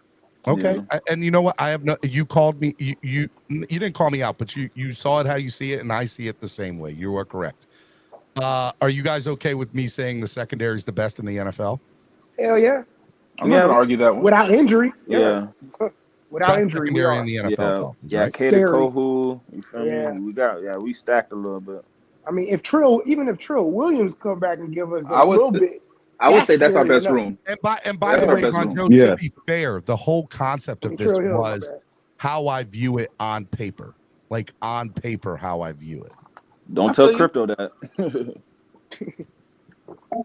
You know, Make sure you throw that caveat in there. I mean, I think I did, you know, and so to Von Joe's point when he said, hey, look, you're basing it on projections and how you kind of see it if they're healthy. 100%. I think that's true, but that's how I like, that's how I, That's all you can go off of right now. yeah, that's all I can go off. Yep. Yeah. Well, I can go off history as well. And by the way, that's why I said, that's why I have tight end at C plus B minus, because I think for the first time, We're gonna bring back the Secchi. well, no, I think that we're going to utilize the tight end the correct way in this offense this year. And I think and where we currently have the running backs, this isn't including Dalvin Cook. And he already said that he was going to utilize the running backs in a better way this year. So I think that's a B. As of now. You put Dalvin in there? It's one of the best Without running backs in the NFL. without injury, I would say it's a B minus because December I they can let argue us with down that. a little bit. B But minus. that was coaching too. B It minus. went both ways. It was coaching and the running backs not doing their job enough to trust them to continue to run the game going. That's my opinion. I don't know. All right, so out of all the things on this list, my lowest grades were Dolphins offensive line, Jets linebackers,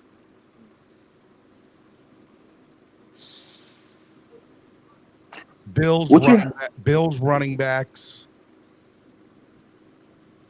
Bills got no running back. And yeah, they should be a D. D+. Yeah.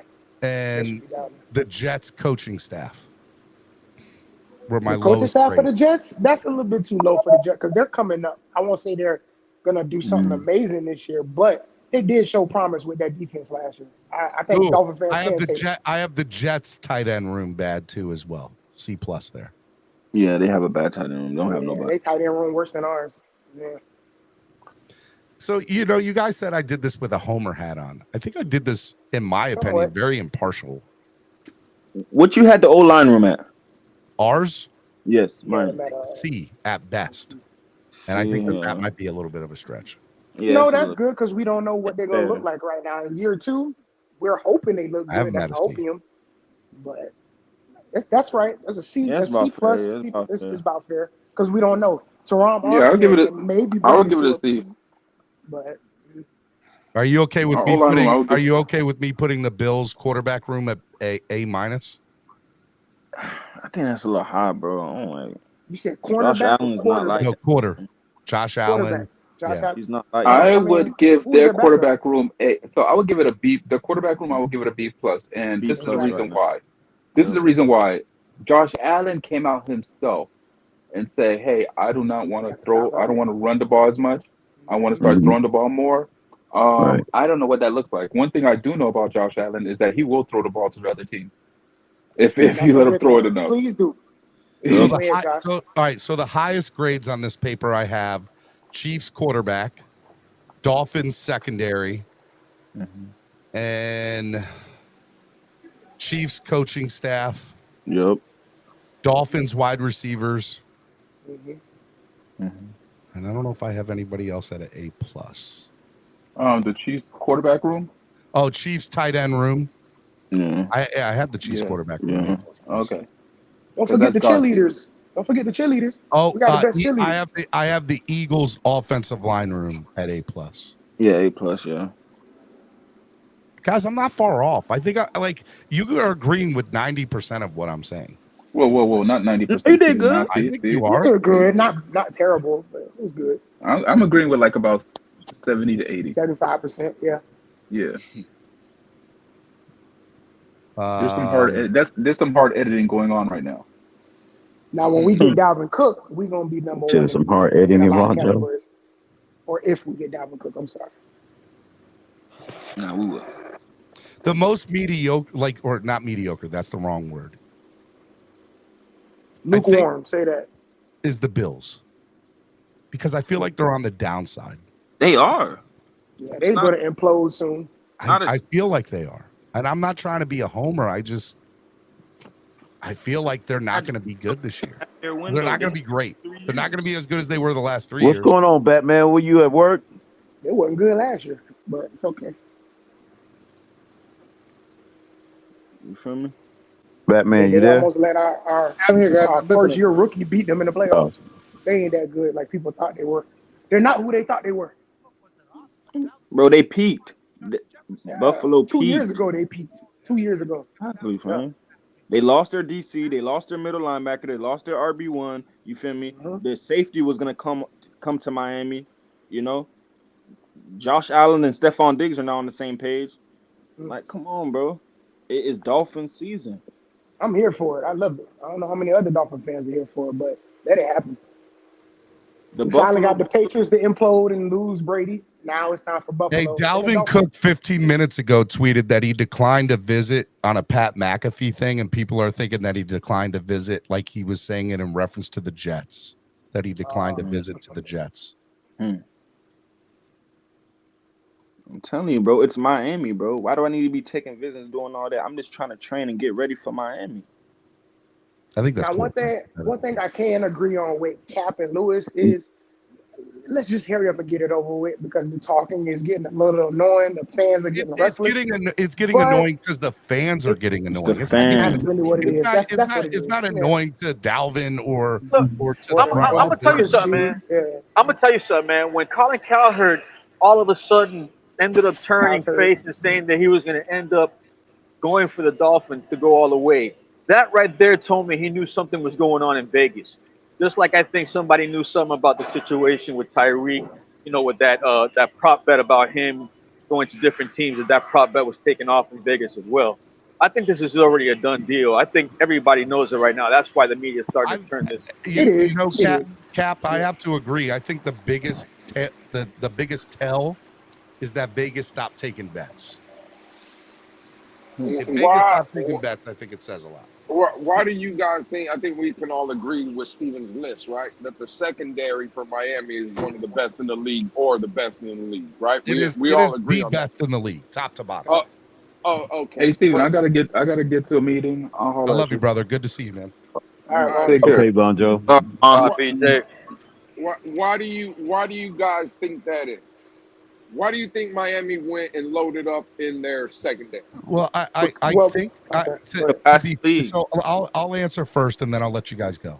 We live in a pass-happy league, right? And we live in a league now where we have to be able to beat or compete with Patrick Mahomes, Josh Allen, Joe Burrow, Justin Herbert, and Jalen Hurts, and Lamar Jackson. And so if you are not able to, shut down, their some of their strengths or their strength, then you might lose a game 43 to 38 or 40. This is my whole argument. To 38. This is my whole argument. We're not loading up on linebackers, right? There were some good ones out in free agency. We didn't go get none of those. I like the David Long signing, but yeah, exactly. But he wasn't the creme de the creme, right? He wasn't. You're right. Right, and he comes with injury concerns, right? We're the only team, right, that is not concerned with running backs. But in our fan base, we want to pay a running back $9 million to come here. And this is not a running back league. Nobody cares.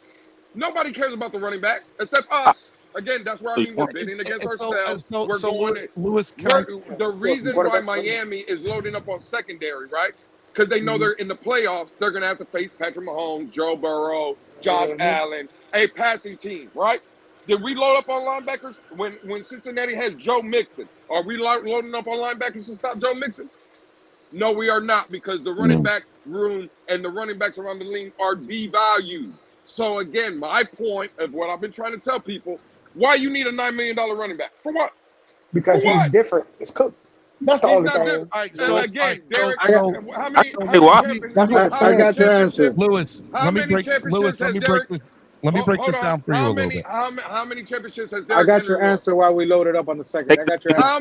How many championships has Derrick Henry won? I'll sit here and wait. On a trash team, not many, obviously. Okay, I knew that was going to be the argument. How many championships did Ezekiel Elliott win? When 3 years straight, he led the league in rushing. He had weapons on the outside, and they had the #1 offense in the league, or offensive line in the league. How many championships did they get him?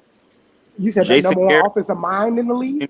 I said they're the best offensive line and offense too. They was ranked. And they had offensive weapons. They had offensive weapons, and he led the league in rushing 3 straight years. What did it get him? No Jason Garrett fired. Oh, so you see every time I say something, there's an answer to something, Lewis. They go and they try to move the goalposts. Now it's the defense, right? Lewis, it's a two-way street. Let me address Lewis. They had the best of everything, Lewis, and they still didn't do nothing with it. All right, guys, let me address Lewis. So you are correct. In the last 10 years, it is proven you do not need a bell cow running back to win a Super Bowl. And I have made that argument on this show.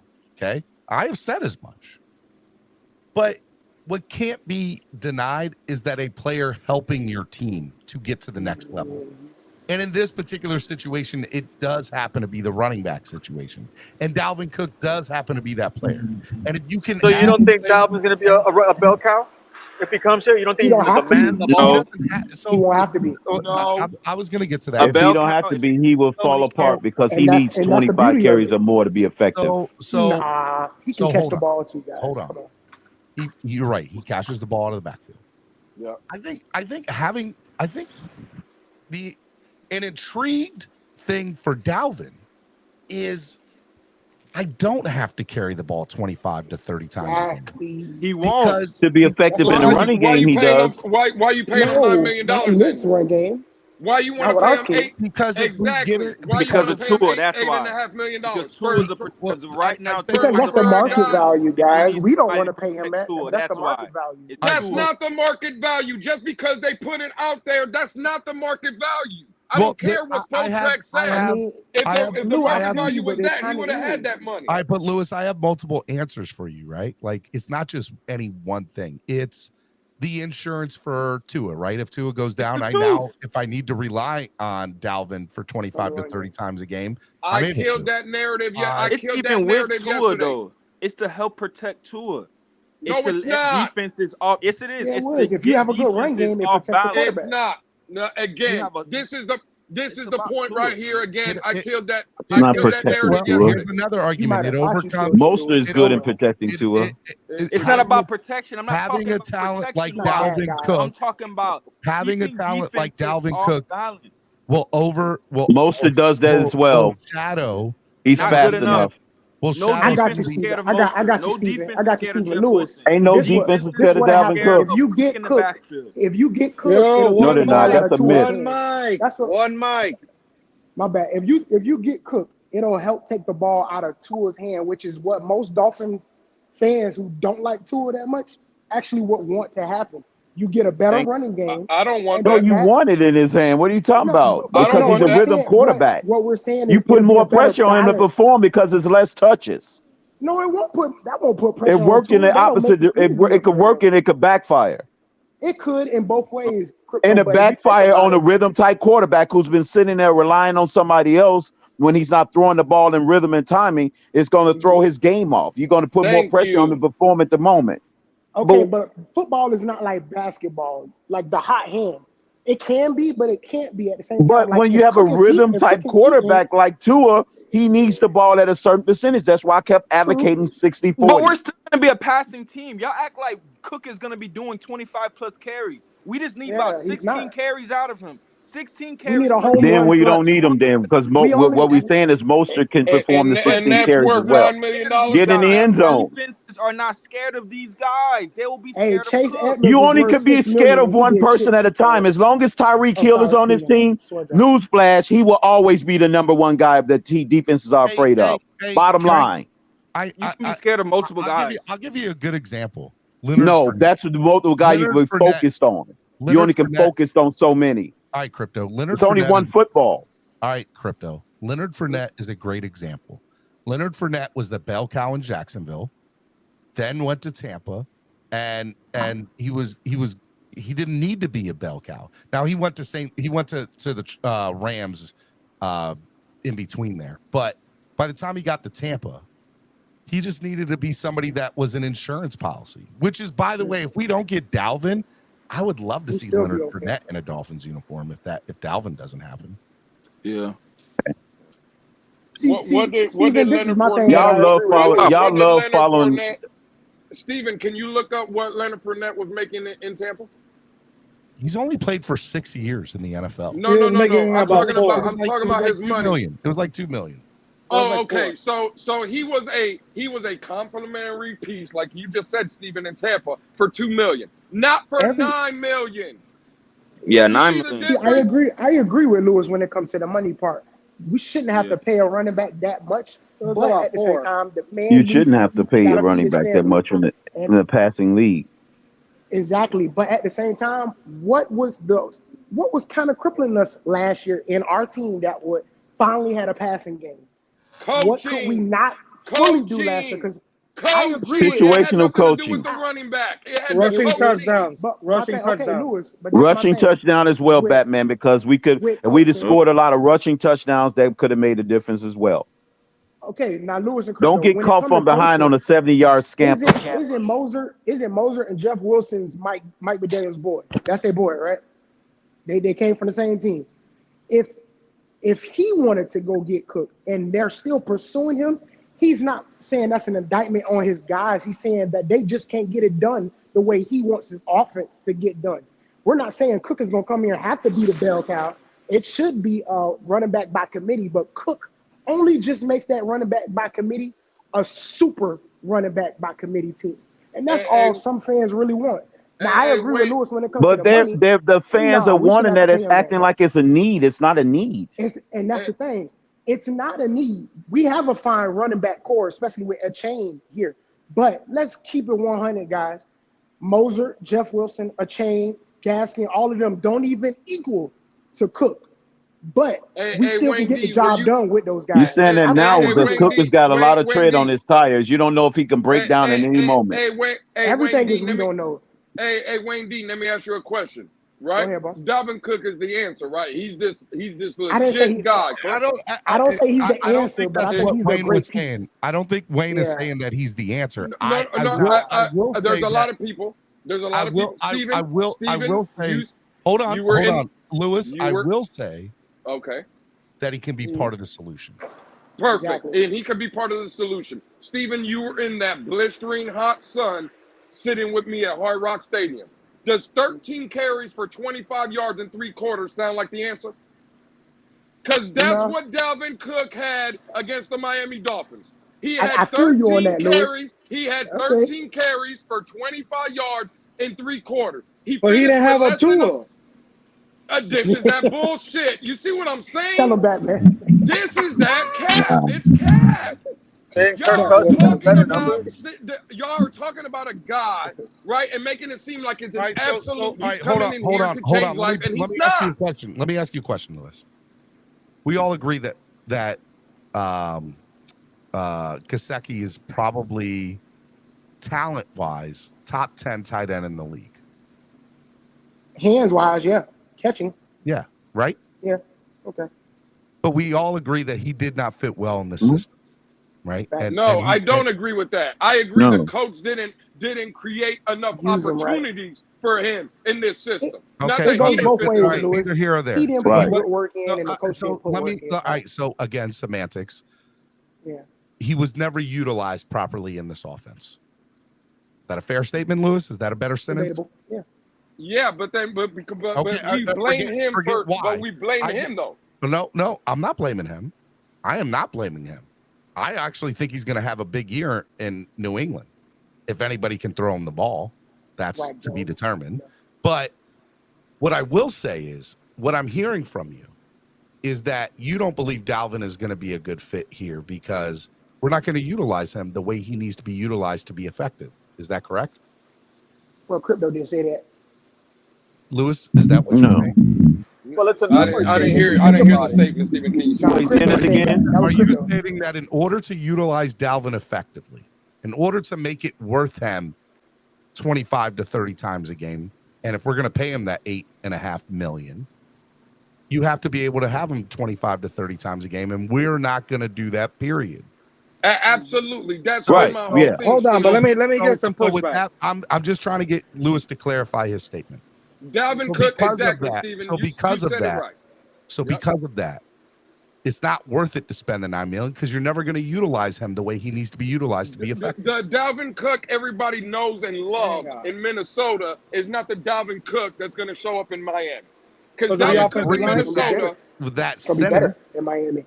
But I don't need him to be. I don't need him to be the running back of Minnesota. Yeah, you don't need that bell. Exactly. And again, see, this is where Wayne D. I'm glad you're up here, and I'm glad Stephen D. is we're talking like this now, because again, I want Dalvin Cook, but if I'm going to get Dalvin Cook in Minnesota, I have no problem giving him $8.5-9 million. But if I'm going to use Dalvin Cook in Miami, where we're talking about 15 touches a game, that's $4.5 to $5 million. You see what I'm saying? You're right. Hang on. I'm not giving a guy $8.5 million to touch the ball 16 times a game. I got pushback. I got pushback because I again, Lewis is my homie, but Lewis is dead wrong with all these 4.9 yards per carry. It was sufficient. We don't got to pay a running back. We average the whole entire. That's what team, the number said, Batman. But the whole entire team had what, like 12 rushing touchdowns? I don't care about none of that. That's what the number said. Dalvin could give you 16 to 18 touchdowns by himself. That was more of a homework threat. That's what he's saying. He didn't give you that in Minnesota, and he was getting about 30 times a game. But he can. We could put him in a red zone situation. In Minnesota, he didn't. Okay. All right, Lewis, think about it. And he didn't have Alec Ingold in Minnesota. He did. Yeah, he did that in Minnesota. But down here with Tyreek Hill, Jalen Waddle, Anderson, all of them boys on the outside. Alec Ingold Come blocking on, for man. him. That box is not going to be as heavy as it fullback. was last year. A real fullback Yeah. blocking for him right in front of him. Exactly. You don't think it's going to be an automatic It's a much touchdown? better team. He's going to eat hella this time with the Dolphins than he would with Minnesota. Only because of Tyreek Hill and Waddle on the outside.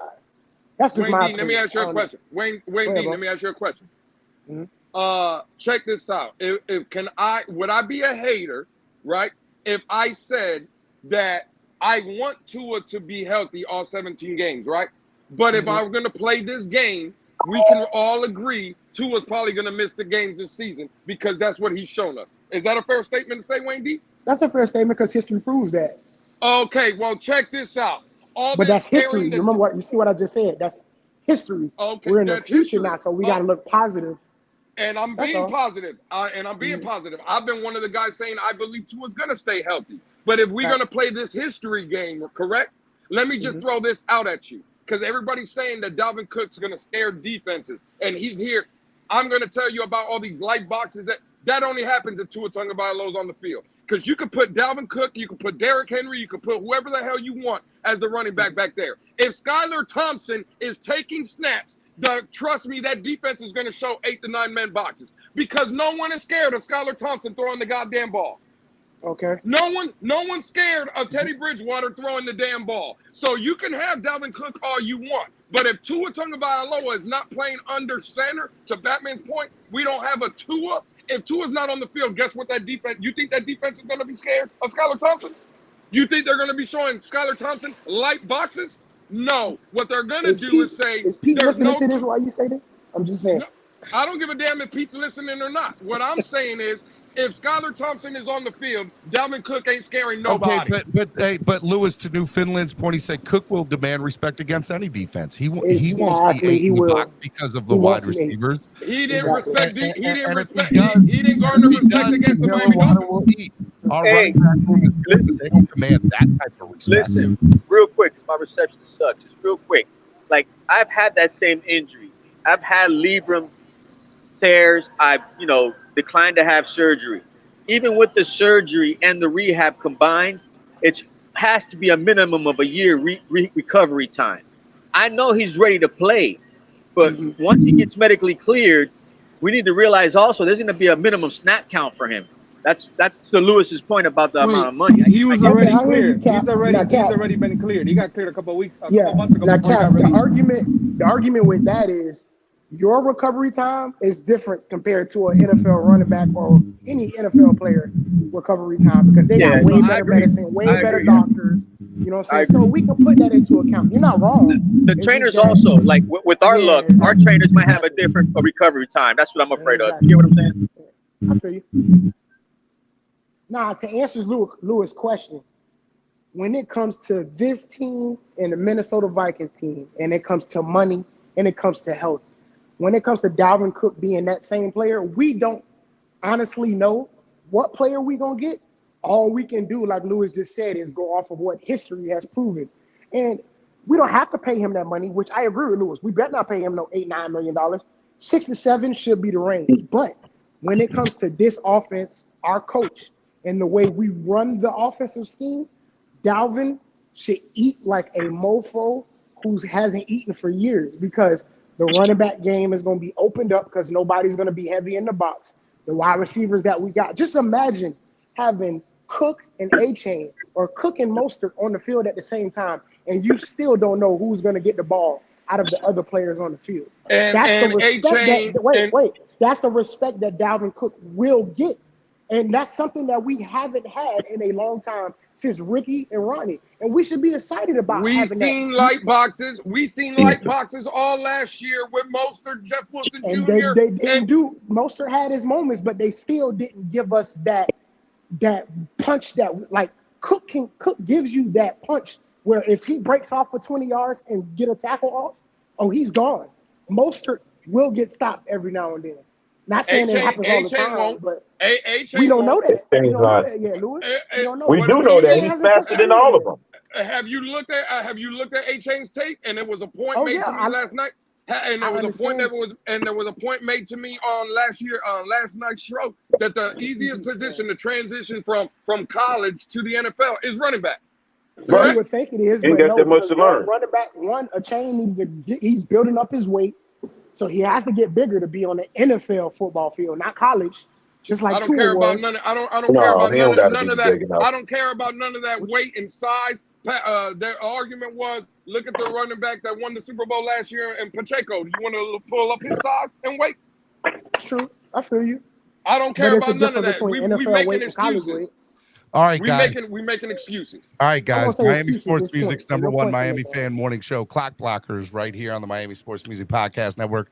We went deep into the afternoon. It's Wildin' Out Wednesday. If you guys haven't donated to the show, if you're able to, please donate. It goes such a long way into helping the channel grow. If you haven't hit the like button, over 74 likes. Let's get to 100 likes. Would love to get to the like button. No wilding out. No, Nope. it was wilding out today a little bit. We enjoyed it. We're gonna do final thoughts of the day here. We're gonna go with Cap for life first. Cap, you want to go with your final thought of the day, man?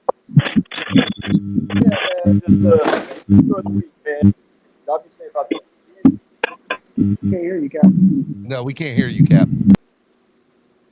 Well, there was Cap's final thought of the day. Okay. Crypto, final thought of the day. Crypto, take yourself off mute. Crypto, you're on mute. It's your fault, Steven. It's never my fault. You out here telling folks they can't cuss, man, on Wildin' Out Wednesday, Hey, man. look, Shame on you. Look, man, only $27 donated today. Y'all want to see the show more on from need to make some more donations to the channel, man. Well, I'm about to make me some hot chocolate in here in about a couple of minutes. And I'm finna drink some hot chocolate.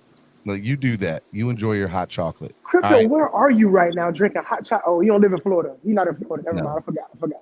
It's too hot. No, I mean, it's hot. I don't care. I drink it in it. I don't care what the temperature is outside. You're weird, Crypto. I'll drink any hot beverage. All right, I love you, brother. Be good, man. Yeah, man. Thanks a lot, Steven, man. Appreciate it, man. Good show, man. It was a great show. I enjoyed it today. Batman, final thought of the day, Batman. Take yourself off mute. You're on mute. You're on mute. Mute. Batman. By the way, saw the Flash. Go say Robin. Saw Robin. Batman's in Flash. Spoiler alert. That CGI was trash, but the movie was still good though. I enjoyed the movie. I thought it was good. Yeah, it was a great movie. I mean, not great. It was good. But I give it a 7 out of 10. Yeah. I give it 4 woos out of 5. Woo woo woo woo. Yeah, you gotta do the Ric Flair. Woo. Woo. Yeah. I met him before. Oh, Ric Flair's the man. Oh yeah, dude. As advertised. Love him. Oh, he's bigger than life. Woo! Styling and profiling as much as he can. Styling and profiling. All right, Wayne. Final thought of the day. All right, final thought. Well, I got 2. One of them is, can I please get taken off of block? I don't know if it's Cap or whoever. I love y'all, but I want to be able to talk to everybody in the chat too. You know what I'm saying? So, Steven, can you take care of that? Because I am a member now, and I want to talk with my fellow fans. 2. I will take care of it. I appreciate you. Welcome back, Steven. We missed you for a whole couple of days. Don't do that to us again because it was kind of boring. For like the last few weeks, man. It's understandable. I'll be real with you, Wayne. Like it's part spending time with my family. It's part mental health, and it's part like I got to be able to pay the bills in the last couple of months because it's been the down season. It's been rough. It's off season. It's rough. So I'm trying to tell you guys donate to the channel. It helps. It allows me to be able to do this show on a daily basis. And you guys want this show, donations, they help out with that. So it helps. Y'all donate. Y'all please subscribe. Please be a member like I am. What was I saying? This is going to be the best part, guys. Just Lewis, I know you ain't going to want to hear this part, but just be prepared. Guys, close your eyes and just think about it. We got a 50-yard run. Can you smell what Dalvin's cooking? All right, Dolphins, y'all have a good one. Oh, man. Pete's take, final thought of the day, Pete. Whoa, man. What's up, man? It's already final thoughts. I just heard, man, missed a good portion of the show. Appreciate you having this, man. I missed you too. I heard Wayne D talking about it. Man, it can't be my negativity that's pushing you away like that. My outlook on the team is driving you to a mental health place, dude. Man, not you guys. Not you. Oh my God, man. It can't be this bad. No, but I it's just not- did it's want to not. point out. I think people underestimate how tough this is to do on a day in, day out basis for 3 years, almost every day, Monday through Friday, right? So, I mean, look, it seems like I haven't, been here the last few weeks off and on, but let me tell you, it takes a toll sometimes, especially when you have a wife and you have bills and you're trying to do things. 100%, And, Stephen, 100%. so. But now that I know his final stages of the show, man, I hope you guys enjoyed it. Everybody out there. I just want to sit here and just talk about the Dalvin Cook situation because, to be honest with you, Stephen, I think it'll be injustice to not get Dalvin Cook at this point because currently what we're working with in the room, I mean, they're injury prone. They've never been really that guy. You found a way to upgrade the position, and it's now scary to the point where he's sitting back getting other offers from teams he feels are more contenders. And that's just the reality of it. Get him out of here, It's bro. not, Somebody ban this it's guy. the reality is right now, we got people in our own division fighting for this guy. This guy's going to land in the AFC East somewhere. It's going to be, as much shocking as it might be, it's going to be the Patriots, the Jets, or the Dolphins. And they're fighting for that. All three teams. I think the Dolphins need him the most, to be quite honest with you, but that's just the scenario we're sitting at right now. That's the reality. He's going to try to look for a contender because you got to think about it from Dalvin Cook's standpoint. Yeah, you could scream home and all that nice stuff talk that people want to talk about, but the reality is this guy was in the NFC. He was in a weaker conference back then. In Minnesota, consistently being let down by their quarterback in primetime and playoff games. They were always almost a step away. He wants to win a ring. He's close to that throughout his entire Vikings career, pretty much.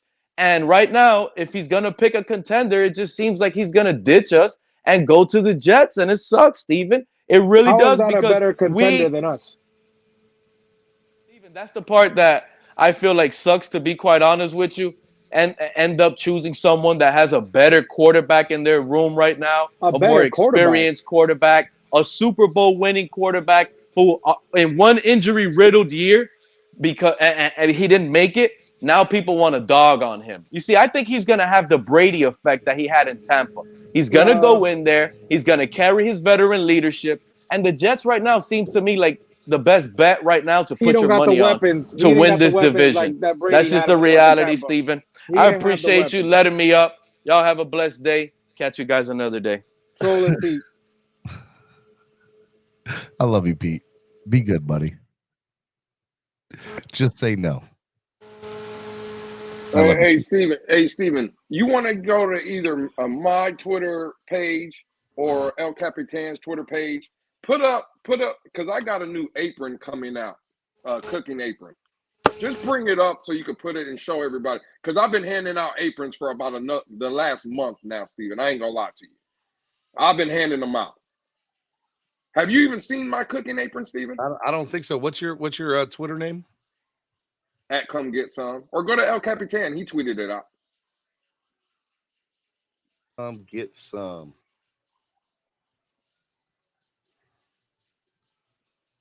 I don't see it. Come Get Some.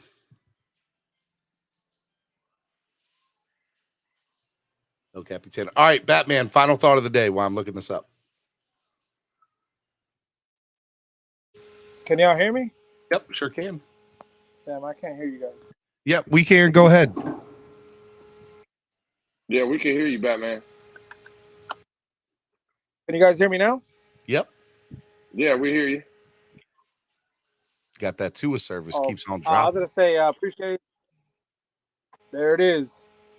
There it is. I've been handing them out, Steven. They are going to be on sale. Listen, they're going to be on sale soon, Steven. Check out the FinceTailgateNetwork.com. Go check it out. They are, there's already people have pre-ordered some, Steven, but I've been handing a couple out for free. All right. So it is what it is. They'll be autographed and everything. I've been sending, Steven, there you go. Check out the black one, Steven.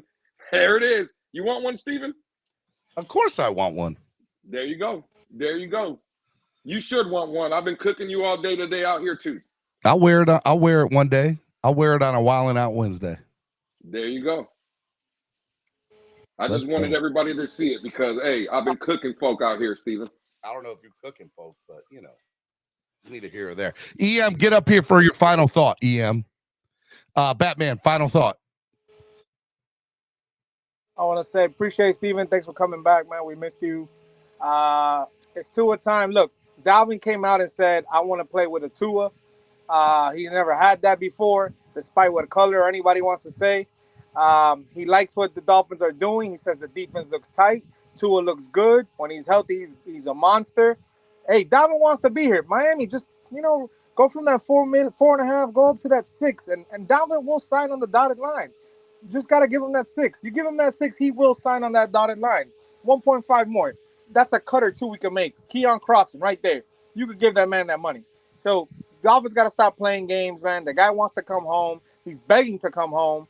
Just give him a little bit more money. You don't got to break the bank. Give him a little bit. He already told you. Tua time, and this defense is stacked. He already told you. So, hey, let's just get it done, Miami. And then our offseason can start from there. But much love. Appreciate everybody. Everybody have a beautiful day. Love you, brother. Be good, man. Lewis, get on screen for your final thought unless EM mad. EM, don't get mad. This is how the show works. Get up here. Get up here, EM. Lewis, tell EM to get up here. Well, listen, I'm just happy to see EM. Get on. I can't see you. Get on screen. This is the end. Well, all I'm saying is I didn't even know EM was awake yet. I put him to sleep last night. Yeah, I gave him some NyQuil. Yeah, I gave him some NyQuil. He was sleeping. Night. So, yeah, I'm surprised he's even awake right now. But shout out to the homie, man. I love EM. I'm just glad to see he's awake. EM, get up here. Stop it. Just stop it. EM got an apron on his way. He does. That's the first one I'm sending out. Oh, absolutely. I'd like to see EM in an apron. That would mean no pause. But I've been cooking EM for months. Cooking EM for months. I don't know if EM would see it that way. EM might see, EM would say that's cap. First of all, that's my saying. If he did say it, he would be biting my style. Probably. Look. Oh, snap. Speaking of, what's up, buddy? EM, you awake? Hey, man. You awake, EM? You awake? I'm good, homie. I'm good. I'm on my break right now. I've had a very productive day. I'm good. Everything is good in the hood, baby. Stephen D. Yes, sir. Don't you let that hoe bitch side fishing. Wednesday, look. Don't you let that hoe bitch side fishing tie me out ever again. I'm telling you that right now. You can't. It's the rules, EM. I'm telling you right now. Don't let that hoe bitch side fishing tie me out. Rules people made, EM. I'm just saying. Come on, EM. Don't do that. That shit is ridiculous, man. Yeah. Absolutely ridiculous. I do love you and I miss you. And I will say this, EM. I do want you to come on as a special guest host one of these mornings. That way you can't get timed out. I'll see if I can make that work. I'll see if I can make that happen. I got a lot of shit coming up here the next couple, I'll say month and a half. So yeah, I'll see if I can make that happen, man. I definitely want to make that happen, and that's greatly appreciated. By the way, the invitation is greatly appreciated. I like when you cut. To be honest with you, man, when you and I get a chance to go one-on-one, I think it's a very really good back and forth. It's a good debate. Yeah, you love taking the mails. You love taking the mails. Whatever, man. And I'm ecstatic giving them out, baby. Hey, Lewis, hit me. Go ahead. Give it to me, Lewis. Go ahead. That's cap. That's cap. That's cap. Real quick, I know you about to get out of here, Stephen, but let me readdress this Dalvin Cook issue with Lewis real quick. First off, here we go. I got number love for the homie. Everybody know how I feel about Lewis, the man. You know what I'm saying? That's my dog. You know what I'm saying? To the casket drop. But I think you a little off base with your, critique. I've been critiquing the possibility of acquiring Dalvin Cook, Lewis. I think I think your concern, I think, is a little, I don't know, man. You see, because I think it appears that you're acting like they're signing this man for giving him a 10-year contract and I'm paying him $20 million per. Again, we talked about this last night, Lewis. This is what you do when you're a team, when you feel like you're close. The Dolphins obviously feel that way. So if you got the resources available, and as long as the price tag is within reason, you're not crippling your cap, you're not giving up crazy amounts of draft assets. This is what teams do when they feel like they are close to a Super Bowl run. So you want to stack your team and give your team as many advantages as you possibly can. I don't understand why you got a problem with that, bro. You know, we've talked about this, and again, see, people hear what they want to hear. I have no problem bringing in Dalvin Cook. I would love Dalvin Cook on this roster. I get everything that everybody's saying. He is an upgrade. He helps this team. I'm not debating that. EM, I don't know how long you've been in here. People said $8.5 to $9 million. Are you okay with that? Well, 8, 9, I'm a little uncomfortable with that, but I'll say this. That's all I'm saying, and that's all I said. Okay, I'm a little uncomfortable with 8 to 9 million, but I will say this: I understand, right, the reason why you make that price tag, because again, look, considering this, where you are as a franchise, and you feel like you're very close. EM, let me ask you a question. What about, and I say this too, so I just want to get your thoughts on it. The last 10 Super Bowl winning running backs, have not been 4 of them have not been paid. Only 4 of them, or 4 of them were paid over $1 million. 1 of them was paid over $4 million. Another one was only paid.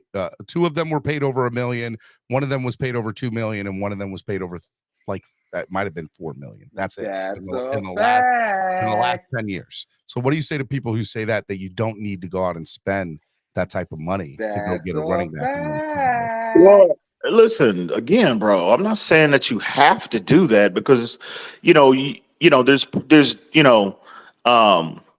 because we all know a lot of teams have won without, quote unquote, making large investments at that position. We understand that, but again, I'm always in regards to this Dalvin Cook narrative, I'm coming from the perspective of I've been consistent. I'm not saying that we are in complete desperation mode where they have no options at that position. I'm coming from the perspective of the status of the franchise in 2023, what our aspirations are. And also, again, you just want to put yourself in a situation where you give your team as many advantages as you possibly can. I don't understand I don't understand the outrage. I just don't. Even if you pay him $8 to $9 million for 1 year, right? If you feel like Dalvin Cook is significantly going to enhance the overall application to where it gives us a bonus chance to possibly get into, to the Super Bowl, why wouldn't you do that? I brought this up on CB83's channel last night. It's eerily similar to when the Patriots, and I know it's different positions. However, but you go back to that year, the Patriots signed Darrelle Revis, right? They weren't in a position of desperation at that position. I'm not going to say Darrelle Revis was a quote unquote need, but they felt they were close. They made the investment, and look how beneficial that was to that team. I mean, bro. So again, I think a lot of the fan base, the portion of the fan base is on the side of fence of bringing a lot of pushback to this narrative. Like you have to keep things in perspective. Put yourselves in, Mike McDaniel's shoes. Put yourself in Chris Greer's shoes. They feel they're close, man. And this move right here is only, they just feel like this is going to enhance the overall team, the overall chances to get to the ultimate destination. That's the Super Bowl. Do you think that do you think that if the Dolphins don't sign Dalvin, that they can't make it to the Super Bowl? No, I think no. I think it's a Super Bowl roster without Dalvin Cook. I agree. So the issue is Could you see somebody like Leonard Fournette coming in? Oh, absolutely. For way cheaper. Yeah, but I would entertain that, but we can all agree though. Dalvin is ridiculous, and if you can get him, get him. Yeah, you get him. Yeah, again, if they make ridiculous, he wasn't ridiculous with 13 carries for 25 yards and 3 quarters. I know that. And by the way, that don't sound like ridiculous numbers. And I would like for EM to kind of elaborate, but Lewis, the same argument that even I have given on my own channel, that yes, a running back in the last 10 years hasn't won a Super Bowl with getting paid more than $1 million. 6 out of the last 10 have not gotten paid more than $1 million. 2 of them got paid over $1 million. 1 got paid over 2, and 1 got paid over 3 or 4. Right? There's nothing that says that it can't be done the other way of paying a ridiculous amount of money to win a Super Bowl. It just means that the last 10 years that hasn't been the case. It doesn't mean that that's the end all be all. So if we were to pay somebody like Dalvin 8.5, that's fine, and we can still win it. I just don't understand. I understand, like, the contract might make some people feel, some type of way, but man, this is a team. This is at this point, at this time in 2023, bro. This is a Super Bowl roster. I don't understand you. This is what teams do, man. This is the nature of the NFL, bro. You feel like you're close. You make every move possible to even enhance your chances, bro. Because Stephen Ross, look how passionate he is. He's 82 years old. He's gonna be up. His words, not mine. He's gonna be out. He's gonna be up out of here soon, right? Yep. And he wants, before he leaves this earth, right? He wants a Super Bowl, and that's just where we're at, bro. And we should be. There should be an appreciation Dolphins to win a Super Bowl, and we can say what we want about him. And I'm a bigger critic as him of anybody in the YouTube community. He does sign blank checks, and it does look like at this current moment, he's not standing in the way of any progress. And I love that from an owner. I know Stephen Ross. I've been critical of Stephen Ross in the past, and I know a lot of our fan base is still, they got a sour taste in the mouth with losing that first round pick, with the old tampering issues and whatnot. But man, this man, no matter who's the coach, since he's been the owner, he does not mind, giving his GM, giving his coach that blank checkbook and say, look, spend how you think, go get the players that you want to go get. You know what I mean? Coaching staff, et cetera. He proved that with Vic Fangio, making him the highest paid defensive coordinator in the league. I'm not for certain on that, but I had heard that his salary, he's making more than Mike McDaniel right now, or just as close. That's unheard of. Well, let me ask you guys this: where does it play in? Because I heard EM just say, I don't know, the pushback for people, right? Okay, well, football players are also people. What does it say to people like Robert Hunt or Christian Wilkins that has put blood, sweat, and tears and has seen this team from a rebuild standpoint when we were losing games and this team was trash to them playing well, right?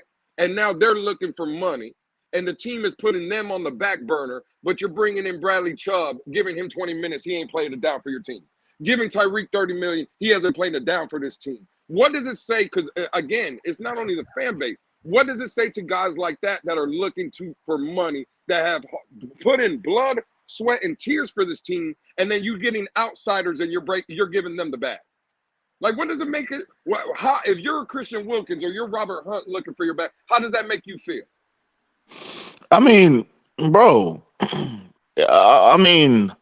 don't think that's, I don't think that's too big of an issue. I can understand why you would say that and why you feel that way, but at the end of the day, the Dolphins are going to get done. They're going to sign. They're going to pay the individuals who they deem are foundational pieces to this franchise, to this team. And if you're not, you're not, period. So I don't think the players, Robert Hunt and But Dalvin Cook is not a foundational piece for this team. If you're telling me it's a 1-year, 2-year deal, that's not foundation. Well, again, bro, you got to understand where you are as a franchise, bro. That's the focus, right? That's the team focus. See, this is what I'm saying. Reason, Lou, I think you're not focusing on the big picture. Just like we realize the status of the team currently in 2023, the players know more than anybody. So they know they are in a Super Bowl year. And again, it's a 1 to 2 year. His contract is not going to affect. You said that the players know exactly where the team stands right now and how they match up against the rest of the NFL, and they know that this is a Super Bowl roster. Absolutely, bro. And that $6 million is not going to affect them signing Robert Hunt, signing Connor Williams, or signing Christian Wilkins. If the Dolphins want to sign them, they are going to make it happen. And by the way, I'll say this, EM. I have said all morning, and I've said on record, I don't think Christian Wilkins gets done this offseason, and I don't think either side is upset about it. I think they understand what they're trying to do, and I don't think that Christian will take it as a disrespect. I think he understands they're trying to win a Super Bowl. I don't think he'll be slighted or felt disrespected if his deal doesn't get done this offseason. Would you agree? No way. That's again, the focus is, they have a linear focus, and it's focused on getting to that destination in February. Connor needs to get done because he's holding out and he's putting his foot in the sand. Who was that? Williams. But he ain't gonna sit out the whole year though. He's not. They're playing chicken, and I think they will give him something. I think they'll give him something. What I will also say is I think Seiler probably does get redone. My last question to you is what happens with Cedric Wilson? If it was me, bro, he'd been out the door already.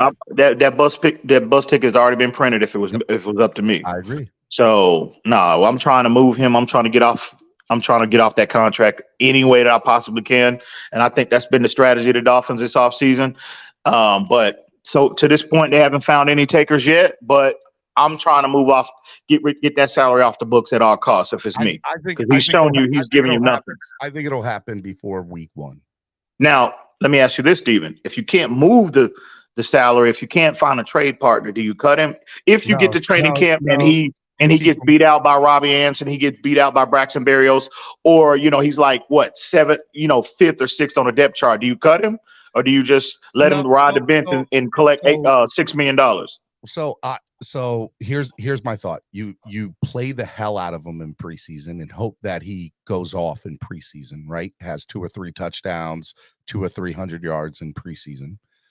And if he can do that, he's very, even if you don't play him during the regular season, then he still has tape to go off of, right? And so come week 5, week 6, week 7, before the trade deadline, if a team's looking for a wide receiver, he's there for the taking. So he's not going to be a casualty cut.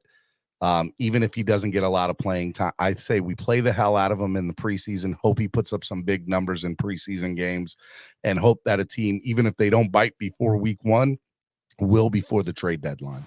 Skylar Thompson had great tape in the preseason. What that get him in the regular season? I mean, to be fair, it got him a roster spot. Skylar stayed on this team last year because of how well he played in the preseason. I'm sorry.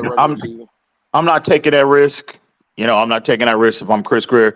If we get to training camp and that man loses his job, just like he did last year to the Trent Sherfields of the world, to the River Craycrafts of the world, to the Braylon Sanders of the world. No, he loses his job. If he's not showing you anything, I'm going to swallow it'll be a tough pill to swallow. But no, I'm not going to let him sit on a bench and collect $6.5 million like he did last year. No, that's not happening. His cap hit is $6.5 million anyway. Yeah. What's that? His cap hit is $6.5 million anyway. Oh, again, what? So if they cut him, no, the penalty is only going to be 3.5 if they cut him, bro. No, hold on. I have the numbers. It's 3.5, at least to my knowledge. I could be wrong, but I thought it was 3.5. Give me a second. I'll give you the exact numbers. Go ahead. Go ahead, Lewis, while I'm pulling it up. Oh, no, listen, like I said, I ain't got nothing but love and respect for EM. I've been cooking him for months. I ain't trying to keep doing it. That's the homie. I ain't got nothing but love and respect. Yeah, okay. Yeah. I'm gonna leave EM alone. Like I said, I'm just happy to see the homie awake. That's all I say. Hey, good to see you awake, homie. Gave him that NyQuil last night. Oh. You looking it up right now, Stephen D? I'm looking it up. I just want to, this will be the last thing before. All right, Cedric Wilson. Cedric Wilson's cap hit this year is $8 million, and his dead cap, if you release him, is $7 million. Yeah, $1 million difference. Yeah, it's not worth it. Wow. You keep him. I thought it was 3.5. I thought it was 3.5 million. Well, that virtually guarantees him a roster spot, no matter what. So this is what I'm saying. You get into the preseason, you play the hell out of him, and it doesn't matter what he's doing. You start him, you play him, and you pray to God that gets 2 or 3 touchdowns and 200 or 300 yards in the preseason. And if he can do that, he will be looked at all the way up till the trade deadline as an asset for any team in the NFL between now and the trade deadline that needs a wide receiver. Now, my hope is it doesn't come to that. My hope is before training camp starts, we trade him. But that hasn't happened yet, and there's no reason for me to think that it will. So that'll be the case. Keon Crossan, by the way, is the $3.5 million cap hit that you're thinking about, EM. Oh yeah. I thought I thought he had a similar, but that's fine. Yeah, that virtually guarantees him a right. Man, you talk about one of the worst contracts Chris Greer's given out. It's a bad contract. But again, if they find to get rid of it, if they find a way to get rid of it, it worked out for the better, right? It worked out all okay for him. So that's a big if, though. I mean, bro, who's going to tell you? You're gambling a lot, but I'll say this: when it comes to Greer and Brandon Shore, they've never really given me any reason to think that they've made too many bad decisions together when it comes to contracts. They've missed on a couple. Don't get it twisted, but this is definitely really, really good. This is definitely one of the worst ones. Man, that contract is terrible, but it is what it is. But we'll see. Hopefully, he shows something. At least he shows some sign of life. You know what I mean? Hopefully, and the contract is not because I mean, man, he's like, bro, he's giving you nothing. He sat on a bench and collected $6.5–7 million last year, and virtually gave you nothing. I mean, man, that was tough to take, but again, hopefully he, whatever the issues that he had last year, hopefully he's over those because, man, yeah, he's definitely got to step up to this in training camp. We got to start getting some return on that investment, bro. Something. So we'll see. I think it comes in the form of a trade. All right, EM, I love you, brother. Thank you for coming on. And let's get together and let's figure out a time to co-host with me one morning. Absolutely. Salute to you, Stephen D. And by the way, Lewis is a hoe, by the way. So y'all have a good day. Till next time, fella. You're fake. You're Fugazi. Yeah, okay. Well, you call me Fugazi? Oh, you saying I'm a Fugazi? Oh, really? Oh, okay. All right. That's real cute. All right, gentlemen. Be good. All right, till next time. All right. That's an all right guy, Lewis. Get on camera. That's an all right guy. I don't know if he's all right. He's all right. I'm starting to have questions. I don't know, man. Your final thought, Lewis. Final thought is good to have the homie back, man. Well, yeah, I enjoyed it. 5 hours today. 5 hours. 5 hours. Hey. $27 in donations. 5 hours. Let's go.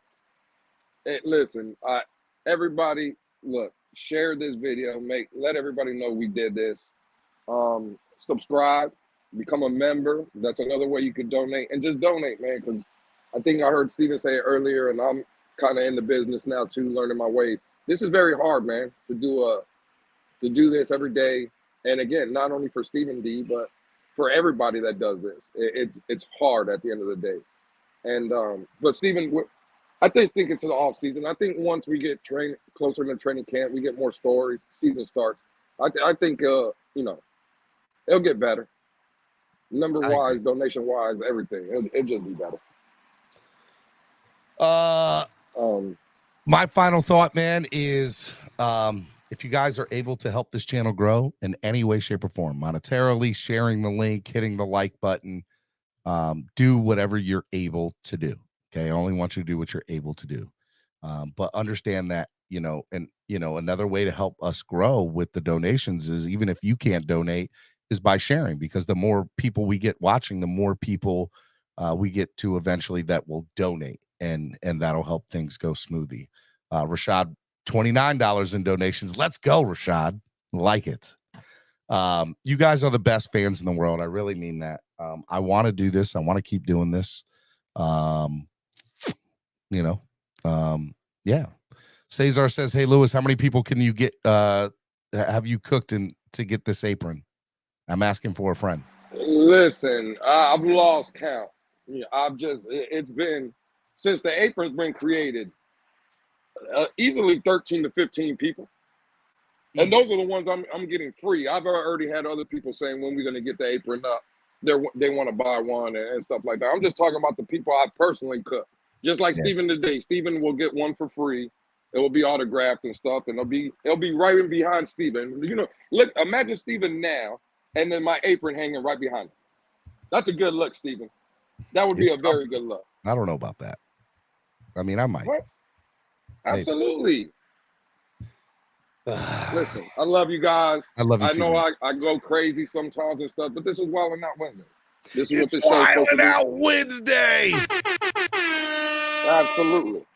All right, guys. Lewis, I appreciate it, man. Tomorrow we'll be on Dalvin Cook watch, I guess. Tomorrow's Throwback Thursday. No Cameron tomorrow. I don't know who's going to do the show with me tomorrow. I'm trying to find somebody to do the show with me tomorrow. And but we'll have somebody. Friday will be Jason Sarney, and then figure how the weekend goes and try to get back into the swing of things of 5 days a week. I love you guys. You guys are the best fans in the world. Hit the like button. 84 likes. Can we get to 100 likes? Can we get to $50 in donations? Hit the donate button. Hit the like button. Whatever it is y'all do. I love y'all. Y'all are the best. Peace. Later. A little early, it's a bit surprising. Business moves, now we enterprising. Switch it up, now we improvising. Go to get in the winter collar. Whole squad been trained to go. Fins for life, we throw the foe. Singing this just to welcome bro. Two a time, two a time.